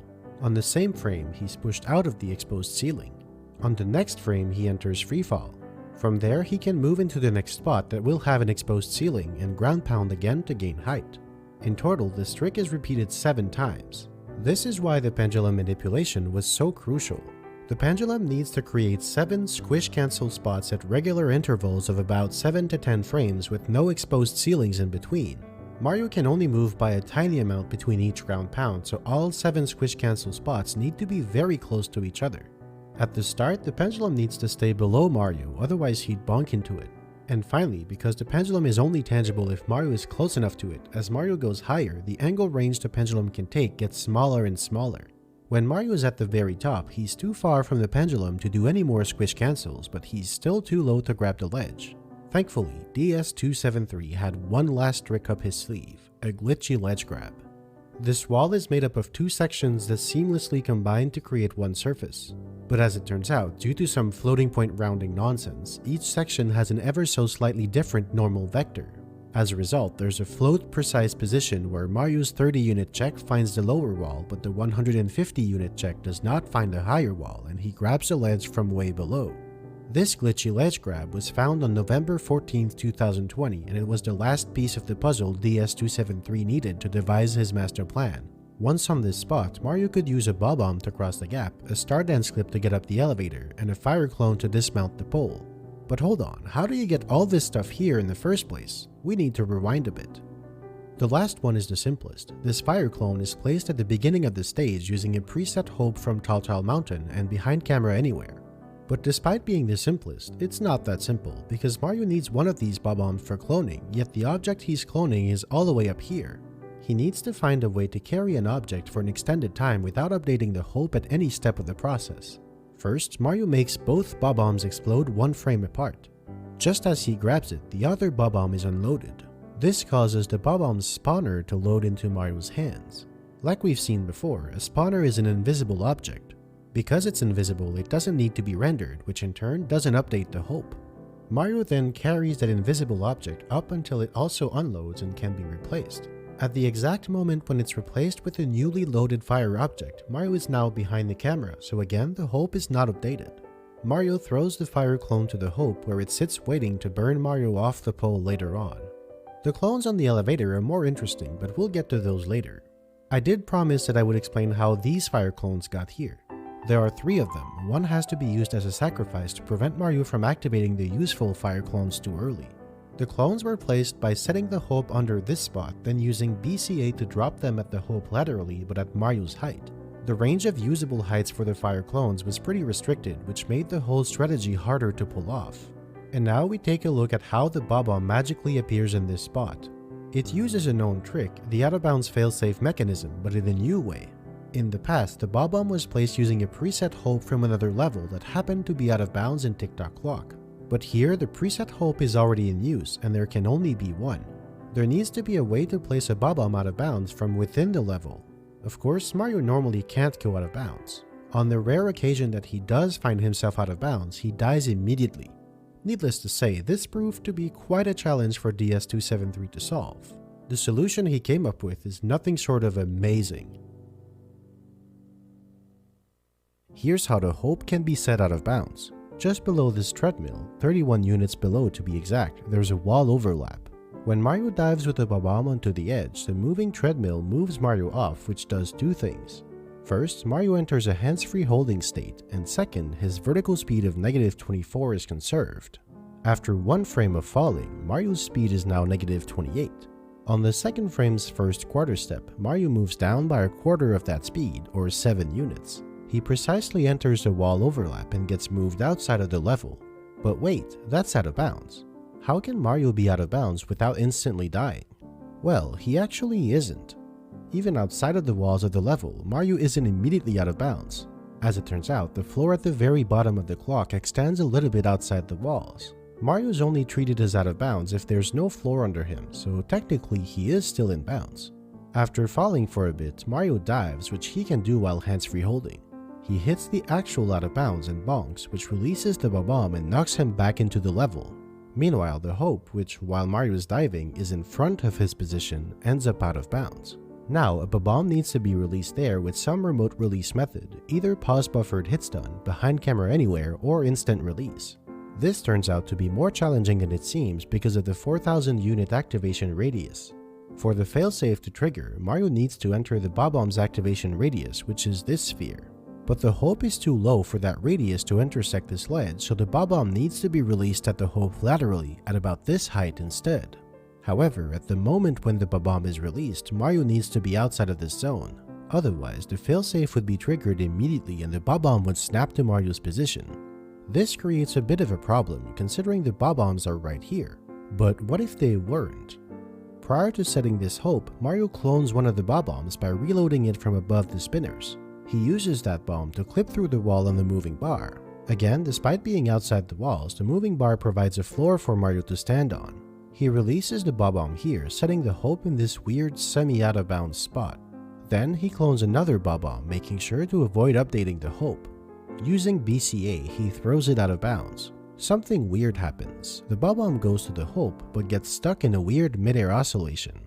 This sparks a few questions. Why does it do that? Because it's out of bounds. When a bomb tries to move out of bounds, its movement is reversed, which normally should send it back towards the map. But when that new position is also out of bounds, it runs into the same issue on the next frame. The net result is the bomb oscillates between two out of bounds positions, reversing its movement on every frame. But why is it out of bounds if it's just above the moving bar? Because just like any other object with collision, moving bars are only tangible if Mario is close to them. Because he's not, there's no floor here and the bomb is indeed out of bounds. But if it's out of bounds, why doesn't it snap to Mario? Because the failsafe only triggers when Mario drops a bomb. When he throws a bomb, it goes to the Hope regardless of if it's in bounds or not. So, Mario throws the bomb out of bounds where it remains until he goes right next to the moving bar to make it tangible. During that time, he sets up the out of bounds Hope using the treadmill for the next part. When he goes back to the moving bar, the bomb falls on it and clips back in bounds. Just as it's about to explode, Mario dives and performs instant release on the bloated bomb. This sends it to the Hope laterally, but at Mario's height, far enough away that it deactivates until Mario enters its radius. But also, the radius happens to intersect this ledge. We finally got the bomb where it needs to be. This, however, creates a new problem. Remember, Mario cannot enter the bomb's activation radius until the exact moment when he's ready to use it.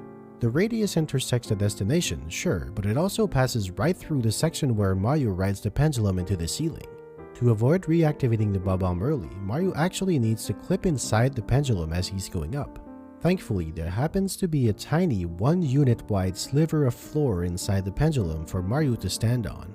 He gets squished by the pendulum and finds himself on that 1 unit slice of ground. He gets burned while narrowly avoiding the walls and the bomb's activation radius, and he reaches the top of the pendulum with 1 sector of health remaining. At last, after the whole squish cancel ground pound chain sequence, Mario can enter the radius and snap the bomb next to him. One more detail. Because the bomb is bloated at its maximum size, when it snaps to Mario's position, it pushes Mario out through the wall and inside the cage. But also, because the bomb is so big, it touches the cage's wall hitboxes, both the outside wall and the inside wall. The outside wall doesn't push it any further out, but the inside wall pushes it all the way inside the cage so it clips in alongside Mario. Finally, Mario can grab it and use it to cross the gap towards the elevator. And that's when we finally get to these 2 clones. How did they get here? Remember, they can't use their own preset Hope because there can only be 1. The solution is very simple. You take all of the steps needed to reach this spot, the entire thing, and you do it twice. The first time, after crossing the gap with the bomb, you use that bomb to place the Hope here. Then you go back down and use BCA to release a coin and a fire clone. Finally, you do all of this again and get back up, this time with all the right tools to climb the rest of the way. After all of this work, Mario gets past the pole in 0 A presses. If only it were that simple. Remember, the pole isn't the end here. Several challenges remain.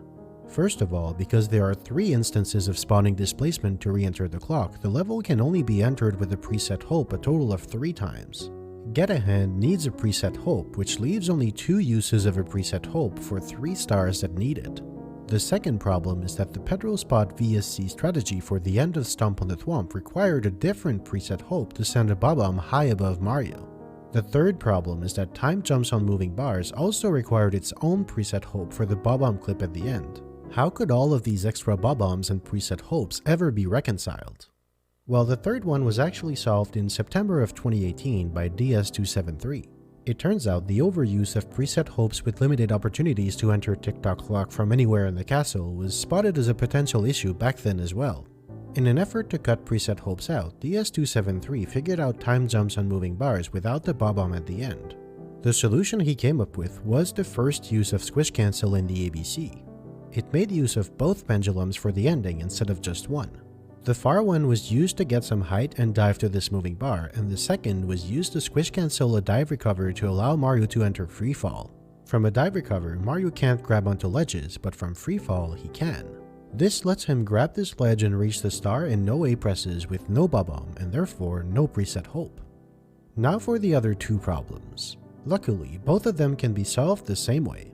Unluckily, that way adds to the solution to get past the pole one extra thick layer of madness. Remember, the bloated Bob-omb used to cross the gap is one of the 2 Bob-ombs found at the very bottom of the stage. The solution to the 2 problems is to bring the other Bob-omb past the pole. The general idea of the route stays roughly the same until it's time to make the final ascent.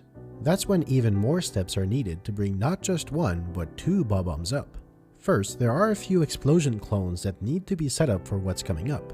Explosion clones function like you would expect. When Mario collides with them, they knock him back and damage him, then they become intangible, just like most other clones.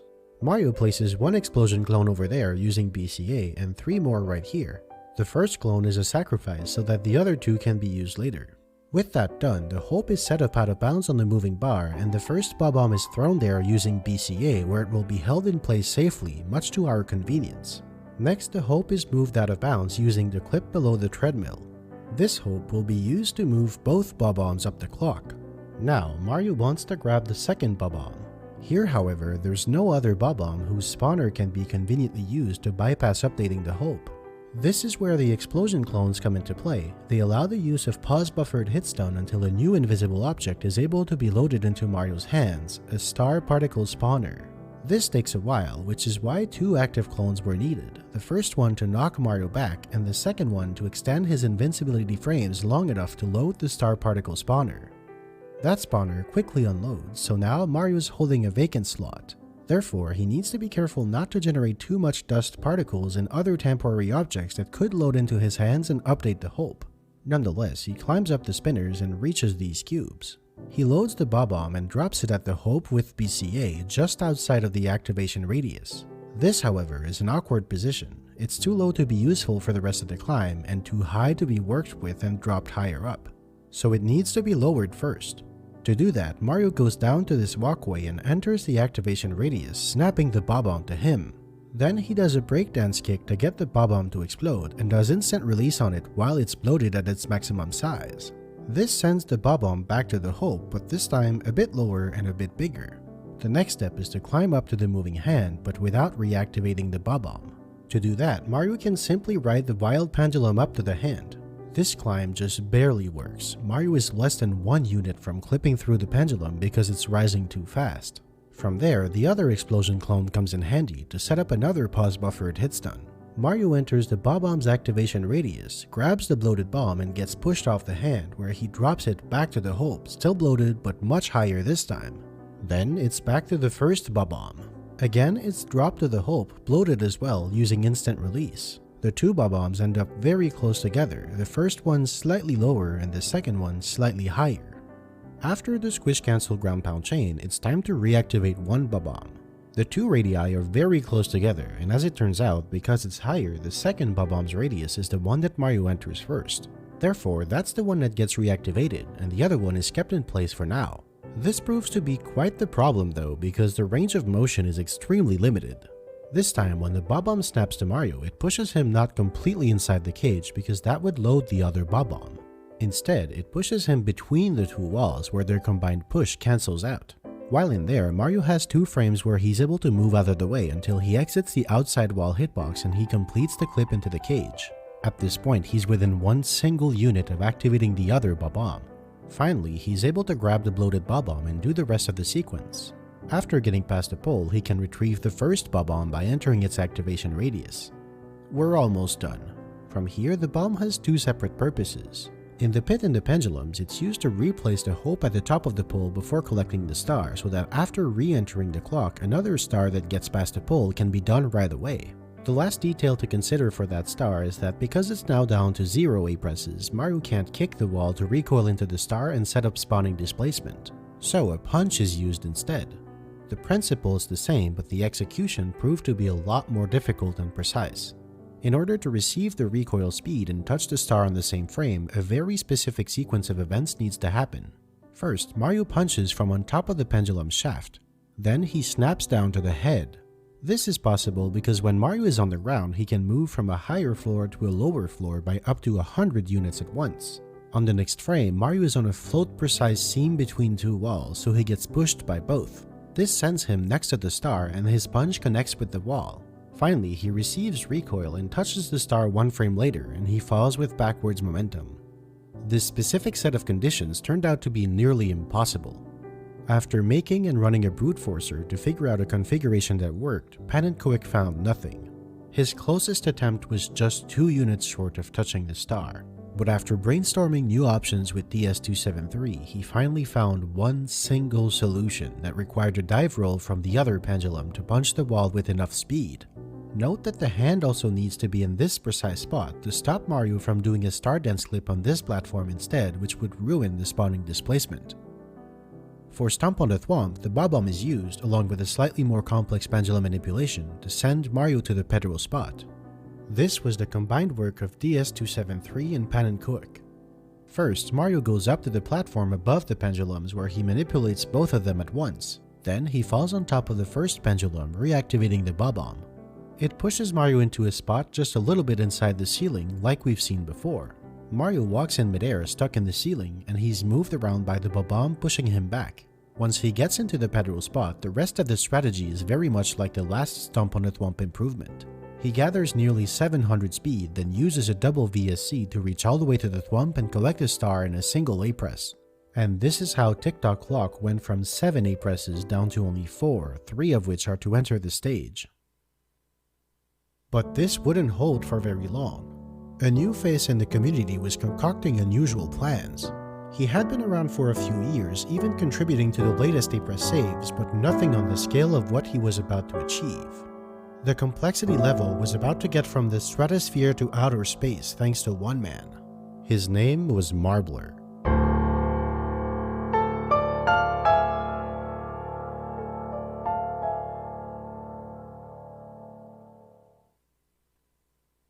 On August 21st, Pan&Coic and Marbler completed their project of the past couple of months. Together, they saved the final A-press of Lethal Lava Land. They got Elevator Tour in the Volcano in 0 A-presses, bringing the total count to 15. First of all, why is this star problematic?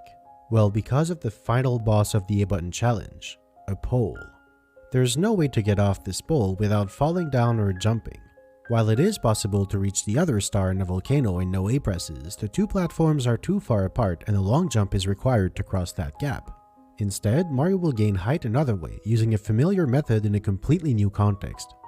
Let's reminisce the mechanics of spawning displacement. The reason it works is because Mario's displacement by a moving platform is based on its state at the end of the previous frame, effectively causing platforms to move Mario for 1 extra frame after they should. If that displacement is rotational, when the new map loads and the platform gets replaced with a new object, because Mario is very far from that new object, the rotation is applied over a much longer distance and Mario is moved significantly. Here the concept is exactly the same, except that instead of a map transition creating a large gap, Mario himself moves really far away in a single frame.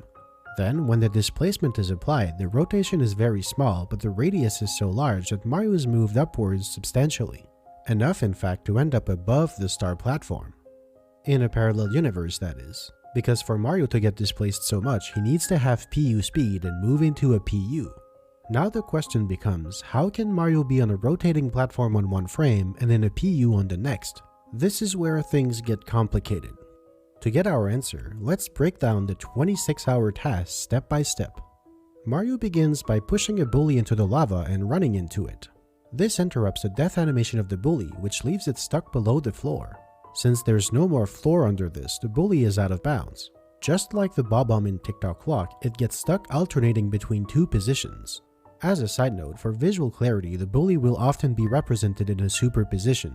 Just keep in mind this isn't actually the case, the bully is merely alternating between the two. This state is particularly interesting because it keeps the bully's speed frozen.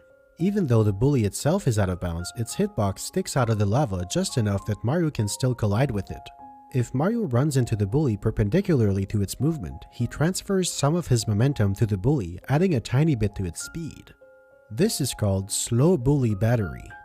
After doing this a few times, and by a few I mean 31,000 over 21 hours, the bully now has 4,000 speed. We can do something with that, but first we need to wait a few minutes. In Super Mario 64, one full turn is 2 to the 16 or 65,536 angle units. So when the bully is trying to move out of bounds and its movement is reversed, the game adds exactly half of that, 32,767. Wait, 67? Yep, as it turns out the angle added is 1/200th of the degree shy of half a turn. This discrepancy is obviously completely meaningless, unless you're the ABC community. While the bully is alternating between two positions, the angle at which it moves slowly drifts over time. So slowly in fact that it takes over 36 minutes to do a full rotation. Coincidentally, it's also exactly the time it takes for the displacement angle to exceed the 32-bit integer limit and overflow, causing a game crash. But there's an additional quirk that makes this even more interesting. When calculating the displacement, the game truncates the angle to the nearest multiple of 16 using what's called hexadecimal angle units. Therefore, in practice, as the angle drifts, the actual displacement only changes once every 16 frames. Because 16 frames is an even number, the angle change always happens while the bully is in one of its two possible positions. As a result, this position acts as a pivot around which the other position rotates extremely slowly. Choosing one position to act as the pivot is fairly simple. After colliding with Mario, if the bully's angle is even, its current position will be the pivot. If it's odd, the pivot will be the opposite. This means that while Panenkoek was building up the bully's speed, every single one of the 31,000 collisions had to result in an even angle. Using these pivots and a lot of patience, you can get the bully to move into any convenient location you want. Marbler uses this to get the bully into a nice spot for the next part, but first he needs Mario to be in a bit of a better shape. To climb the volcano up to the spinning heart, he gets some coins for a lava boost, then gets this bully stuck in a corner and uses a dive roll knockback to clear this ledge. This method will be used a few times to refill Mario's health throughout the run. When the bully has rotated around the pivot enough, Mario runs into it so this position becomes the new pivot. This causes the other position to start moving. The process is repeated a couple of times to move the bully around, which takes about an hour. Now Mario activates the elevator and rides it until it falls into the lava. And on this frame, the first of many magic tricks, the bully appears. Because the elevator is partly under the lava, this creates a floor for the bully to move onto. So instead of turning around, the bully does move to the elevator. On the next frame, it moves onto the rock on the other side of the stage. Now the bully is back in bounds, but it's going so fast that its next position is out of bounds. Again, this reverses its direction and freezes its speed. On the next frame, the same thing happens and the bully reverses back to its previous position. The result is therefore exactly the same as before, even though the bully is now in bounds. Regardless of the bully's current position, so long as its next position would be out of bounds, it will behave this way. 10 minutes of pivoting later, the bully is now in a perfect position for the next part. You know, slow bully battery seems to imply the existence of a fast bully battery. What does that look like? Well, don't blink. The bully now has over 6,000 speed. What happened? This time, Mario isn't bullying the bully is bullying Mario. The collision angles are reversed, the bully is mostly perpendicular and Mario is parallel to the collision tangent. In this scenario, the bully actually transfers 3 times its momentum to Mario. This isn't a bug, it's an intentional feature to give bullies a bit more punch to their attack.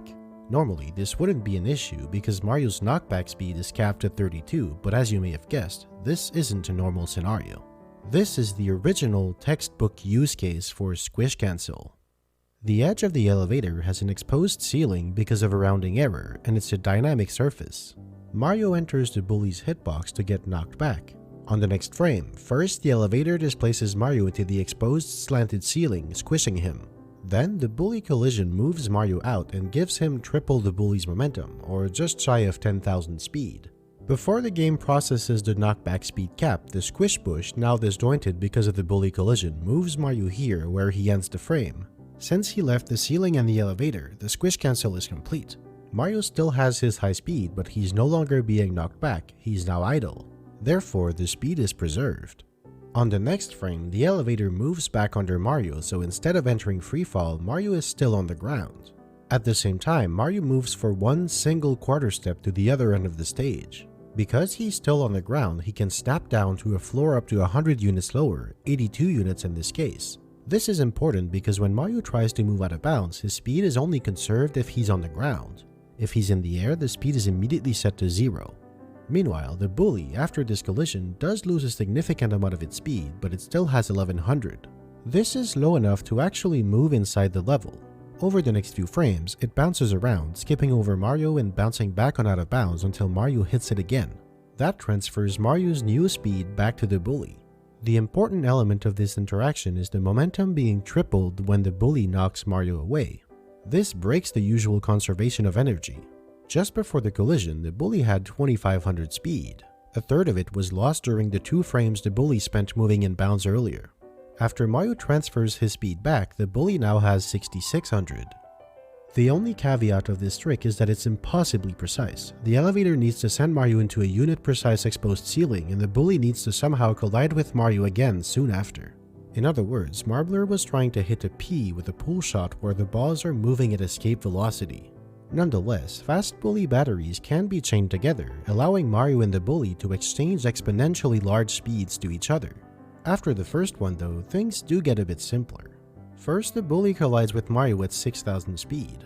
This leaves Mario with 20,000 speed, conserved using squish cancel, and the bully with 4000 speed in an odd angle. Therefore, the pivot is far out of bounds and the bully slowly rotates back into Mario. Mario transfers all of his speed again, leaving the bully with 15,000 speed. This process is done a total of 6 times, roughly tripling the speeds involved each time. However, because the collision angles need to be somewhat precise and their positions extremely precise, this turned out to be a very complex logistical problem. After one fast bully battery, the bully often needs to rotate to a completely different angle for the next one. Sometimes the bully itself needs to be moved using alternating pivots to set up a viable position for squish cancel. Marbler had to figure out a way to move the bully around at PU speeds but never letting it cross a valid position in a parallel universe. Doing that would lose the bully into the void forever. He carefully planned out a series of speeds and rotations that would never cross a PU throughout the entire process. At PU speeds, when the pivot is tens of thousands of units away, what used to be an imperceptible rotation is now pretty obvious. This actually becomes a problem at even higher speeds. Moving the bully using a pivot becomes impractical because the inbounds position moves too fast for Mario to keep up with it, and you can't simply wait out a full rotation when that would crash the game. The last 3 fast bully batteries all need to be done without moving the bully. Also, the second to last one has to be done within 5 frames or Mario would get squished by another exposed ceiling, which was another nightmare for Marbler to solve.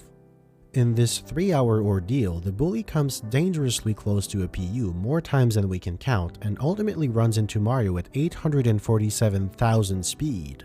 This gives Mario 3.4 million speed, and now Mario is ready to take an elevator ride out of this world. But this is actually a bit more complex. For the elevator to keep affecting Mario for a frame, Mario needs to actually be on it. Not only does Mario need to go to a PU in a single frame, he needs to trick the elevator into thinking he hasn't moved at all. How does he do that? Simple, by moving to a point in a PU that corresponds to the elevator in the main map. Except it wasn't simple, it actually was a total nightmare with a million workarounds that barely work for all these reasons that you can pause to read if you want. Finally, after Mario moves from the elevator in the main map to the same elevator but in a PU, on the next frame, the elevator still thinks Mario is standing on it and rotates ever so slightly. This rotational displacement, when magnified over a distance of 52 parallel universes, sends Mario almost 4,000 units upwards, well above the star platform. The conditions for this are quite precise considering Mario needs to stay in bounds. The maximum vertical displacement achievable when the elevator is in this state is quite small, which is why Panin and Marbler had to settle for an insane distance to magnify it over. This causes the horizontal displacement to be problematic. There was no way to have the elevator move Mario up far enough without also flinging him far out of bounds.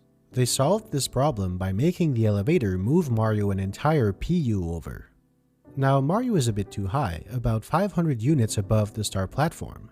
To correct that, after a bit of speed adjustment, Pan and Quick had to make Mario fall down quite a bit. That fall takes 20 frames and moves Mario by 975 parallel universes.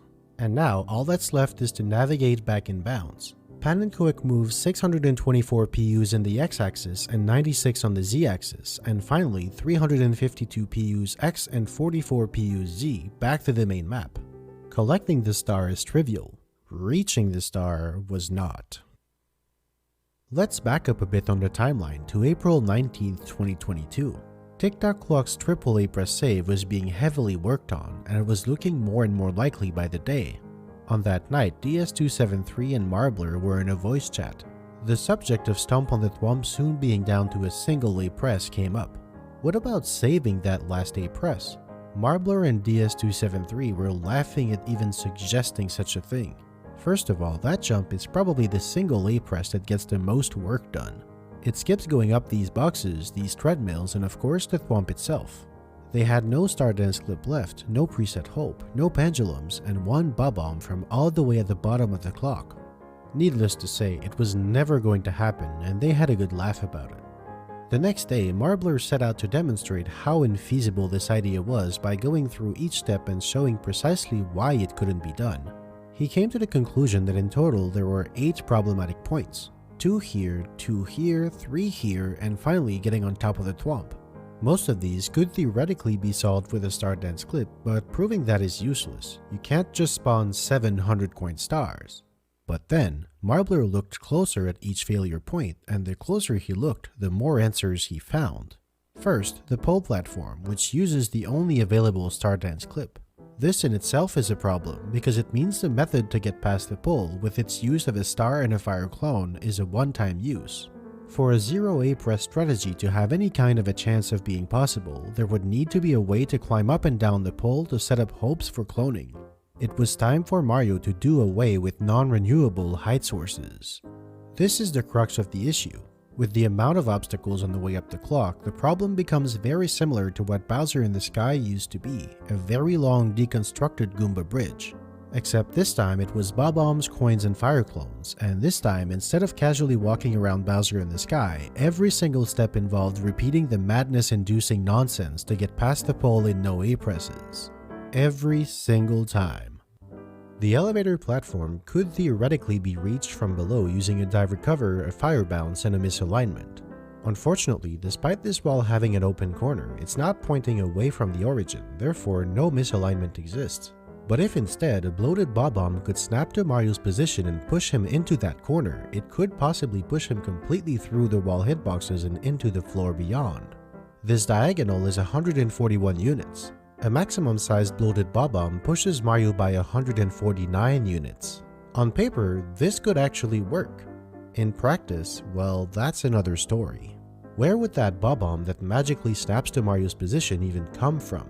The 4,000 unit sphere would need to intersect this minuscule spot in a way that Mario can enter it here without touching it at any earlier time. But also, what bob-omb would that even be? Currently, the only 2 bob-ombs are already in use. Well, it turns out both of these questions can be answered at once using pause buffered hitstun. When Mario grabs a bob-omb, it's always placed 100 units in front of Mario regardless of where the hope is. This allows Mario to do a bob-omb glide despite the hope still being disjointed. This comes within 1 frame of failing, but it does get Mario across without updating the hope. Then the bob-omb is released back to the hope, which remember is out of bounds across the clock. By some absolute miracle, with a very slight modification to its exact position, the same hope used to cross this gap and to retrieve the bob-omb past the pole can also perfectly intersect this open corner. This lets Mario reuse the same bob-omb to get pushed completely past the wall hitboxes and into the floor hitbox, bypassing the use of Star Dance clip. This groundbreaking discovery had two huge implications. First, the Star Dance clip was freed up to be used somewhere else, higher up in the clock. But crucially, there was now nothing preventing Mario from making multiple trips up and down the pole. Well, almost nothing. There were just 5 little hurdles to get over. First, Mario also needs a repeatable way of getting off the pole. Thankfully, after the first trip up, he can lure this heave-ho to get stuck in just the right spot to have it fling Mario from the pole directly onto the elevator above. How convenient! Now for the second problem. The setup to clip this corner was extremely precise and required a fire clone, but remember, fire clones can only be interacted with once. Each trip up the pole adds one more fire clone, and they all need to be in different positions for Mario to be able to touch them individually. Contrarily to Goombas, which can be as close to each other as possible, fire clones need to be at least 37 units away from each other to be usable. The elevator can only take up a limited set of positions, so the possible heights Mario could achieve were also limited in the same way. All things considered, a maximum of 21 trips up the pole were theoretically possible with this method. The third issue is between the Hope and the Squish Cancel ground pound chain. Remember, the old position was just barely far enough away to allow for the strategy to be possible in the first place. Sadly, this new required Hope was incompatible. It prompted SJMHRP to revisit the Squish Cancel ground pound chain and find a completely new method. And the one she found was not only compatible with the new Hope, it was also a lot simpler to set up and repeat. The fourth headache was between the Hope and the instant release at the moving bar. The new Hope was also incompatible with this part since it barely overlapped with the entire moving bar. This one was fixed with the clever use of BCA right at the edge of the activation radius. Finally, the thing with fire clones is that while they can give Mario additional height, they do so at the cost of his health. As of now, getting all the way up to the pole cost Mario 11 health sectors, way above the maximum survivable damage of 7. While theoretically, coin clones could be used along the way to refill some of that missing health, they would need at least 4 per trip, which would be unbelievably annoying to set up. But SJMHRP's improvement to the Squish Cancel ground pound chain also took down the damage Mario takes from 6 to 2, meaning that Mario could live through this climb without a single coin for extra health. Now the bob-omb used past the pole in Stomp on a Thwomp's 1A press strategy could be repurposed for other things higher up in the clock. However, at its current height, the 4,000 unit radius ends up short, so the bob-omb needs to be moved up while staying out of bounds. But here's a problem. Mario needs to enter the activation radius to snap the bob-omb to him, then he needs to be out of the 4,000 unit cylinder to release the bob-omb back to the Hope at this new height. How can he go all the way from here to there? Certainly not with behind camera anywhere, but maybe with pause buffered hitstun. But even PBH ends up way too short. Enter the hitstun highway. This series of explosion clones creates a path for Mario to extend his hitstun timer all the way across the clock and exit the activation radius before releasing the bob-omb without ever updating the Hope. Another problem solved. And now a new problem is created. To get from the elevator to time jumps on moving bars, usually a heave-ho flip bypassed the whole thing. But if it has to be stuck here, Mario needs a new way to get from here to there. Thankfully, a simple misalignment on the corner of this platform gets the job done. Except it doesn't, because that would reactivate the bob-omb we've just moved. Instead, another fire clone has to be used. For multiple trips, a string of fire clones. The next failure point was these cubes, which were decidedly too far apart to ascend. However, there is an alternative to navigating those, reaching the top of this cage and diving across. Unfortunately, that's not easy either, but it is possible with fire bounces. Oh, and a second chain of Squish Cancel ground pounds on this pendulum that comes within a single unit of reactivating the bob-omb early. No big deal. The final ground pound is actually pretty significant. While Mario is in the ascending part of the ground pound, quarter-step collisions are not calculated, which is how he can clip through platforms sometimes. Regardless, another collision check is also made at the start of the frame. But there's a key difference in the hitbox shape used for those checks. Instead of using the air movement hitboxes, it uses the ground movement hitbox, which is narrower at the top. Because it's narrower, it happens to miss Mario on this frame. On the next frame, because the moving bar is springing out fast enough, the hitbox skips over Mario entirely. As Mario starts to fall back down, he meets the side of the moving bar, which pushes him out. But because that would push him into a ceiling, the movement is cancelled and Mario stays put. After collisions with walls are handled, collisions with floors are next on the list, so Mario lands on top of the moving bar. To get up on this walkway though, there was no misalignment. It wasn't anywhere near the Bob-omb activation radius. There was nothing to work with. This is where the Star Dance clip would have to be used, which means everything further up can only be accessed once, so better make it count. And make it count, Marbler did. The first treadmill step can be approached in two different ways. The first is somehow getting 324 units of height to reach a misalignment, which can only be done with a Star Dance clip. The second is to reach it from the walkway instead, which is just a little bit too far away to be possible. But what about this Bob-omb that we placed out of bounds at around the height of the pole? You guessed it, its activation radius just so happens to now be perfectly placed to snap the Bob-omb back to Mario right here, which pushes him into the 1 unit misalignment and snaps him up to the treadmill. Then Mario does a quick turn. When the stick is held in a direction different than the one Mario is looking in, he slowly turns until he matches that new angle. But if instead Mario is walking and comes to a complete stop, he can then turn in any direction instantly. So this is what happens. Mario lands with the stick at a neutral position, which stops his momentum. Then he walks at the minimum stick range for 1 frame, comes to a stop, and instantly turns around. This allows him to turn around in only 4 frames instead of up to 16, which in turn lets him grab the Bob-omb before it falls out of his grasp. Now for the final treadmill, which again is simply too high. To have any chance of getting up, Marbler had to think outside the box, where he found one sliver of hope: the spinners. The height difference from here to there is just barely within reason, but could this gap be cleared? Well, of course it can, with the Bob-omb glide. The problem though is that the Bob-omb is so bloated that Mario ends up completely overshooting it. The spinner is also still a bit too high to reach without the extra help from stored vertical speed.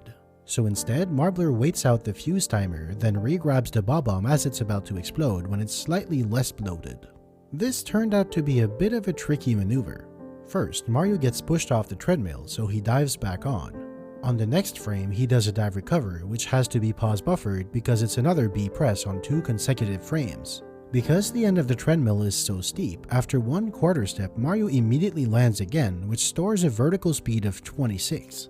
On the next frame, he does a standing punch, which also has to be pause buffered because it's yet another B press. This establishes the Bob-omb as the target of a grab, but because it's a standing punch, Mario doesn't quite grab the Bob-omb yet. At the same time, he gets pushed back off the treadmill by the now expanding Bob-omb, which reactivates his conserved 26 vertical speed. On the next frame, Mario does a pause buffered dive, the 4th B press on consecutive frames. This makes him grab the Bob-omb instantly because it's already the target of a grab, and also makes him land on the treadmill again, this time with 22 vertical speed. At this point, the Bob-omb pushes Mario back off the treadmill, where he enters freefall while hands-free holding. His stored vertical speed carries him up and a ground pound covers the rest, but it's just not quite enough to land square on the spinner. That's a handful of units too far to reach because the sidewall of the spinner prevents landing on the corner. At least it would, except there's a sliver of floor 1 unit wide sticking out of the wall hitbox, which allows Mario to land safely on the spinner. Staying on the spinner is also a bit tricky, but it is doable thanks to the Bob-omb still pushing Mario back and keeping him on the steep slope long enough. After this section, the rest is a piece of cake until the thwomp.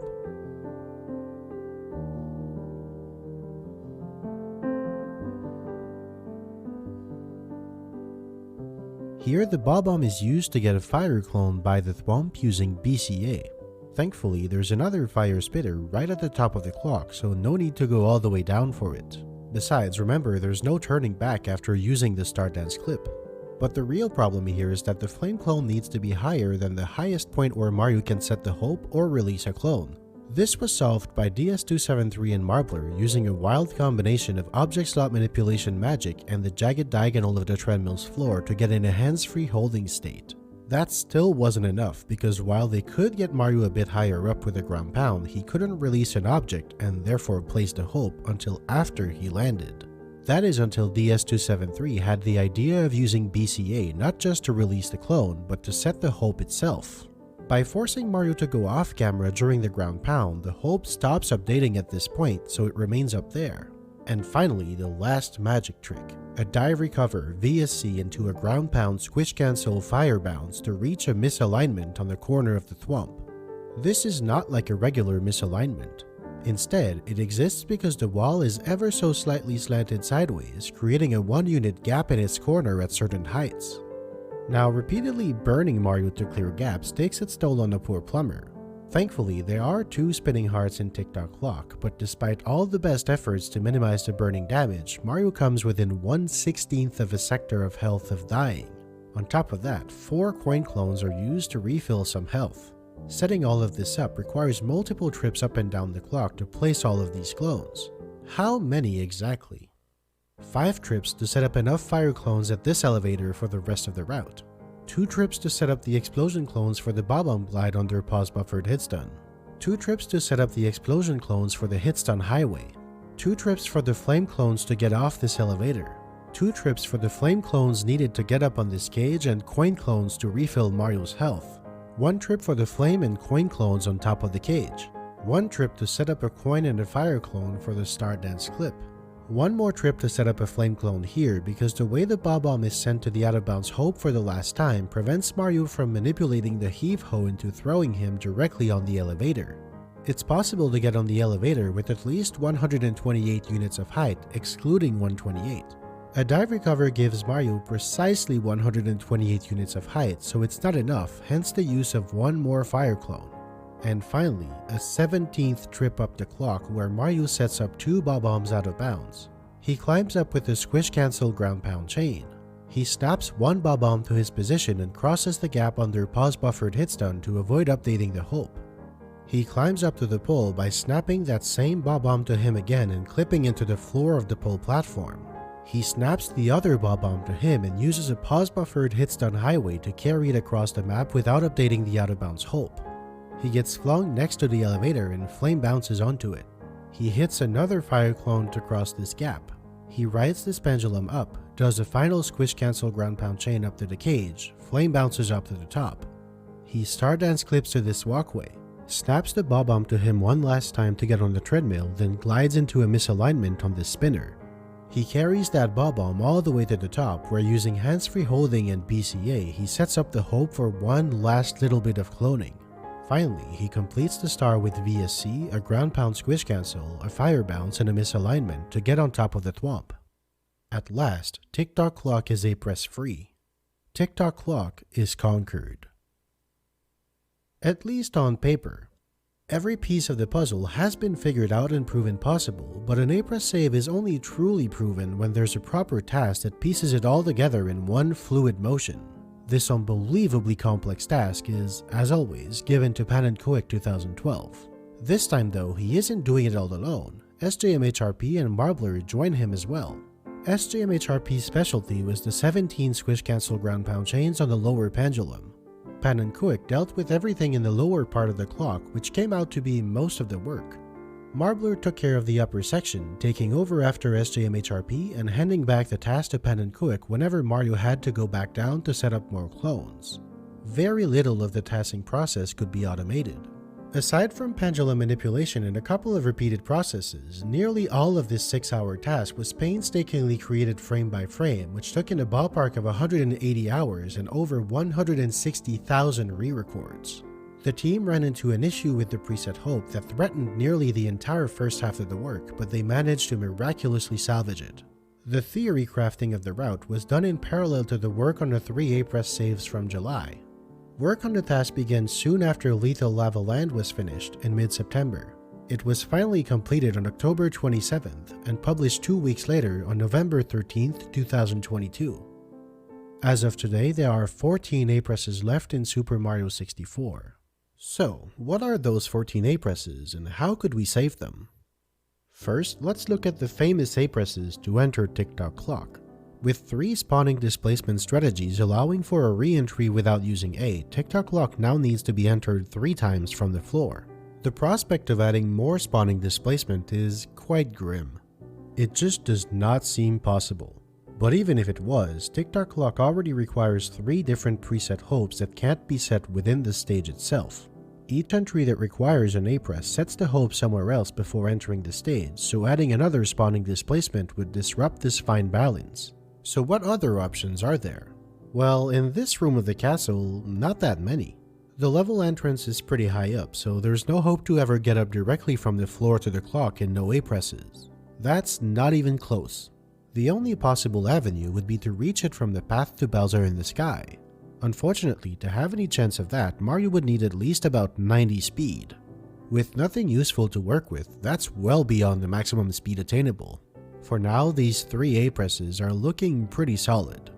Similarly, also in this room is a pair of twin A-presses, one to go to Rainbow Ride and one to go to Wing Mario over the Rainbow. Again, the outlook is bleak. 90 speed would suffice, but it's still nowhere near feasible.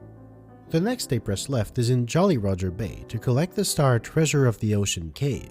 This A-press, as trivial as it is, has been a total nightmare to try and save for over a decade. The star is 24 units too high to be collected with a die recover. The chests look like the obvious solution, but they're simple objects with a hitbox and no actual geometry. Mario can't stand or bounce on them. The star is at one of the highest points in the room, so it's tricky to approach it otherwise. It was found that given enough speed, Mario could in theory collect the star. Unfortunately, this method requires about 260 speed, whereas the maximum speed that has been proven possible to gain in the level is only about 180 using these pillars. Multiple ideas to build up more speed were examined, but none of them were successful. The floating ship doesn't have the right surface for C-up sliding, nor the right conditions for hyperspeed punching. This rock has a lot of potential, but the conditions aren't perfectly right to allow for hyperspeed of some kind. Research is still ongoing to try and find new ways to build up speed, or to try and lower the 260 requirement. No significant progress has been made in years. Princess's Secret Slide is in a similar boat, but much worse. While the star you get for finishing the slide under 21 seconds is low enough for a dive recover, the star inside the box isn't. The box itself can be broken with a dive recover, but then the star is 31 units too high. There's very little hope because the geometry of the room is so barren that there simply isn't anything to work with. If the star had been closer to the back of the room, then it would have been reachable with VSC and a ground pound. Other than that, there are a few pipe dreams like spawning displacement in the title screen demo, but none of that is remotely close to work. In fact, the demo in Princess's Secret Slide never presses any buttons, so it couldn't even break the box even if it had the chance. Next up is Tiny Huge Island. Here, the one star with remaining A-presses is Wiggler's Red Coins. This, in fact, is one of the 2 stars left in the game that requires 2 A-presses to get. The first one to clear this gap, and the second one to get on these pillars. I'm repeating myself here, but again, this room just doesn't have much to work with. Isolated platforms with large height disparities, no way to clone anything, and just this one fire spitter. However, there is the floor above. Here you can find Wiggler running around and some coins. It's not much better, but it's something. And as it turns out, it is possible to use Wiggler to set up hyperspeed. Unfortunately, no way has ever been found to clip down into the red coins room, so that high speed is useless. Crazier strategies were also looked at. Having Wiggler itself come down seems impossible and not even helpful. A star dance clip could be good, if not for the only available coins being in unhelpful locations, the need for a flame clone which is impossible, and for the 100 coin star already being required to reach the mainland in the first place. Using sliding speed conservation to carry hyperspeed into the red coins room seemed quite promising, but unlike a pause exit, this map transition doesn't preserve sliding speed. Ultimately, the search turned up fruitless. The second star with 2 remaining A-presses is Wing Mario over the Rainbow, and here we've got the most solid A-press in the entire game. You can't fly without an A-press. Mario can start flying in only 3 ways, with a triple jump, a cannon shot, or in this one specific exception if he starts the level already flying. Due to the nature of this level, collecting all the red coins without flying is unimaginable. So, of the 14 A-presses left, this is by far the one that's the most absolutely sure to never be saved. With that in mind though, there have been some ideas thrown around to at least reduce the star to a single cannon shot instead of 2. The problem here is pretty simple. From the start of the stage, you need to go to the bottom of the level to talk to the pink Bob-omb and activate the cannons. The lowest cannon is too low and too weak to shoot Mario all the way up to the top of the stage, so one shot from the high cannon is also required for a total of 2 A presses. Note that entering the level takes 1 A press by itself, so you can't open the cannons and re-enter the stage. The only way would be by dying, but there's no way to take damage without an A press from this spot. Even assuming you could re-enter the stage with the cannons already open, only the lowest cannon is accessible without an A press anyway. There's one more glimmer of hope. When Mario is flying against the edge of the map, he's actually able to build up speed. Unfortunately, the speed at which Mario accelerates with this method is much too slow, and the wing cap has a limited timer. On top of that, the timer can't be refreshed because Mario can't break boxes while flying unless he's flying very slowly. Therefore, there's no way to build up meaningful speed because you'd constantly need to give up all that speed to refresh your flying timer. Another level with 2 A presses is Shifting Sand Land.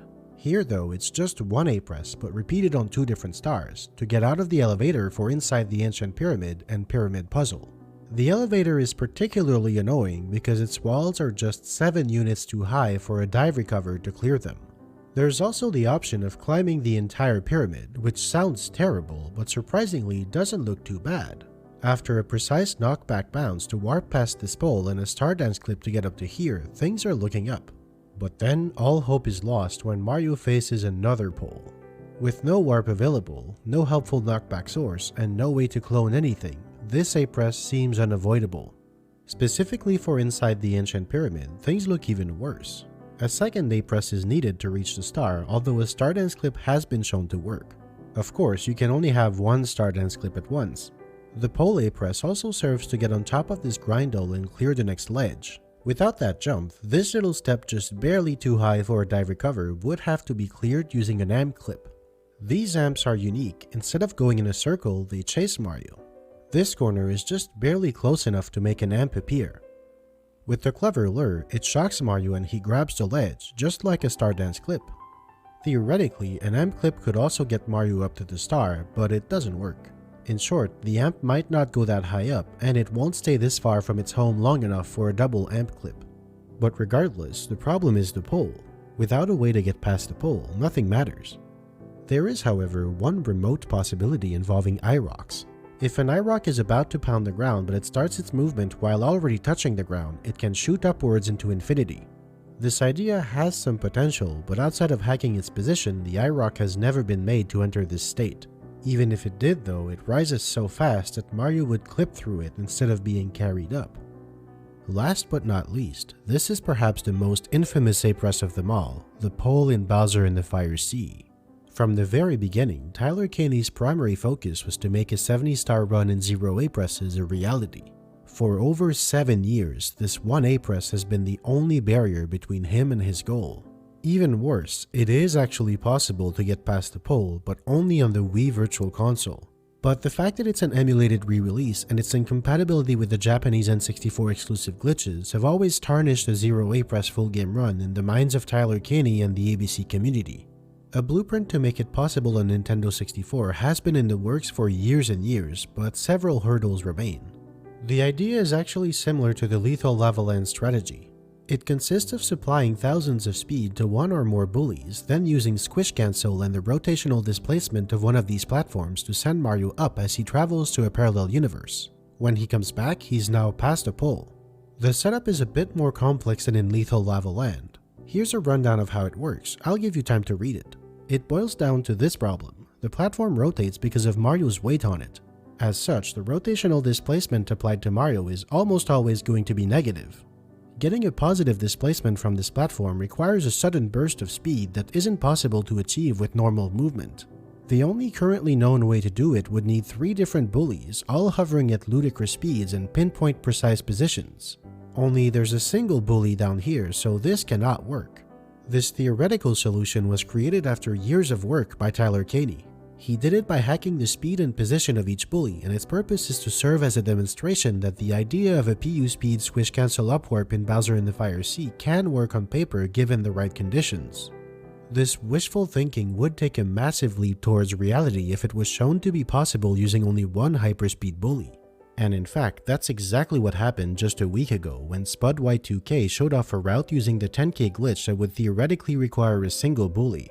But despite the creation of multiple different brute forcers to try and find favorable conditions, there's still a lot of work to be done to bring this idea to reality.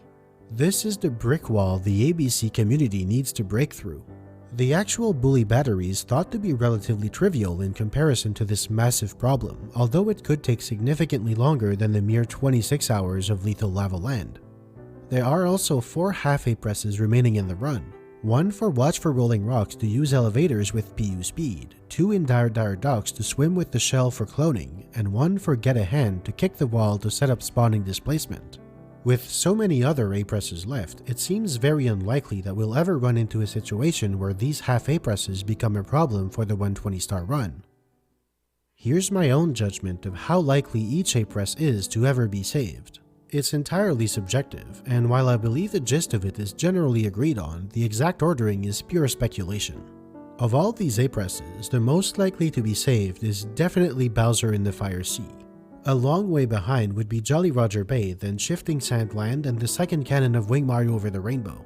Even less likely would be one of the 2 A-presses in Tiny Huge Island, followed by all of the stage entries with a slight favor towards Tick-Tock Clock. At rock bottom, you can find saving both A-presses in Tiny Huge Island, the Princess's Secret Slide box, and finally, the first cannon in Wing Mario Over the Rainbow. The final, perfectly optimized A-press count might very well be 13. If we're slightly more optimistic, maybe 10 or 11. If we're wildly optimistic, it could get down to about a handful. I see no possible scenario where the entire game could ever get down to 0.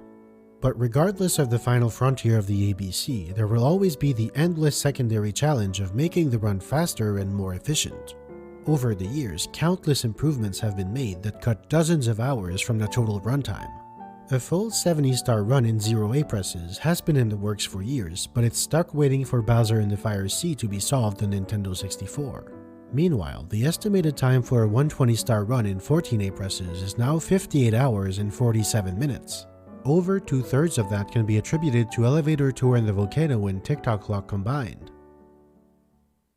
Over 22 years, the A-Button Challenge has become the most fascinating video game endeavor of all time. In 2000, when Alex Penev posed this challenge to a handful of friends on IRC, he couldn't even begin to imagine what would become of it. Neither would Curtis Bright, who tried to turn it into a new form of competition on his website. His vision and forward thinking to allow tool-assisted speedruns to compete on his board paved the way for the revolutionary work of Bob Mario 511, who set the baseline for years to come. At the same time, Thiago Trujillo attacked the real-time version of the challenge almost all on his own, an achievement that, to this day, is still underrated. But by all means, this amazing adventure would have never happened without the now legendary Pan & Coek 2012. His incredible work on the A-Button Challenge inspired multiple generations, coming in waves over the next 9 years. First came Plush, Ganady, and Sonic Packer, who supplemented Panen's work with novel ideas. Then Tyler Caney, whose fresh outlook brought 3 major trick discoveries that shaved off dozens of A-presses, and Bad Boot, who not only made key discoveries but also rekindled the real-time ABC. In recent years, Marbler took the complexity level to a new galaxy, helped by the involvement of talented and dedicated problem solvers like Iver Songe, DS273, and SJMHRP. The team has evolved so much, but at its core, the infallible Pan & Coek remains the captain of the mission. His commitment to the journey and his undying resilience continue to amaze hundreds of thousands of people to this day. The legacy left by Pan & Coek and the A-Button Challenge cannot be overstated. It inspired so many other game communities to do the same. Just to name a few, pretty much all of the Mario games. The 2D Mario games would seem boring at a glance, but they're actually full of surprises. Super Mario World is especially interesting, considering that all 96 exits can be done in only 24 A or B presses. More recently, the new Super Mario Bros. Wii Jumpless Challenge done by Adil is getting a lot of attention.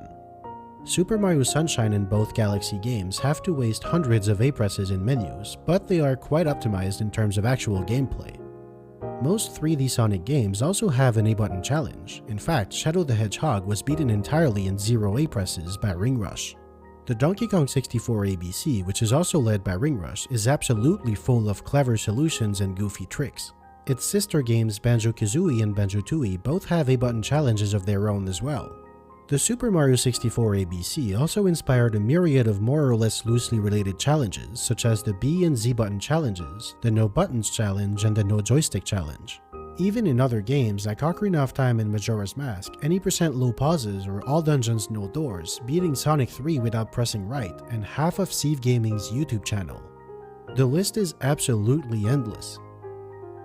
So, this is it. This is the current state of the A-button challenge. 14 A-presses remain. Dozens of blueprints exist to try and save them.